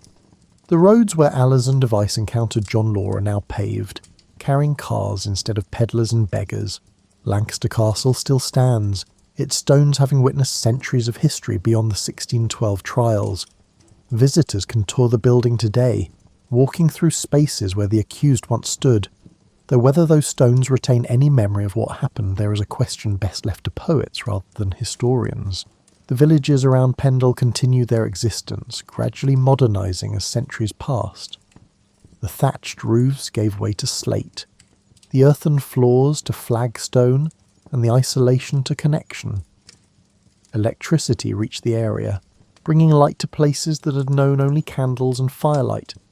Roads improved, connecting these once remote communities to the wider world. Families who could trace their lineage back to 1612 probably kept quiet about any connections to the accused witches. It's one thing to have a notorious ancestor, it's another to have one who was executed for witchcraft. The social stigma lingered long after belief in actual magic had faded from educated opinion. By the Victorian era, the Pendle witches had become a curiosity, something for antiquarians and folklore collectors to study. The Victorians, with their complicated relationship to the past, were simultaneously fascinated by and superior about the superstitions of their ancestors. They could read about the trials with a kind of horrified satisfaction, secure in their own enlightenment and modernity. The 20th century brought new interpretations. Feminists pointed out that witchcraft accusations predominantly targeted women, particularly women who were old, poor, or otherwise powerless. The Pendle trials became an example of how patriarchal societies used witchcraft laws to control and eliminate women who didn't fit comfortable social categories. There's truth in this analysis, though it perhaps oversimplifies the complex social dynamics at work. Others have focused on the economic aspects of the case. The accused were largely impoverished, surviving on the margins of society. In a world without social safety nets, where charity was voluntary and unpredictable, people like the Device family were vulnerable in ways that made them both dependent on community goodwill, and easy targets when that goodwill evaporated. The trials can be seen as an extreme form of social control, eliminating people who were economic burdens on their communities. Some historians have emphasised the role of religious tension. This was post-Reformation England, where old Catholic practices persisted underground, while Protestant authorities tried to enforce religious uniformity. The folk magic that Demdike and Chattox allegedly practiced had roots in pre-Christian traditions overlaid with Catholic ritual. Their practices might have represented not just heresy, but a challenge to religious authority. Local historians in Lancashire have worked to uncover the human details behind the famous names. Who were these people really? What did they eat for breakfast? What songs did they know? And what made them laugh? The historical record preserves their deaths in detail, but tells us relatively little about their actual lives, which is perhaps the final injustice, that we remember them for how they died rather than how they lived. As you settle deeper into your comfortable spot, perhaps noting how different your own evening is from what any resident of 1612 Pendle could have imagined, we arrive at the question of what the Pendle witches mean to us today. Not as historical curiosity or Halloween decoration, but as actual people whose story still has things to teach us. The legacy of the Pendle witches lives on in unexpected ways. The area around Pendle Hill has embraced its witch history, though in forms that would probably baffle the original participants. There are walking trails following routes associated with the accused, visitor centres explaining the history, and even an annual Pendle Witch weekend featuring talks, tours, and historical reenactments. It's simultaneously a celebration and a commemoration, honouring the dead while acknowledging the injustice they suffered. Pendle Hill itself has become something of a pilgrimage site for people interested in witchcraft, history, or just beautiful landscapes. Modern witches, followers of contemporary Wicca and other neo-pagan traditions, sometimes visit as a way of honouring their spiritual ancestors, though the connection between 17th century folk magic and modern witchcraft is more symbolic than historical. The hill that witnessed such tragedy now hosts people seeking peace, beauty, or spiritual connection. The story resonates because it touches on themes that remain relevant. How do communities respond to those who are different? What happens when fear overcomes reason? How do ordinary social tensions escalate into extraordinary violence? These aren't just historical questions. Every generation faces versions of them. The Pendle trials remind us that people in the past were neither wiser nor more foolish than we are. They were doing their best to make sense of a world that often seemed hostile and inexplicable, using the intellectual tools available to them. We might look back and see superstition where they saw reason, but future generations will probably look at some of our current beliefs with similar incomprehension. There's something quietly powerful about walking the landscape where these events occurred. Stand on Pendle Hill on a misty morning, and you can almost understand how people living here in 1612 could believe in magic. The landscape itself seems slightly enchanted, with its sudden mists, its ancient field patterns, and its sense of continuity stretching back before history began keeping records.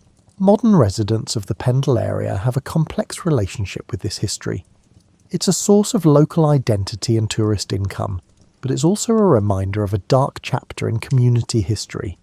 How do you honour the dead without exploiting their tragedy? How do you educate people about historical injustice while acknowledging that everyone involved was operating according to the beliefs and values of their time? The Pendle witches have inspired numerous works of art, literature and drama. Novelists have reimagined their stories, poets have written elegies, and playwrights have brought them back to life on stage. Each interpretation reflects contemporary concerns as much as historical reality. The witches become whatever we need them to be: victims of patriarchy, casualties of economic anxiety, examples of religious persecution, or simply human beings caught in terrible circumstances. For the historically minded, the Pendle trials offer a window into daily life in early modern England. The trial records, particularly Potts's account, contain details about food, clothing, housing, and social relationships that help us understand how ordinary people lived. We learn about their beliefs, their fears, their neighbourly conflicts, and their survival strategies.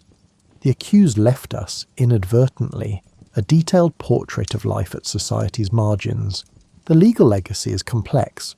The Pendle trials represented the system working as it was supposed to work according to the standards of the time. The accused received trials, could speak in their own defence, and were judged by established legal procedures. That those procedures were fundamentally unjust by modern standards doesn't mean they were considered unjust at the time. This raises uncomfortable questions about how future generations will judge our own legal systems. What would the accused think if they could see how they're remembered today? Would old Demdike be amused that people now walk trails named after her? Would Alison Device appreciate being commemorated in local festivals? Would Alice Nutter feel vindicated that historians still debate her innocence?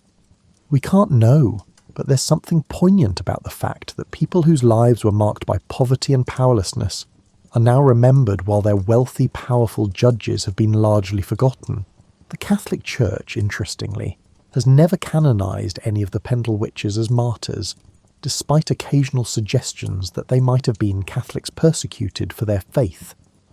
The evidence for this theory is thin, but it reflects our ongoing desire to find meaning and redemption in their deaths. We want them to have died for something, for their beliefs, for their defiance, for some principle, rather than simply dying because of bad luck and worse justice. The educational value of the Pendle story extends beyond history. It's taught in some schools as an example of how evidence should be evaluated critically, how mass hysteria can develop, and how social pressures can influence testimony. Students learn to question sources, to recognise bias, and to understand that injustice can occur within legal frameworks that seem perfectly reasonable to participants. For writers and storytellers, the Pendle Witches offer rich material precisely because so much about them remains mysterious.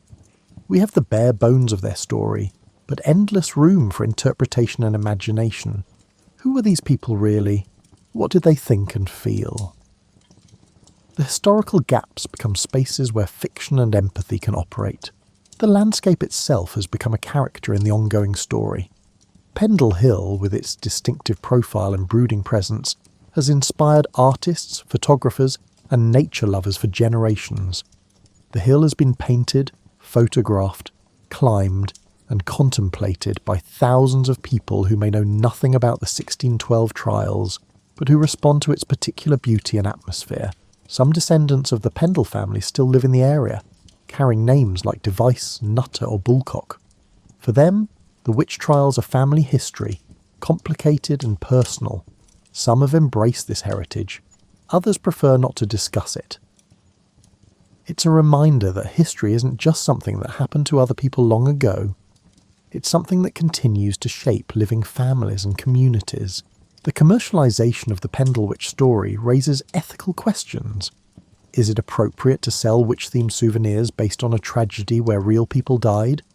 Does turning historical trauma into tourist attractions trivialise suffering? Or does it serve a valuable purpose by keeping memory alive and educating new generations about historical injustice? These questions don't have simple answers. What's clear is that the story refuses to be forgotten. 400 years later, people still want to know about the Pendle Witches, and still want to understand what happened and why.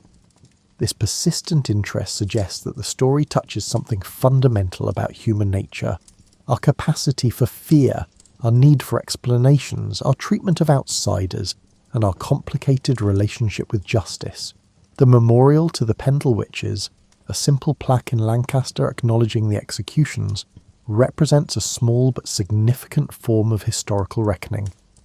It doesn't excuse what happened, doesn't try to make it more palatable, and just quietly acknowledges that these people lived, died, and deserve to be remembered. Sometimes that simple acknowledgement is the most we can offer to those wronged by history. As your tea cools and the room around you settles into comfortable quiet, we arrive at the end of our journey through Pendle's history. But before we close this story, let's sit for a moment with what these long-ago events might mean for us here, now, in a world that seems entirely different from 1612 Lancashire. The Pendle Witches invite us to practice empathy across time. These were people who woke up in the morning not knowing they were living through what would become a famous historical event. They worried about ordinary things, whether the weather would cooperate with planting, whether their neighbours would help them during hard times, and whether their children would survive to adulthood. Then circumstances swept them into events that would echo through 4 centuries. Think about how quickly normal life can become a nightmare. Alison Device probably woke up on March 18th, 1612, thinking about little more than whether she'd successfully beg enough to eat that day. By evening, she was implicated in a case that would eventually send 10 people to the gallows. That velocity, from ordinary morning to life-changing disaster, is something every human being can understand regardless of century. The trials remind us that certainty can be dangerous. The judges, the prosecutors, Roger Nowell and the witnesses, all of them were certain they were right. They believed in witchcraft the way we believe in gravity, and that certainty made it possible to execute people on evidence that seems laughable to modern eyes. But what are we certain about today that future generations will view with similar horror? There's also something here about the power of stories and reputation. Old Demdike cultivated a reputation for magical power, probably because it gave her a form of influence in a world where old, poor women had almost none. That reputation sustained her for decades, earning her a mixture of fear and respect. Then it killed her. The stories we tell about ourselves, and that others tell about us, have consequences we can't always control. The vulnerability of children in adult conflicts appears throughout the Pendle story. Janet Device testifying against her family. The children of the executed were left to navigate a world that had killed their parents. Young Alison, perhaps not fully understanding the implications of her confession. Children don't choose the circumstances they're born into, yet they bear the consequences of adult decisions and adult conflicts. Economic precarity threaded through every aspect of the Pendle story. These were people living on the edge of survival, where a failed harvest or a dead cow could mean starvation. In that context, every relationship became transactional, every slight potentially serious, and every misfortune someone else's fault. Poverty didn't cause the trials, but it created conditions where they could flourish. It still does. The healing power of time reveals itself in how the Pendle story has evolved. What was tragedy has become heritage, what was persecution has become pilgrimage, and what was ending has become remembrance. The pain doesn't disappear.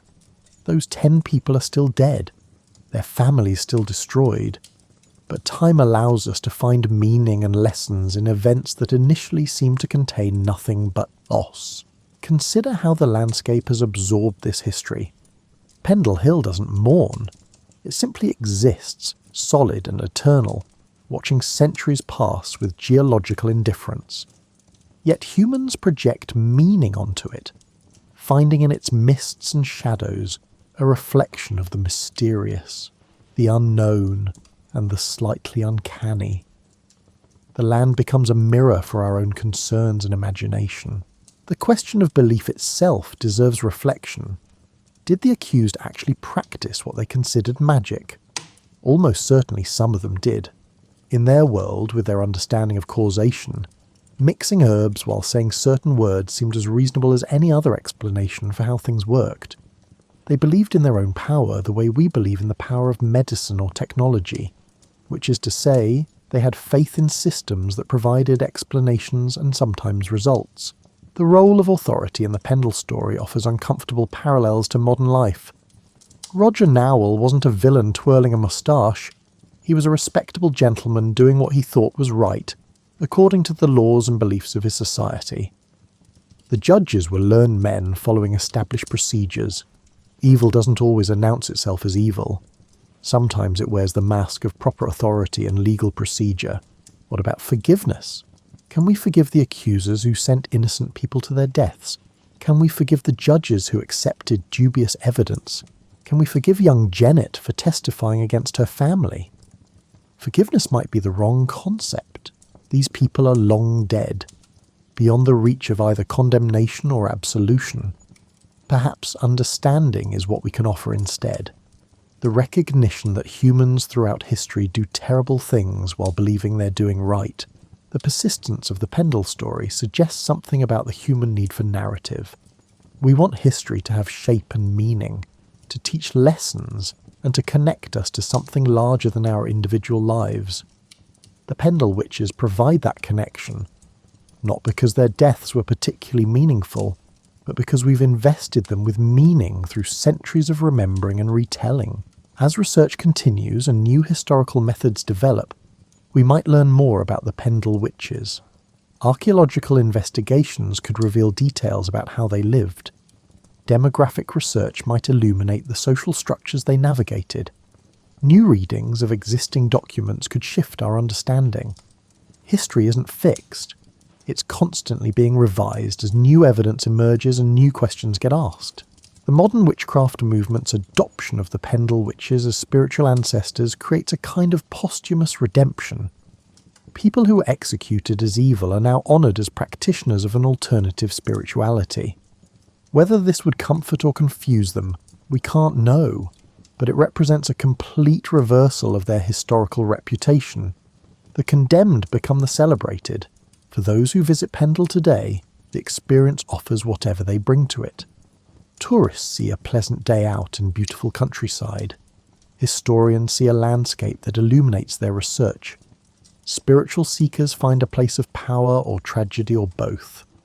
The land accepts all interpretations with equal indifference, simply being what it is while humans project their various meanings upon it. As full darkness settles outside your window and this story draws to a close, imagine Pendle Hill as it stands tonight, solid, ancient, and essentially unchanged despite 4 centuries of human drama occurring in its shadow. Mist might be gathering in the valleys, as it has gathered on countless nights before. Sheep settle into their nighttime routines, as their ancestors did when Alazan Device walked these paths. The villages around Pendle are quiet now, their streets lit by electric lights that would seem like magic to anyone from 1612. In Lancaster, the castle still stands, though now it's a tourist site rather than a functioning courthouse. The ghosts, if they exist, walk in memory and imagination rather than in any literal sense. What remains of the Pendle Witches is finally their humanity. Strip away the sensational aspects, the witchcraft accusations, the dramatic trials, the executions, and you're left with people. People who loved and fought and worked and worried. People who made the best decisions they could with the information available to them. People who suffered and endured and eventually ran out of options. Their names, Demdike, Chattox, Device, Nutter, Redfern, echo down through centuries, attached to people who never imagined they'd be remembered at all, much less for 400 years. They wanted what most people want, enough to eat, a roof that didn't leak, children who survived and neighbours who didn't wish them harm. They got, instead, infamy and death. But they also got remembrance, which is perhaps a small compensation. They're not forgotten. Students learn about them, historians study them, visitors seek out places associated with them. Their story continues to matter, continues to teach, and continues to connect us to the deep past when life was harder, but humans were recognisably ourselves. Tonight, as you prepare for sleep in comfort and safety that would astound anyone from 1612, spare a thought for those who lived and died in Pendle. Not pity, necessarily. They were tougher than us in many ways, more accustomed to hardship, and more resilient in the face of what life threw at them. But perhaps acknowledgement. They existed. They mattered.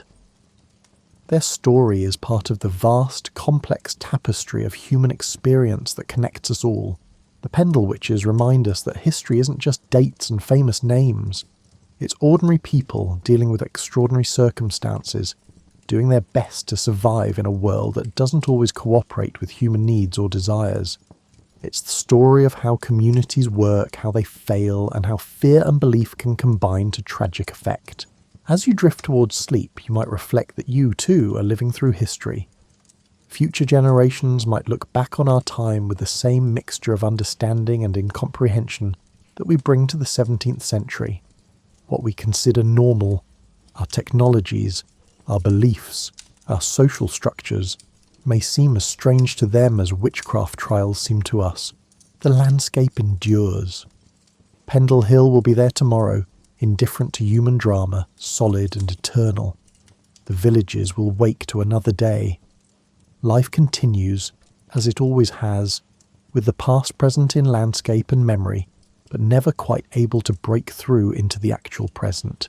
Sleep well, knowing that the witches of Pendle, those accused and accusers, victims and survivors, have all found whatever peace death provides.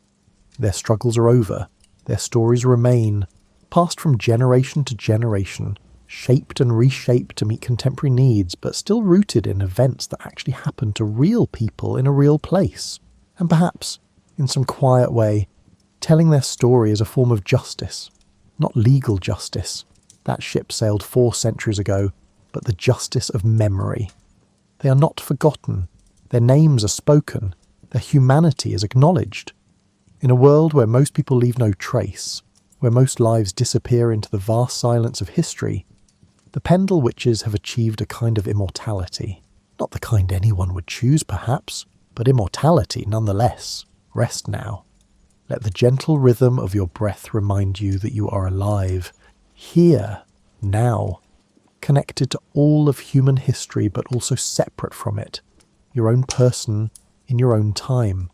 The past is done, the present is comfortable, the future remains unwritten. And somewhere perhaps in the collective memory of the land itself, Pendle Hill holds these stories, adding them to layers upon layers of human experience, waiting for anyone who cares to listen.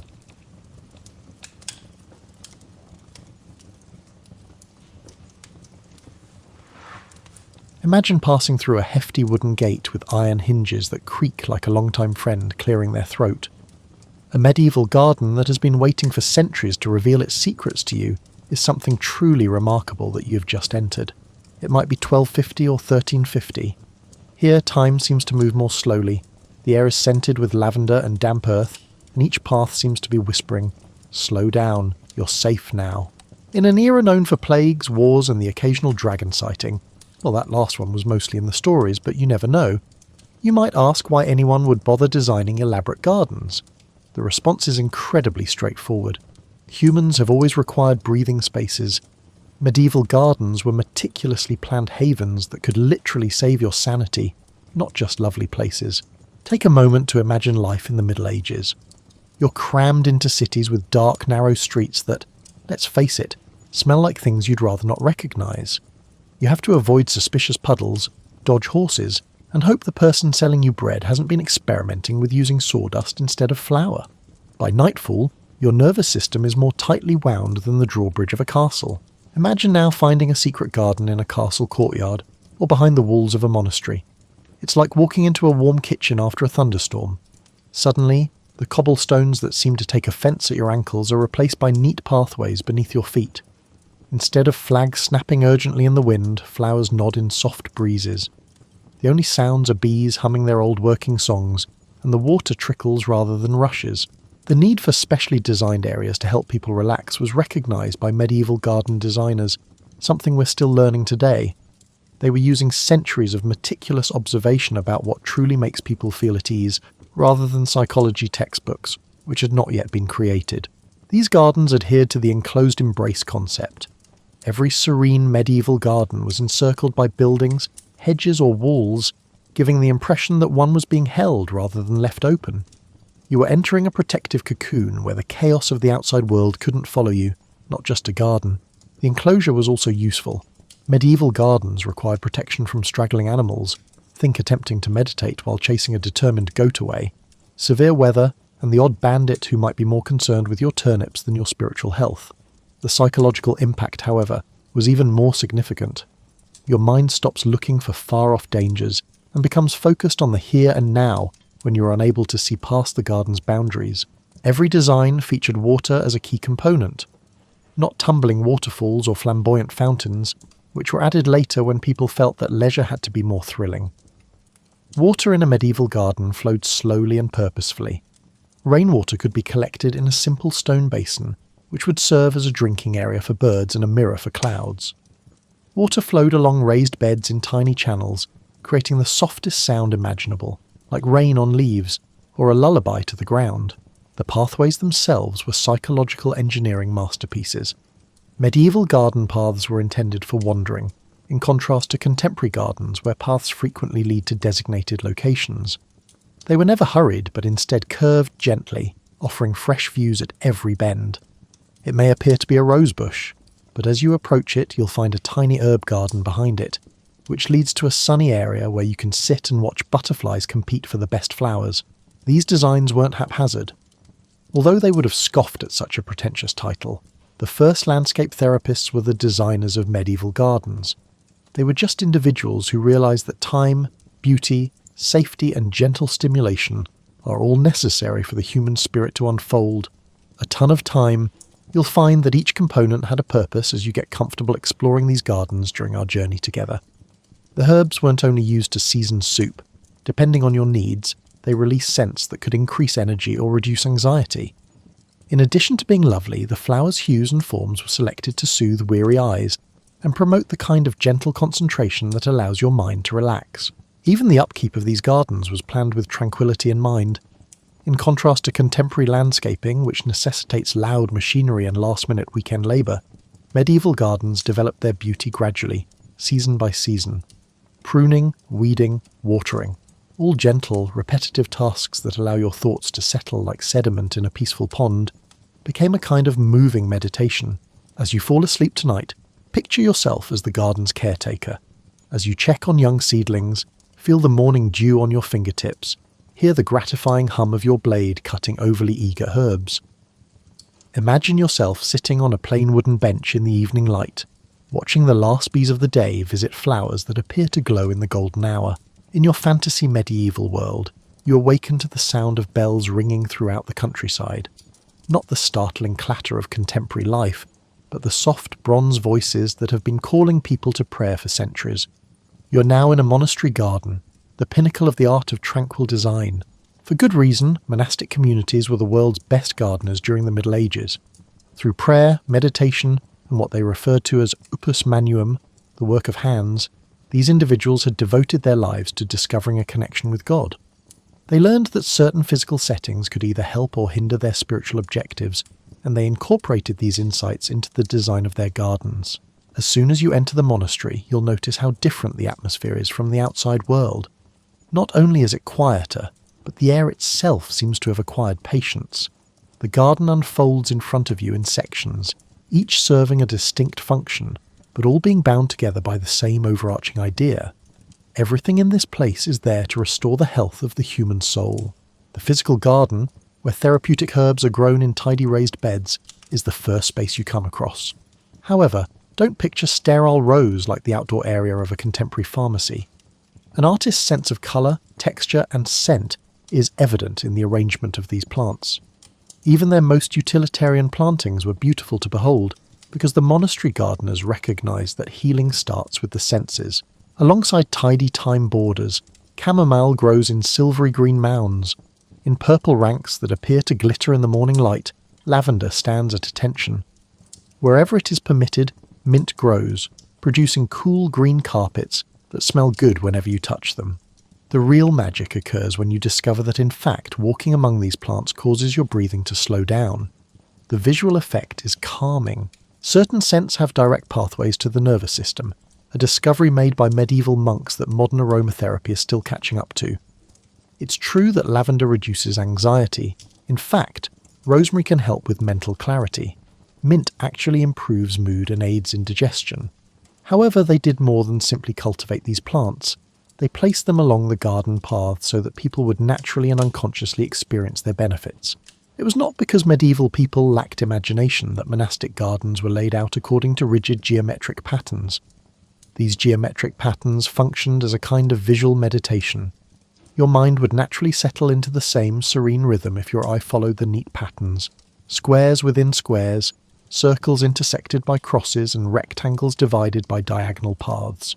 Beyond aesthetics, geometric garden design has a profoundly fulfilling quality. It is easier for your internal state to achieve equilibrium when your external environment is well organised and balanced. Through daily practice, the monks were able to determine this. They discovered they could enter and stay in meditative states more quickly and for longer after spending hours in prayer and reflection in gardens with solid geometric underpinnings. A well or fountain, placed where several paths met, was the focal point of the majority of monastery gardens. This had symbolic and psychological significance, in addition to being pragmatic, although access to water was undoubtedly crucial. In almost all spiritual traditions, water is a symbol of life, rebirth, and purification.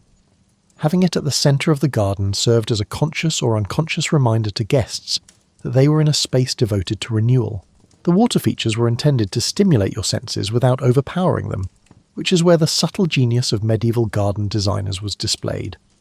Water trickling slowly from a carved spout into a basin in a basic stone well could produce the softest sound possible, enough to drown out distracting sounds outside the garden walls, but not enough to draw attention to itself.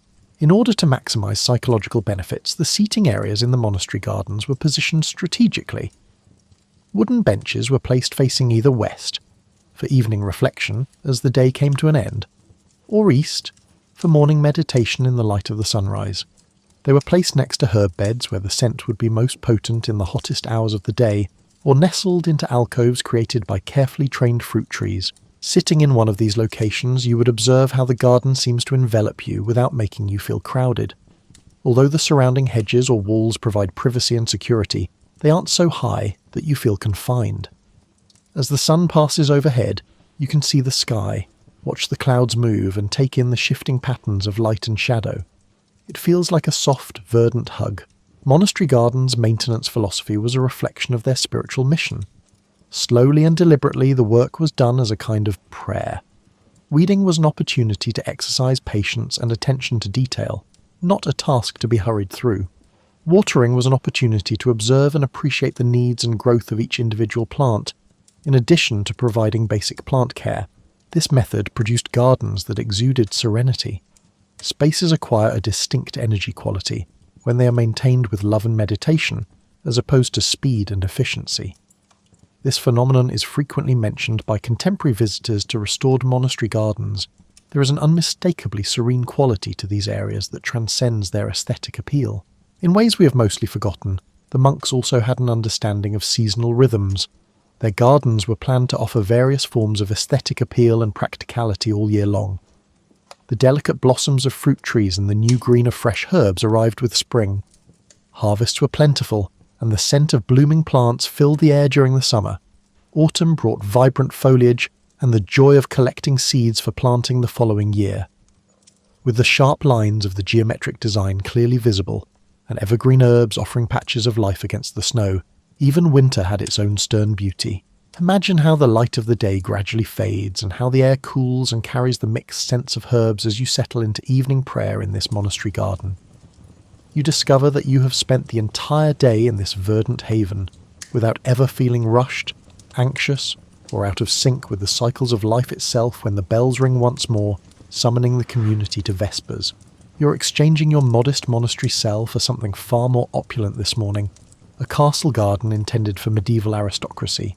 However, don't anticipate the extravagant extravagance of later centuries. Subtly sophisticated medieval noble gardens were designed to provide ideal settings for the kinds of pursuits that kept aristocrats sane amidst the demands of political life. The unusual living quarters of medieval aristocrats resembled a goldfish bowl. From servants to rival families to visiting diplomats who reported back to foreign courts, everyone was continuously watching, criticising, and analysing their lives.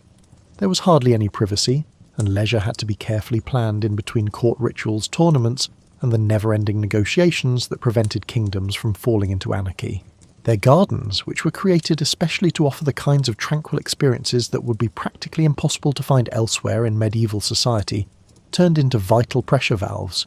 However, these were not merely enlarged monastic gardens. Noble gardens needed to do more than just impress guests. They also needed to offer useful advantages and a real escape from the bustle of the outside world. You can see how the garden areas are shrewdly tucked into areas that might otherwise go unused as you stroll through the castle's main courtyard. Every inch of protected interior space was valuable, because medieval castles were constructed primarily for defence and then for comfort. Working like puzzle solvers, the garden designers created lovely havens in small courtyards with no military use, along walls and in strange corners. One of the most clever features is what the medievals called a pleasaunce, basically a private outdoor space intended for leisure and small parties. Imagine a square or rectangular area surrounded by dense hedges or low walls, with thoughtfully placed sightlines that preserve views of the castle's most appealing features or far-off landscapes while obstructing views from the crowded main courtyards. These spaces were decorated to resemble outdoor living rooms. Backrests and seating were provided by raised beds, which were frequently topped with turf benches, which were essentially earth and grass sofas that were surprisingly cosy and unmistakably different. Depending on when the garden's owner wanted to escape from public responsibilities, wooden benches were positioned to benefit from morning sunlight or afternoon shade.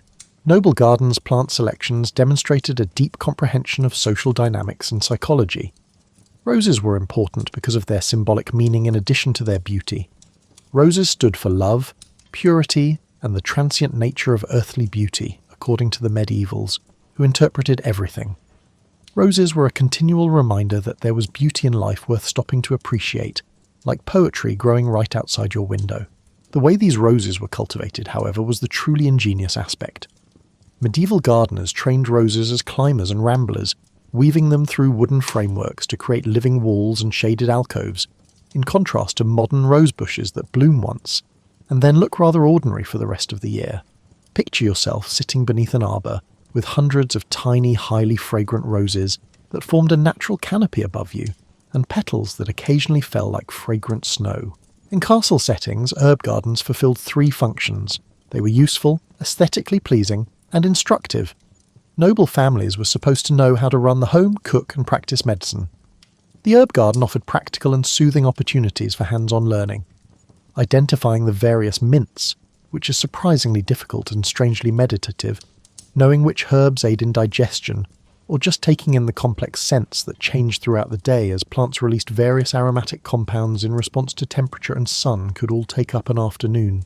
Although more ornate than those found in monasteries, water features in noble gardens were still created with psychological comfort in mind. The family's coat of arms could be carved into a raised stone basin that was supplied with water from the castle's main supply via a tiny channel. Although the visual effect was more advanced, the sound was still subdued because medieval people had not yet developed the noisy fountain obsession that would define later periods.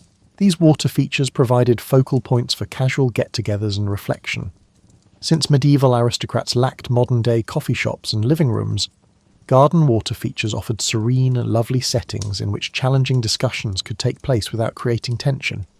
Moving water seems to promote honesty while discouraging conflict. Medieval garden designers were well aware of this and took advantage of it. Unlike monastery gardens, where paths encouraged solitary meditation, castle garden paths were ideal for two-person conversations, wide enough for companions to walk side by side, but not so wide that the area felt formal or intimidating. The paths in noble gardens were made for what we might call therapeutic strolling. These pathways frequently included what medieval designers referred to as viewing mounts, tiny man-made hills made by piling up dirt and covering it with turf. More significantly, climbing to the top of a viewing mount offered a mild form of exercise that might help release the tension that had built up from long days of sitting through court ceremonies or council meetings. It also gave you a new perspective on the garden and the surrounding area. Noble gardens displayed a remarkable level of sophistication in their seasonal planning. In addition to ensuring that there is always something lovely or intriguing, garden designers planned planting schedules to ensure that the garden would offer a variety of psychological advantages all year long. The emphasis on hope and rebirth in spring plantings was ideal for acclimating to the long, gloomy winter months when everyone was cooped up inside. The social activities that were vital to aristocratic life were supported by the abundance and celebration that summer gardens provided. Plants in autumn gardens gave nobles a sense of preparation and achievement, which helped them adopt the planning mentality needed to survive the winter. What could be referred to as emergency relaxation features, elements created especially to offer prompt stress relief during political crises, were also present in medieval castle gardens. The maze or labyrinth was a favourite, but not the difficult puzzle mazes of later eras. With their single paths winding in intricate patterns but never offering choices or dead ends, medieval labyrinths were intended to be walking meditations. When you needed to solve complicated problems, you could walk the labyrinth, and the intricate pattern and rhythmic movement would frequently encourage solutions to come to you organically.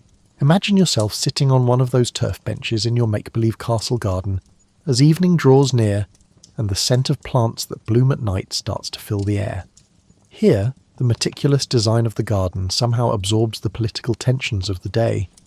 You can rest fully tonight, surrounded by beauty that has been specifically designed to foster human peace, but tomorrow will present new challenges.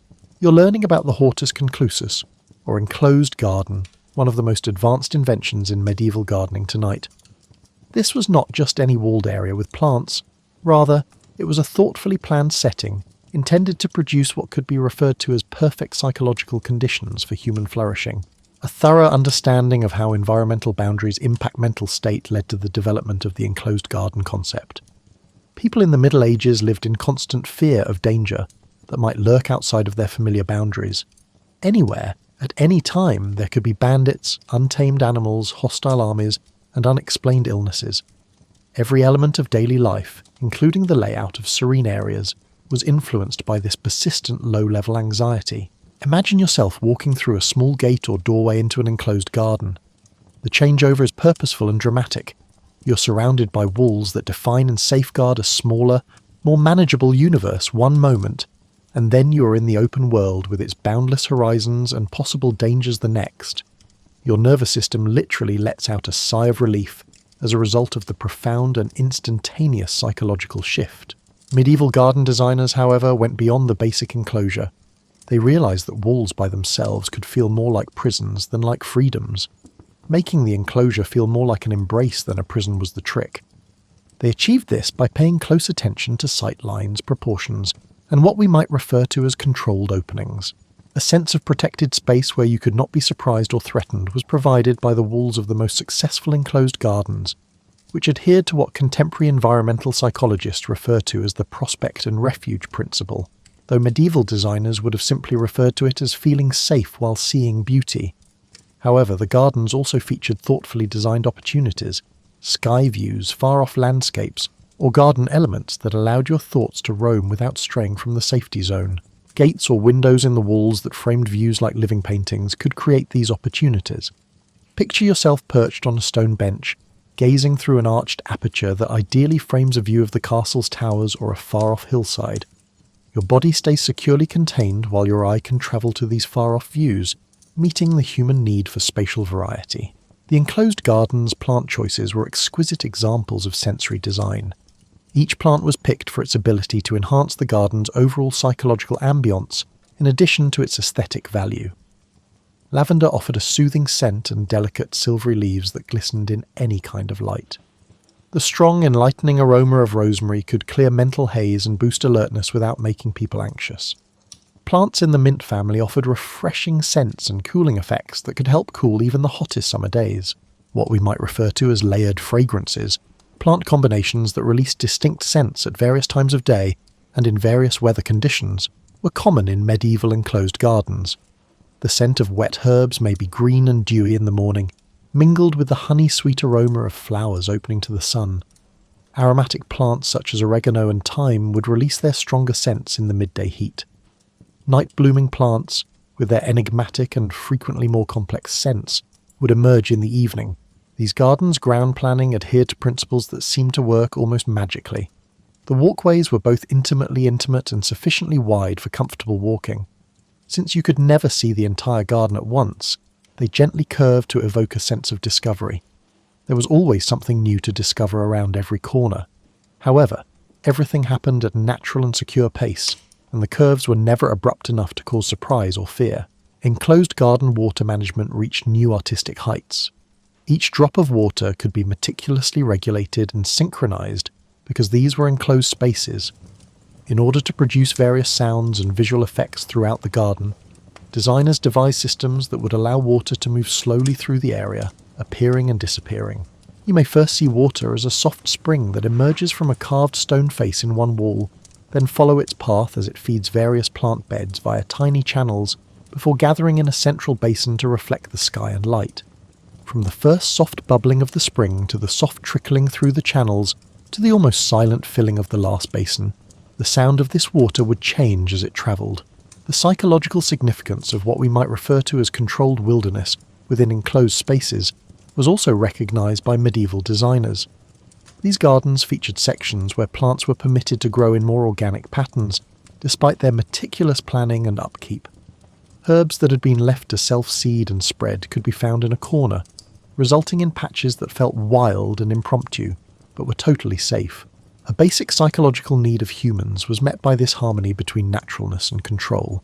We need a certain amount of surprise and natural beauty to keep our minds active and interested, but we also need order and predictability for security. Both were simultaneously offered by enclosed gardens, which offered areas of delightful unpredictability along with general order and safety. Enclosed gardens featured especially elaborate seating arrangements. There were several seating options to accommodate various social settings and moods. Cool, isolated places to reflect were provided by stone benches set into the walls. For extended stays, wooden benches placed in bright spots offered warmth and comfort. The most private and cosy seating was provided by turf benches, those amazing earth and grass creations from the Middle Ages that were ideal for reading, taking naps, or having quiet discussions. The placement of these seating sections was done to capitalise on the various seasons and times of day. In order to enjoy the soft early sun, morning seats faced east. The locations of the midday seats were chosen to provide shade during the hottest times of the day. Seats in the evening faced west to watch the sunset. In order to harness any available warmth from the low winter sun, winter seats were placed in alcoves facing south. Enclosed gardens' seasonal development was thoughtfully planned to offer psychological support all year long. After enduring the harsh winters of the Middle Ages, people needed hope and renewal, which spring plantings offered. Summertime designs offered celebration and plenty. Plants in autumnal gardens conveyed a sense of preparation and harvest. Evergreen trees and intriguing architectural elements were included in the design to add beauty and interest even during the winter months. Most significantly, medieval enclosed gardens were intended to be places for what we might refer to as productive solitude. These were not places where you could hide from the outside world forever, but rather places where you could temporarily withdraw, regain your emotional and mental balance, and then resume your daily activities with fresh vitality and perspective. Imagine yourself falling asleep in your own little enclosed garden, with walls that feel protective rather than limiting, and breathing in air that is scented with herbs that have been carefully selected to encourage relaxation and tranquility. The boundaries of the garden create a perfect little world where you can just enjoy being in an area created specifically for your well-being. When you wake up this morning, you'll find something amazing. Centuries before the terms environmental aromatherapy were coined, medieval people were engaging in a highly developed form of it. In addition to being aesthetically pleasing, their gardens were meticulously planned sensory experiences that used the scents and qualities of plants to affect mental, physical, and emotional states. Medieval garden designers drew inspiration from a fascinating blend of traditional knowledge passed down through the generations, keen observation, and what they dubbed the doctrine of signatures. The idea that a plant's growth patterns, scent, or appearance could reveal its medicinal uses. Their practical outcomes were frequently remarkably effective, even though some of their theories now seem charmingly antiquated. An early morning stroll through a medieval herb garden would reveal what is essentially a living pharmacy, but one that has been created with a psychologist's awareness of human needs and an artist's sense of aesthetics. Every plant was placed to provide the greatest possible therapeutic benefit to garden visitors, in addition to ideal growing conditions. Along pathways where people would naturally brush against it, chamomile was planted. It has tiny, daisy-like flowers and a sweet, apple-like scent. Although medieval gardeners were aware that the aroma of chamomile could reduce anxiety and encourage sound sleep, they also recognized that the psychological impact was greater when the scent was inadvertently inhaled rather than intentionally. Something about finding a healing scent by accident is more potent than actively seeking it out. In addition to its lovely purple blooms and unique scent, lavender was prized in medieval gardens for its incredibly consistent calming properties. The biochemistry of how lavender's linalool and linaloyl acetate compounds actually slow down nervous system activity was unknown to medieval people, but they were aware of the effects. In order to promote peaceful sleep, lavender was planted close to places where people sat, along walkways that led to private areas, and particularly close to windows in bedrooms. Lavender's placement in gardens demonstrated a sophisticated understanding of scent dispersal. Medieval gardeners planted lavender in sunny locations where afternoon heat would optimize its therapeutic benefits, because they knew that the plant releases its strongest fragrance during the warmest part of the day. Additionally, they placed lavender bushes where people might unintentionally brush against them while strolling, because they knew that bruised lavender releases even more scent. Almost like a garden guardian, rosemary was placed close to gates and entrances so that its potent, calming scent could assist guests in shifting from the disorganized state of everyday life to the concentrated awareness required for appreciating a garden. According to contemporary research, medieval people thought rosemary improved mental clarity and memory. It is true that compounds found in rosemary can enhance alertness and cognitive function.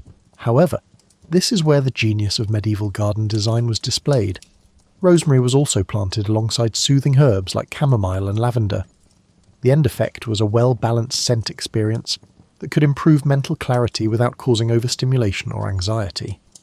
In these gardens, you felt more at ease and could think more clearly, two things that are surprisingly hard to combine. The most adaptable medicinal plants in medieval gardens came from the mint family. Various mints were used to achieve various physical and psychological effects. Without the potency of peppermint, spearmint provided mild digestive support and a revitalizing mental boost. The sweeter, softer scent of apple mint was ideal for unwinding in the evening. In the damp spots next to garden water features, where its cooling qualities could intensify the revitalizing effects of flowing water, water mint flourished. Medieval gardeners also recognised a fact that contemporary aromatherapy is rediscovering. Combinations of plants, rather than individual species, frequently produce the most potent therapeutic fragrances. In their gardens, they established what we might refer to as fragrance neighbourhoods by assembling plants whose fragrances would complement one another and offer supplementary medicinal advantages. A standard calming corner might include rose for emotional support, chamomile for mild sedation, lavender for anxiety relief, and maybe a dash of mint for freshness. Because each plant releases a different amount of fragrance in response to temperature and humidity changes, these plants would be arranged so that their distinct scents would naturally blend to create complex, subtle scent experiences that could change throughout the day. In medieval gardens, roses had uses far beyond aesthetics. Various types were selected based on their distinct scents and purported impact on health and happiness. With their powerful, complex scent, damask roses were thought to uplift the soul and fortify the heart in difficult times. Alba roses were believed to promote rational thinking and clear mental confusion because of their fresher, cleaner scent. Roses were planted along pathways that people might walk when resolving difficult emotions, and medieval rose gardens were frequently created as emotional support systems. The perfect environment for processing and healing emotions was created by the combination of therapeutic fragrance, lovely visual stimulation, and mild physical exercise. Medieval gardens' seasonal fragrance progression was thoughtfully planned to promote mental well-being all year long. Fresh green fragrances that could alleviate winter depression and promote mental rejuvenation were the focus of spring gardens. Early herbs, such as young rosemary and mint, offered astringent, energizing scents that might help dispel the mental sluggishness that frequently accompanied the dark months. With several plants blooming at once to create intricate, multi-layered scent environments, summer gardens provided the most complete fragrance experiences. However, these weren't overpowering sensory attacks. Medieval gardeners recognized the value of restraint and balance. There were peaceful spots with delicate scents in even the most ornate summer garden, places where overstimulated senses could relax. Warming, grounding scents from autumn gardens could ease the psychological transition to winter. The rich, complex scents of late-blooming herbs, such as oregano and sage, seemed to capture the joy of harvest. These plants were frequently placed close to places where people could sit and think back on the events of the year, while mentally getting ready for the reflective winter months. Medieval herb gardens also served as therapeutic environments for their upkeep. Herb harvesting required methodical, slow attention to timing, plant conditions, and appropriate methods. Spaces filled with concentrated fragrances from drying herbs could benefit from aromatherapy for weeks. Since disturbed herb plants released their fragrances as you worked, even weeding herb gardens was more enjoyable than other garden maintenance. The significance of a personal connection to medicinal plants is another thing that medieval people understood that we are still learning about. They urged garden visitors to form bonds with individual plants, learning about their unique growth patterns, best times to harvest them, and distinctive scent patterns. The therapeutic effects were enhanced by this individualized attention. The benefits of a plant seem to be more potent when you know it well. Imagine yourself surrounded by carefully selected and arranged plants that will support your health as evening descends on your make-believe medieval herb garden. A delicate combination of scents permeates the air, calming the stresses of the day and preparing your mind for a good night's sleep. Every breath brings you compounds that have been used for thousands of years to help people find health and peace. These compounds were arranged by gardeners who realized that healing occurs most effectively in settings that are beautiful and thoughtfully designed.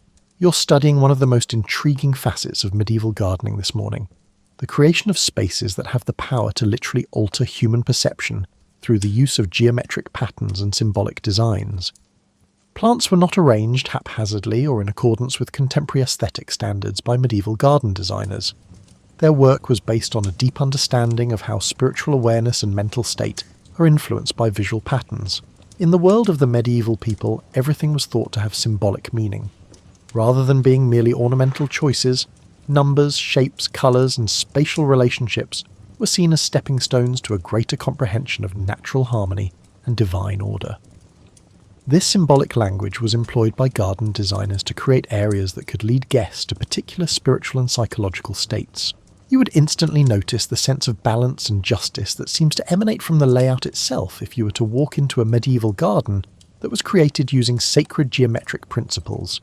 Pathways that follow mathematical proportions found in nature, the same ratios that are present in human bodies, flower petals and seashells, would entice your attention. Your mind would perceive these patterns as essentially reliable and harmonious, even if you were not familiar with the technical specifics. The square formed by intersecting pathways into 4 smaller squares was the most popular geometric foundation for medieval gardens. The 4 elements, earth, air, fire, and water, the 4 seasons, the 4 cardinal directions, and the 4 rivers of paradise mentioned in biblical texts were all represented by this pattern, which is known as a quadripartite design. Beyond its symbolic significance, however, this design had useful psychological effects. Quadripartite gardens offered a visual order that was both simple enough to be instantly understandable and complex enough to be fascinating. The overall pattern was easy for your mind to understand, giving you a sense of control. However, there was space for variation and surprise within each quadrant. Human psychological needs appear to be well served by this blend of controlled variation and predictable structure. Geometrically designed gardens had pathways that were more than just ways to get from one place to another. They served as what we might refer to as contemplation guides, physical objects that, by merely walking, could induce meditative states in your mind.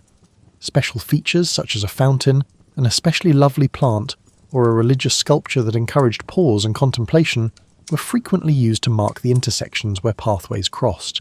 Medieval garden designers realized something that contemporary meditation instructors have rediscovered: that beautiful visual stimulation coupled with repetitive rhythmic movement can create deeply calming and restorative altered states of consciousness.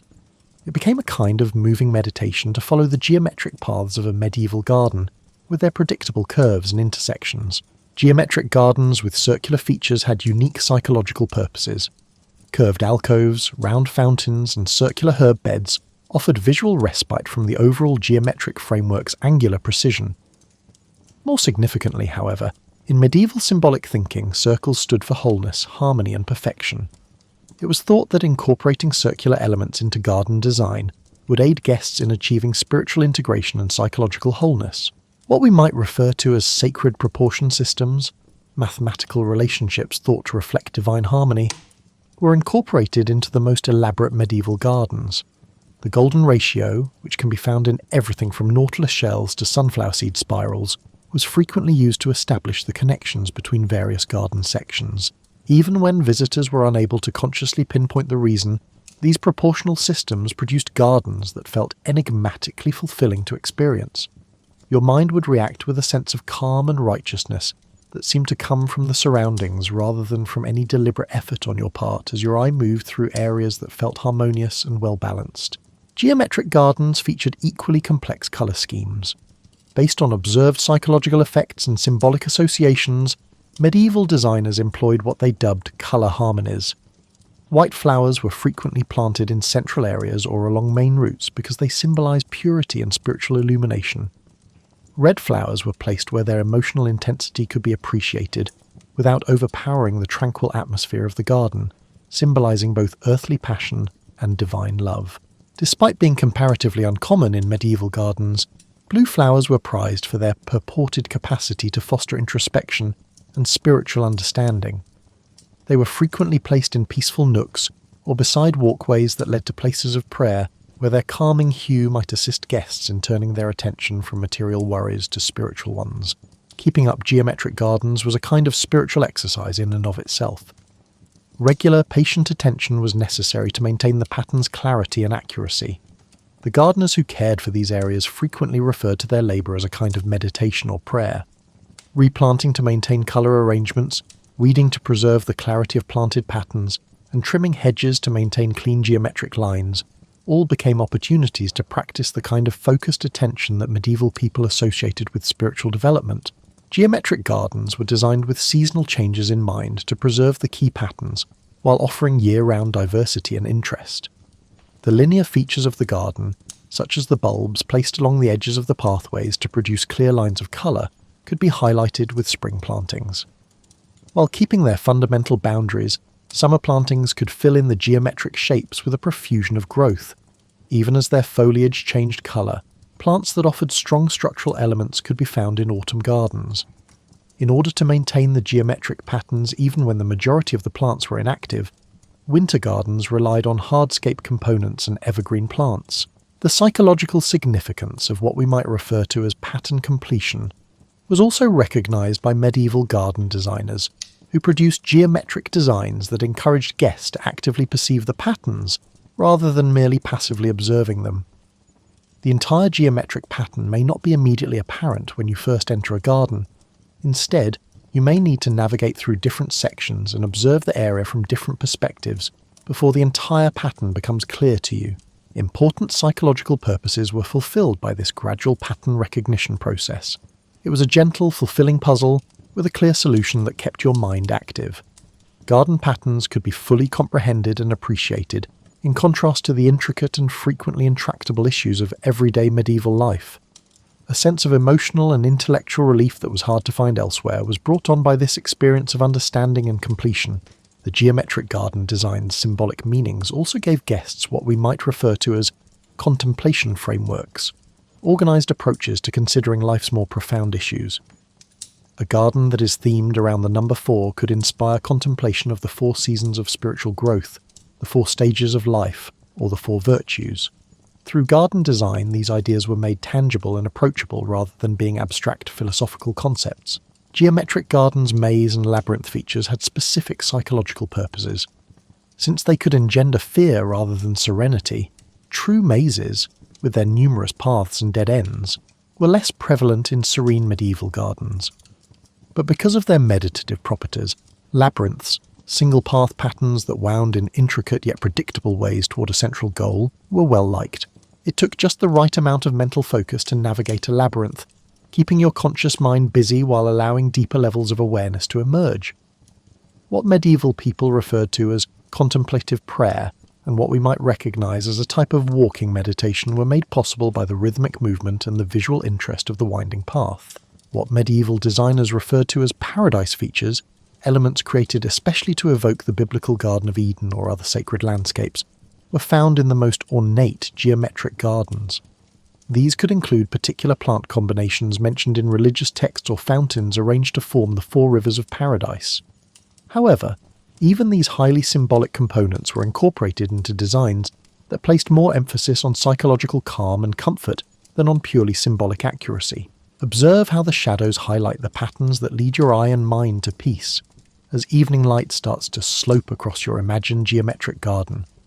Lines of light and shadow reveal mathematical relationships that appeared abstract during the day, serving as a reminder that the same principles that give flowers and seashells their beauty also influence the areas where people can find the most tranquility. As our tour of medieval gardens comes to an end tonight, you find yourself sitting in a garden that reflects all we have learned together. A place where noble sophistication meets monastery wisdom, where geometric precision embraces natural beauty, and where each element has been thoughtfully chosen to foster human peace.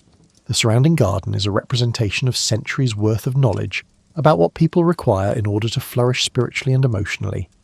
Despite lacking access to contemporary psychology textbooks and environmental science research, medieval garden designers created methods and ideas that are still remarkably successful today. Their gardens were more than just lovely settings. They were therapeutic havens designed by individuals who recognized the power of outward beauty to alter inner experience. You can see how every element we've come across during our exploration fulfills several functions at once. In addition to offering physical security, the walls surrounding these gardens establish psychological barriers that help your mind focus on the here and now rather than constantly looking for threats in the future. In addition to being aesthetically pleasing, the geometric pathways lead your body through soft rhythmic motions that naturally create meditative states. In addition to producing beautiful sounds and visual interest, the water features we have found offer the psychological advantages of being near flowing water, such as enhanced focus, lowered stress hormones, and that inexplicable feeling of rejuvenation that people seem to experience when they are near water. Despite their ignorance of negative ions and the neurological effects of specific sound frequencies, medieval people noticed that people felt better when they were near flowing water, so they planned their gardens accordingly. Perhaps the most advanced knowledge of all can be found in the plant choices made for medieval gardens. These gardeners were aware of the scents that could reduce anxiety, enhance mental clarity, and facilitate the shift from wakefulness to sleep. They selected plants that would offer the appropriate sensory experiences during the seasons when people most needed them because they were aware of seasonal psychology. Perhaps more significantly, though, medieval garden designers recognised that peace is more than simply the absence of stress or conflict, something we occasionally overlook in our contemporary world. True peace is a positive state that must be actively created and maintained through careful attention to environment, relationships, and daily practices. Medieval gardens were intended to promote peace, each component combined to help guests transition from whatever state they were in to one of true peace and rejuvenation. Without strain or effort, the shift occurred gradually and organically. Simply by spending time in a thoughtfully designed setting, you would find that your natural ability for peace would reassert itself, and that the tensions and worries of the day would dissolve as you entered these gardens. Medieval garden maintenance ideas also contained timeless lessons.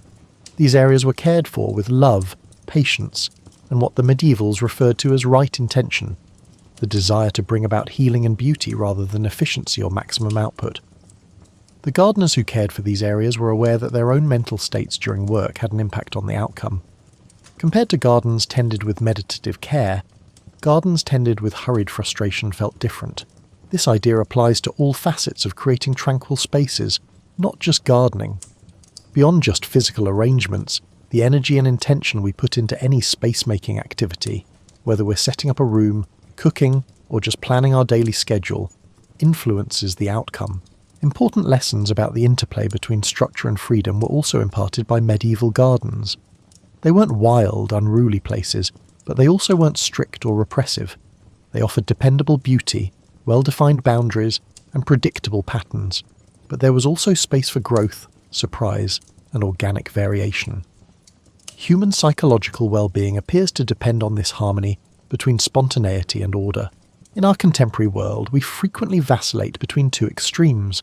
Either we give up on structure completely and hope that freedom alone will bring peace, or we attempt to control every element of our surroundings and schedule. Medieval gardens offer a compromise, building pillars that support rather than impede our innate ability to be happy and peaceful. Another timeless lesson is provided by the seasonal awareness incorporated into medieval garden design. Recognizing that people have different needs at different times and seasons, these gardens were created to offer a variety of gifts throughout the year. After long winters, when people most needed encouragement, spring gardens provided hope and renewal. Summer gardens supported the active growing season with celebration and plenty. As the year came to a close, autumn gardens provided a time for contemplation and preparation. During the reflective months, winter gardens offered structure and peaceful beauty.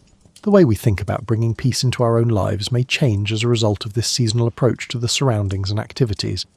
We might learn to modify our peacemaking techniques to fit with seasonal psychological needs and natural rhythms, rather than relying on the same tactics to function consistently throughout the year. Important insights can also be gained from the social aspects of medieval gardens. These were places intended to foster both community and solitude, not just private havens. They offered gathering places where people could congregate in lovely, serene surroundings, as well as peaceful alcoves where people could find time to themselves. The gardens demonstrated that fostering an environment free from stress and conflict is what true peace is all about, not isolating oneself from others. Perhaps most importantly, medieval gardens showed that usefulness and beauty are partners rather than mutually exclusive. Every lovely feature in these gardens had a functional function as well, whether it was to improve growing conditions, supply medicinal plants, control water flow, or promote mental well-being in people. This combination of usefulness and beauty offers ideas for how we could approach all of our life's decisions. Final wisdom worth passing down is provided by the timing principles ingrained in medieval garden design. Through repeated exposure to thoughtfully designed sensory experiences, these gardens gradually worked their calming magic.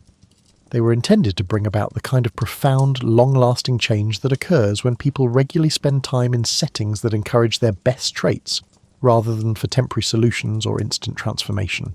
Imagine yourself carrying forward the fundamental ideas we've learned as you get ready to leave this fictional medieval garden and head back to your own time and place.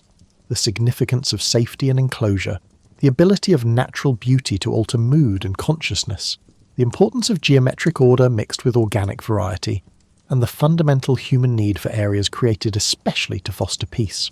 The medieval garden keepers had a profound understanding. Establishing peace in particular locations is the first step toward establishing peace globally, and people naturally become more peaceful when they regularly have access to truly peaceful settings.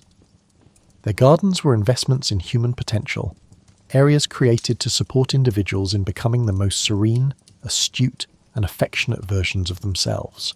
The scent of medieval lavender, the sound of water gently trickling through stone channels, and the fulfillment that comes from spending time in places created with unending attention to human flourishing should all accompany you as you drift off to sleep tonight. Even though these gardens are only in our imaginations right now, anyone who wants to bring beauty, order, and peace to their own region of the world can always benefit from their wisdom.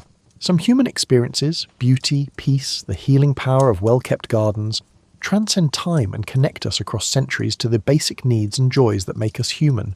These bells that called medieval people to prayer ring one last time across your imagined landscape, but they are not calling you to any specific religious practice. Dream sweet dreams in your peaceful garden.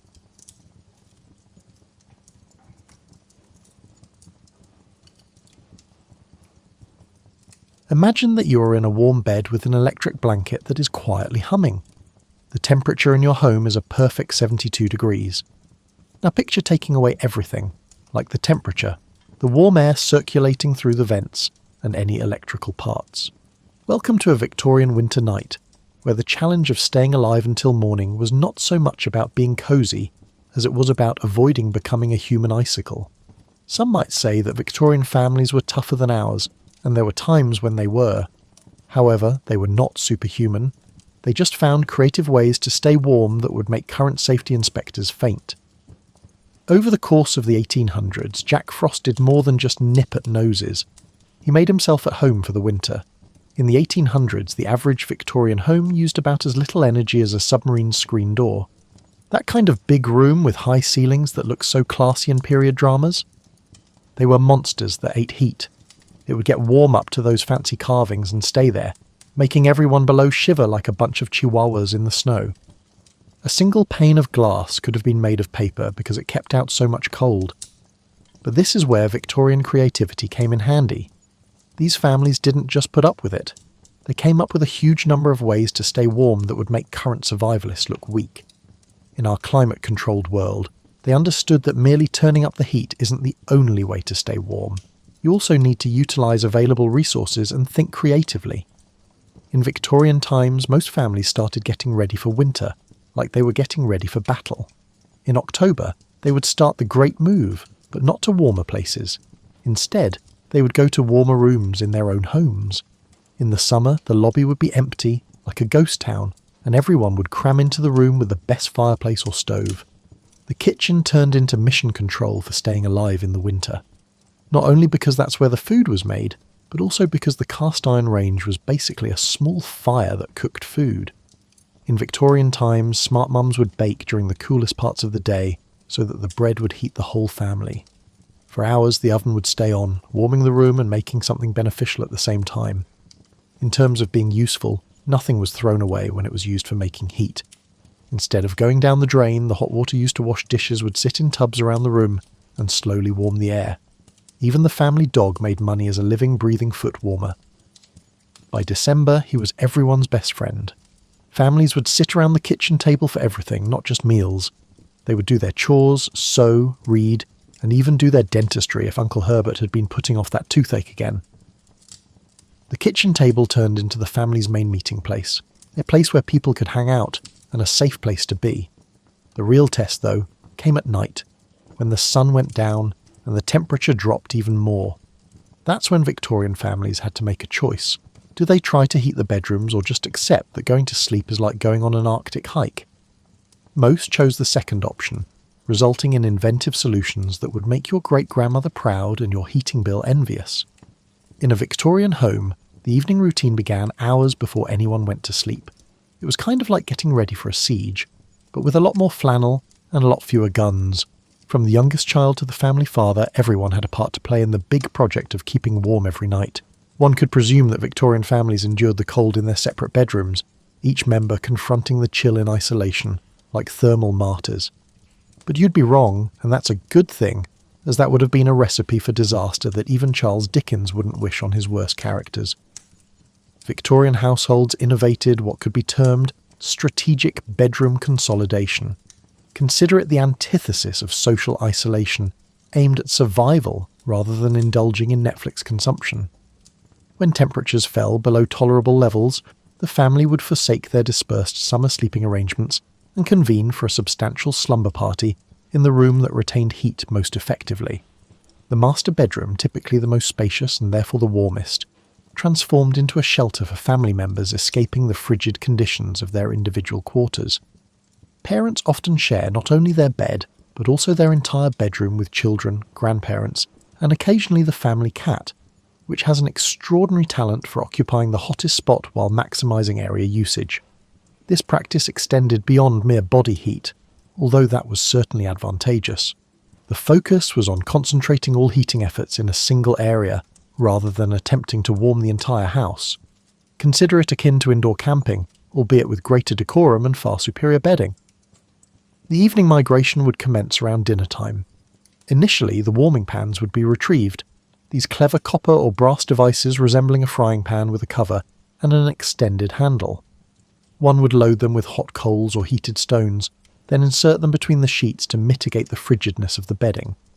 It resembled a rudimentary heating pad, but it could potentially ignite your residence if not handled with caution. Children alternated in transporting these warming pans from bed to bed, a task that encompassed elements of duty, adventure, and the challenge of preventing a fire hazard in the household. The warming pan procession was a matter of great importance. Fail to synchronise properly, and an individual would discover themselves in a bed that was either still frigid or bore actual burn marks on the linens. The warming pans were only the initial step in the process. The true protagonists of Victorian bedtime warmth were the hot water bottles, although referring to them as bottles is charitable. These were often composed of stone, ceramic, or subsequently rubber, and they retained heat akin to little thermal batteries. Families would operate several bottles simultaneously, creating a continuous production line of warm comfort that necessitated precision like that of a Swiss timepiece. One would heat water on the stove, meticulously fill the bottles without inflicting burns, encase them in flannel to avert scalding, and subsequently distribute them across the bed as comforting warmers. You would have one for your feet, one for your torso, and perhaps one to embrace if you felt especially cold. It felt like sleeping with a small army of warm companions, each gradually releasing heat throughout the night. The astute families would heat their hot water bottles in succession. Boil water to achieve optimal initial heat. Thereafter, as the first bottle cools, prepare a second one for immediate use. By morning, you may find 3 or 4 tepid bottles strewn around the bed like thermal casualties, yet you would have remained warm throughout the night. Subsequently, there came the bricks. Yes, they were real bricks. Victorian families would heat standard construction bricks in the oven, or by the fire, encase them in towels or flannel, and utilise them as bed warmers. These items retained heat exceptionally well and could maintain warmth for your feet for hours. What are the drawbacks? If you shifted improperly during sleep, you may awaken with contusions resembling bricks on your shins. However, at least they would be warm contusions. The bed-sharing arrangements became rather innovative as well. Children would be organised by size and thermal output, the warmest positioned centrally, with the tiniest nestled between their siblings, filling in a human heat sandwich. Parents would act as external barriers, preventing the children from rolling out and providing the initial defence against the chilly air that invariably infiltrated even the thickest blankets. If you've wondered why your grandmother loved flannel, you're about to learn Victorian textile strategy. These families built sleep systems for heat retention, with flannel as their secret weapon. Discuss flannel first. This was not the mall-style flannel that looks like fluffy paper. Victorian flannel was strong and durable like medieval armour. Wearing a vintage flannel nightgown was thermal warfare, not just a bedtime routine. Modern outdoor enthusiasts would envy the layering system. Start with a flannel chemise or undershirt, then a nightgown and possibly a dressing robe. You looked like a mobile textile experiment once you were dressed for bed. The main goal was to be a warm, movable textile experiment, which you achieved. Women's nightgowns were technical marvels. These gowns had more fabric than modern bridal gowns, with long sleeves that could cover the hands, high necklines that reached the chin, and a large skirt that could fit a small family. One of these flannel fortresses wraps you like a toasty tent when you lie down. However, creating the bed was the real highlight. Victorian beds were thermal systems designed to retain heat. The base was usually a rope bed or metal springs with a straw or horsehair mattress to insulate the cold floor. Feather beds arrived next. The phrase feather bed conjures up visions of something airy and delicate. Yet Victorian feather beds were like sleeping on a down mattress. These items may be 6 inches thick and weigh a small person. You sank into the feather bed like a warm, lovely cloud when you went to bed. The fundamentals behind feather bed warming are brilliant.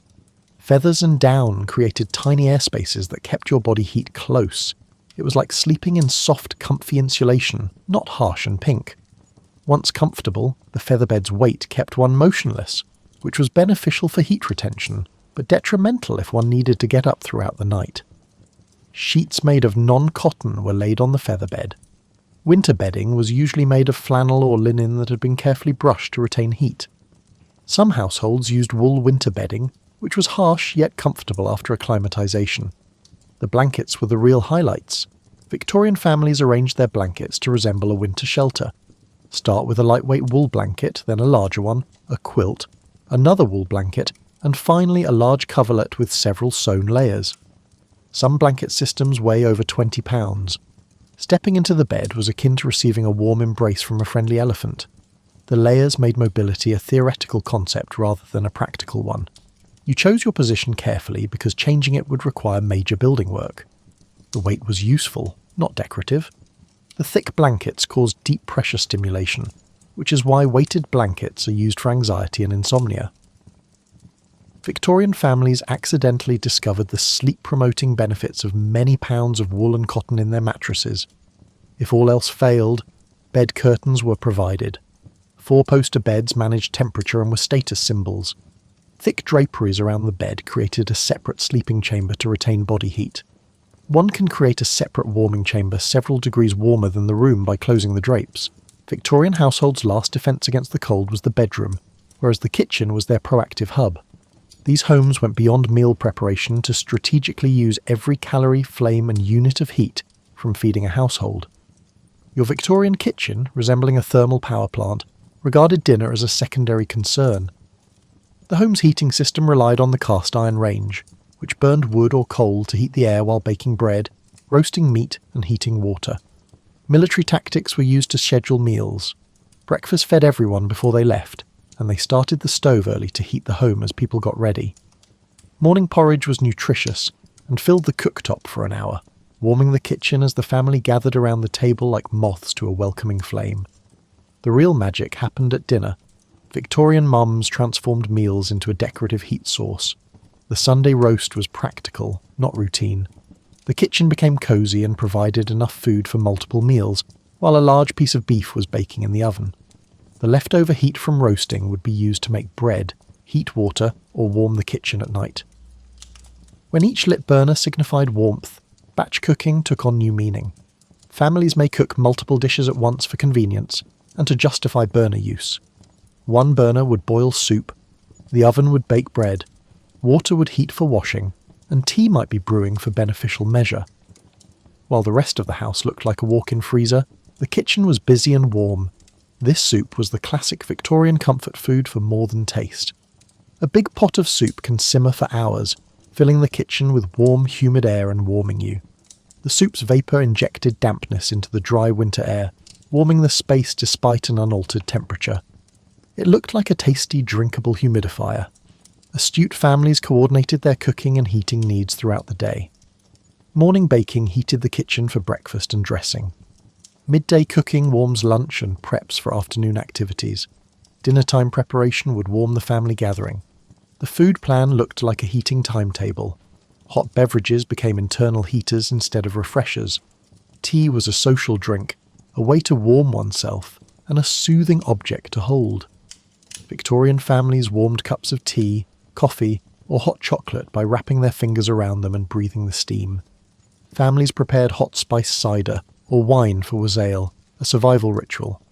The alcohol and spices like cinnamon, cloves and ginger gave these drinks internal warmth. Victorian medics called it internal warmth. A pot was kept warm on the stove for hours to make wassail, boosting the kitchen's heat output. Baking became wintry. Bread making, which requires several hours in the oven, was conducted during the coldest hours. Kneading generates heat through physical strain. Rising dough demands a heated atmosphere, conveniently supplied by the kitchen, and baking heats the space for hours. Many families baked multiple loaves at once to justify keeping the oven hot. Some families even invented thermal cooking dishes that keep cooking and produce heat after being removed from the stove.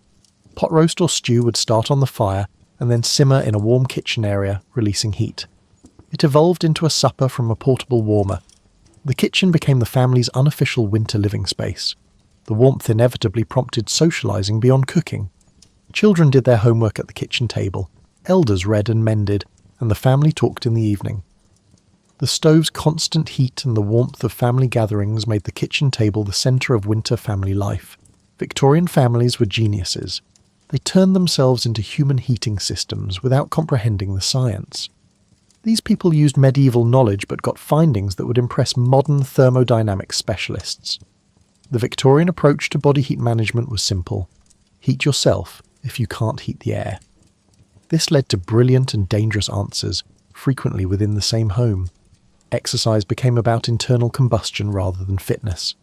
Victorian households engaged in warming activities before bedtime, which were practical exercises that stimulated blood circulation rather than jumping jacks or yoga poses. Women may brush their hair harder, males may chop more firewood, and youngsters may play more active games indoors. The idea wasn't to sweat, but to heat your internal furnace for the night. Victorian thermal science excelled in garments. Modern outdoor lovers would envy this family's layering skills. They understood loose layers held more warm air than tight ones. Natural fabrics like wool and cotton breathed better than synthetic materials, though they didn't know why. And covering your extremities was essential for core body warmth. It was an advanced undergarment game. Long underwear was the warming system's base, not merely for show. Victorian long johns were constructed of wool or cotton flannel to trap warm air adjacent to your skin and wick away moisture. Women's chemises and men's undershirts created a microclimate under garments. The true invention was strategic warming. Victorian households discovered that heating certain body sections was more effective than warming up everywhere. Warm feet made you feel warm even if the rest of your body was cold, so they learned to keep your feet warm. Creative foot warming solutions resulted. Families warmed their feet before bed using heated bricks, hot water bottles, or stones in addition to thick wool socks and slippers. Some folks soaked their feet in warm water before bed to boost circulation for hours. Hand warming was crucial, and Victorian families invented many methods. Hand muffs were handheld heaters that held heated stones or little metal warmers with hot embers. Many individuals carried little metal hand warmers, heated by the fire, which they slipped into their gloves or pockets. Victorian households intuitively grasped thermal mass, even without the scientific name. They recognised that some materials retained heat longer, and that pre-warming objects may keep them warm overnight. Thus, clothes were warmed by the fire before wearing, pillowcases before bed, and even the chamber pot, which was practical. Breathing techniques were discovered accidentally. Victorian households discovered that breathing into their hands, blankets, scarves, and mufflers created warm air pockets that heated their surroundings. Kids learned to breathe slowly and deeply when cold, not for the physiology but because it worked. The buddy method was probably the best body heat management strategy. Warmth was shared for survival, not romance or family. A couple under the same blankets can keep their sleeping space warmer than apart. Non-related guests sometimes shared beds for thermal efficiency because body heat sharing was so common. Victorian households also discovered thermal bridging, that heat follows lines of least resistance. Instead of metal bed frames, they used rugs and carpets to limit heat loss to cold floors and moved away from windows and exterior walls where heat loss was highest. Timing for warming was important. Victorian families realised that creating heat before you needed it was better than trying to warm up after being cold. Warming hands by the fire, feet with warm water, and bed garments at night was smart preparation for preserving body heat without external heat sources.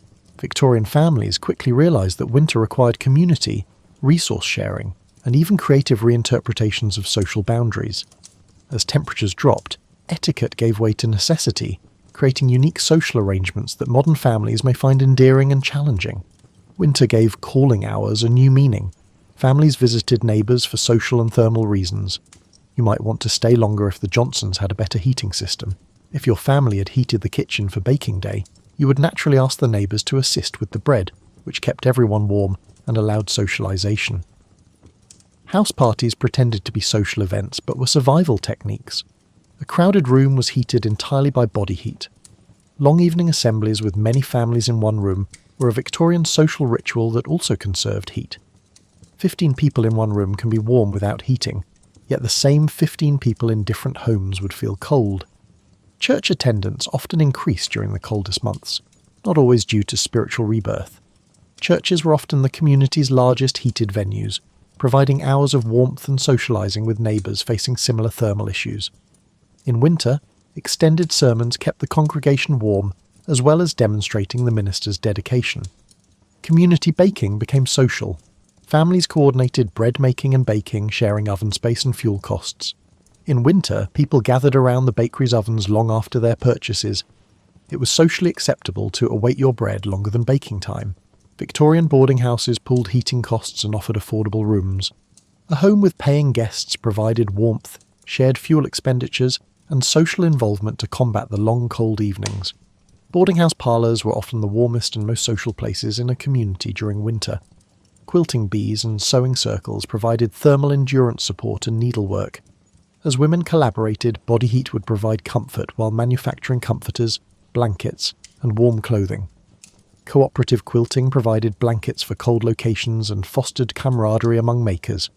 Barn raisings and other community work often took place on the harshest winter days due to the cold. Since physical exertion required intimacy, it would warm everyone. The social dynamics also allowed many families to gather in one region, reducing heating costs and strengthening community relationships. Winter made sitting up with sick neighbours more important. Accompanying someone during an illness went beyond medical aid to include giving warmth and reducing heating costs during recovery. Neighbours alternated helping and warming during these vigils, which often became community gatherings. Many children's winter activities promoted community warming. Groups of children playing indoor sports together stayed warm due to their physical exertion and the heat generated by their bodies. Storytelling by the fire united people in the cosiest part of the home and provided midnight entertainment without lighting or heating. Reading clubs and literary groups thrived in winter because they justified long stays in warm places. During long winter evenings, body heat kept a house full of people discussing the latest novel warm, providing cerebral stimulation.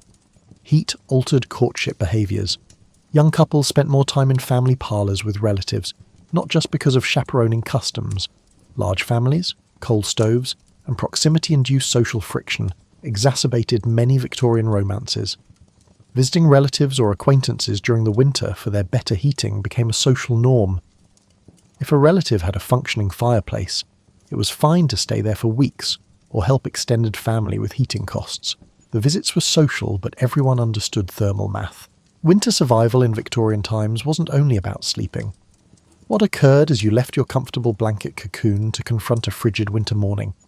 This everyday activity required ritual, performance art, and extreme athletic methods. Imagine being covered in 20 pounds of wool blankets and hot water bottles. You spent all night creating the perfect warm air pocket. Then you hear the church bells or your neighbour's rooster signalling morning. You must rise and face the world, where your breath will fog and your feet will go numb.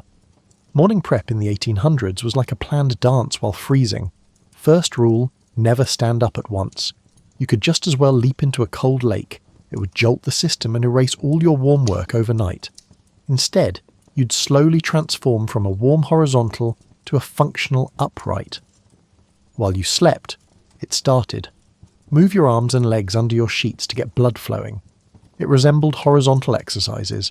Instead of just warming up, you have to switch on your heaters inside before letting the cold air in. Even though Victorian families didn't understand metabolism and circulation, they understood that movement warmed things. A planned clothes arrangement followed. Victorians were sophisticated. Some put clothing beneath the covers and in a precise order adjacent to the bed the night before to warm it up with their body heat. Dressing became a military operation. They put on their underwear first, they often slept beneath the sheets, and added layers quickly to avoid becoming cold. Smart families invented a relay system to stay warm in the morning. The The first family member up and best able to endure the cold would start the fires, heat the water, and warm the shared areas.